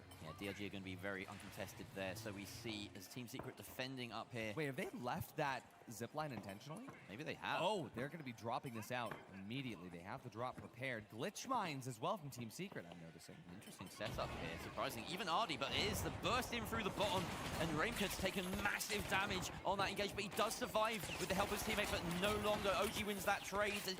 Is coming out from Nigiri. The 2 versus 2. We have the mediums up on both sides. Nigiri hits with us. 2-piece and 3-piece. Nice. Really coming up trumps for Fnatic, and stealing that box should be a... They should get A, right? Well, people steal from DRG, though. DRG has the charge and slam, right? Yeah. And this is the coach, right? With this ARN, we're going to be seeing him trade up heights, different areas here. An interesting approach. Or no, this isn't the coach. This isn't the coach player, is it? But looking to see Gaga right now try to use that charge and slam to stop that steal. Yeah, it doesn't work. The price with his life. Hathaway gets the refrag there on the Sparrow, trading lights. But Just getting winched. They're now here to interfere as well. Steal going to be going through here up against DRG, who is stealing. Yeah, Fnatic can steal as well. They've held it through. Fnatic. Wait a second, they're going to get away with this. That's insane. That's good stuff, bro. Well played by Fnatic. Insane lead for them. In the first wave of cash outs, unbelievable timing from them. They are utterly dominating here. I feel so sorry for Pulsar Blue, who did such a great job dismantling DRG there, and then they were nipped at the bud. They just let that happen. That's actually wild to me. I mean, what control? Here's Team Secret now, Vault 3. During all that chaos, they were uncontested in grabbing this vault and plugging it. They didn't necessarily have to win any vault fights, which... Is the Lions going to do too? Yeah, maybe. With this plug, we'll have limited setup time before, well, here comes Pulsar Blue. Who's my favorite to win out of these 4?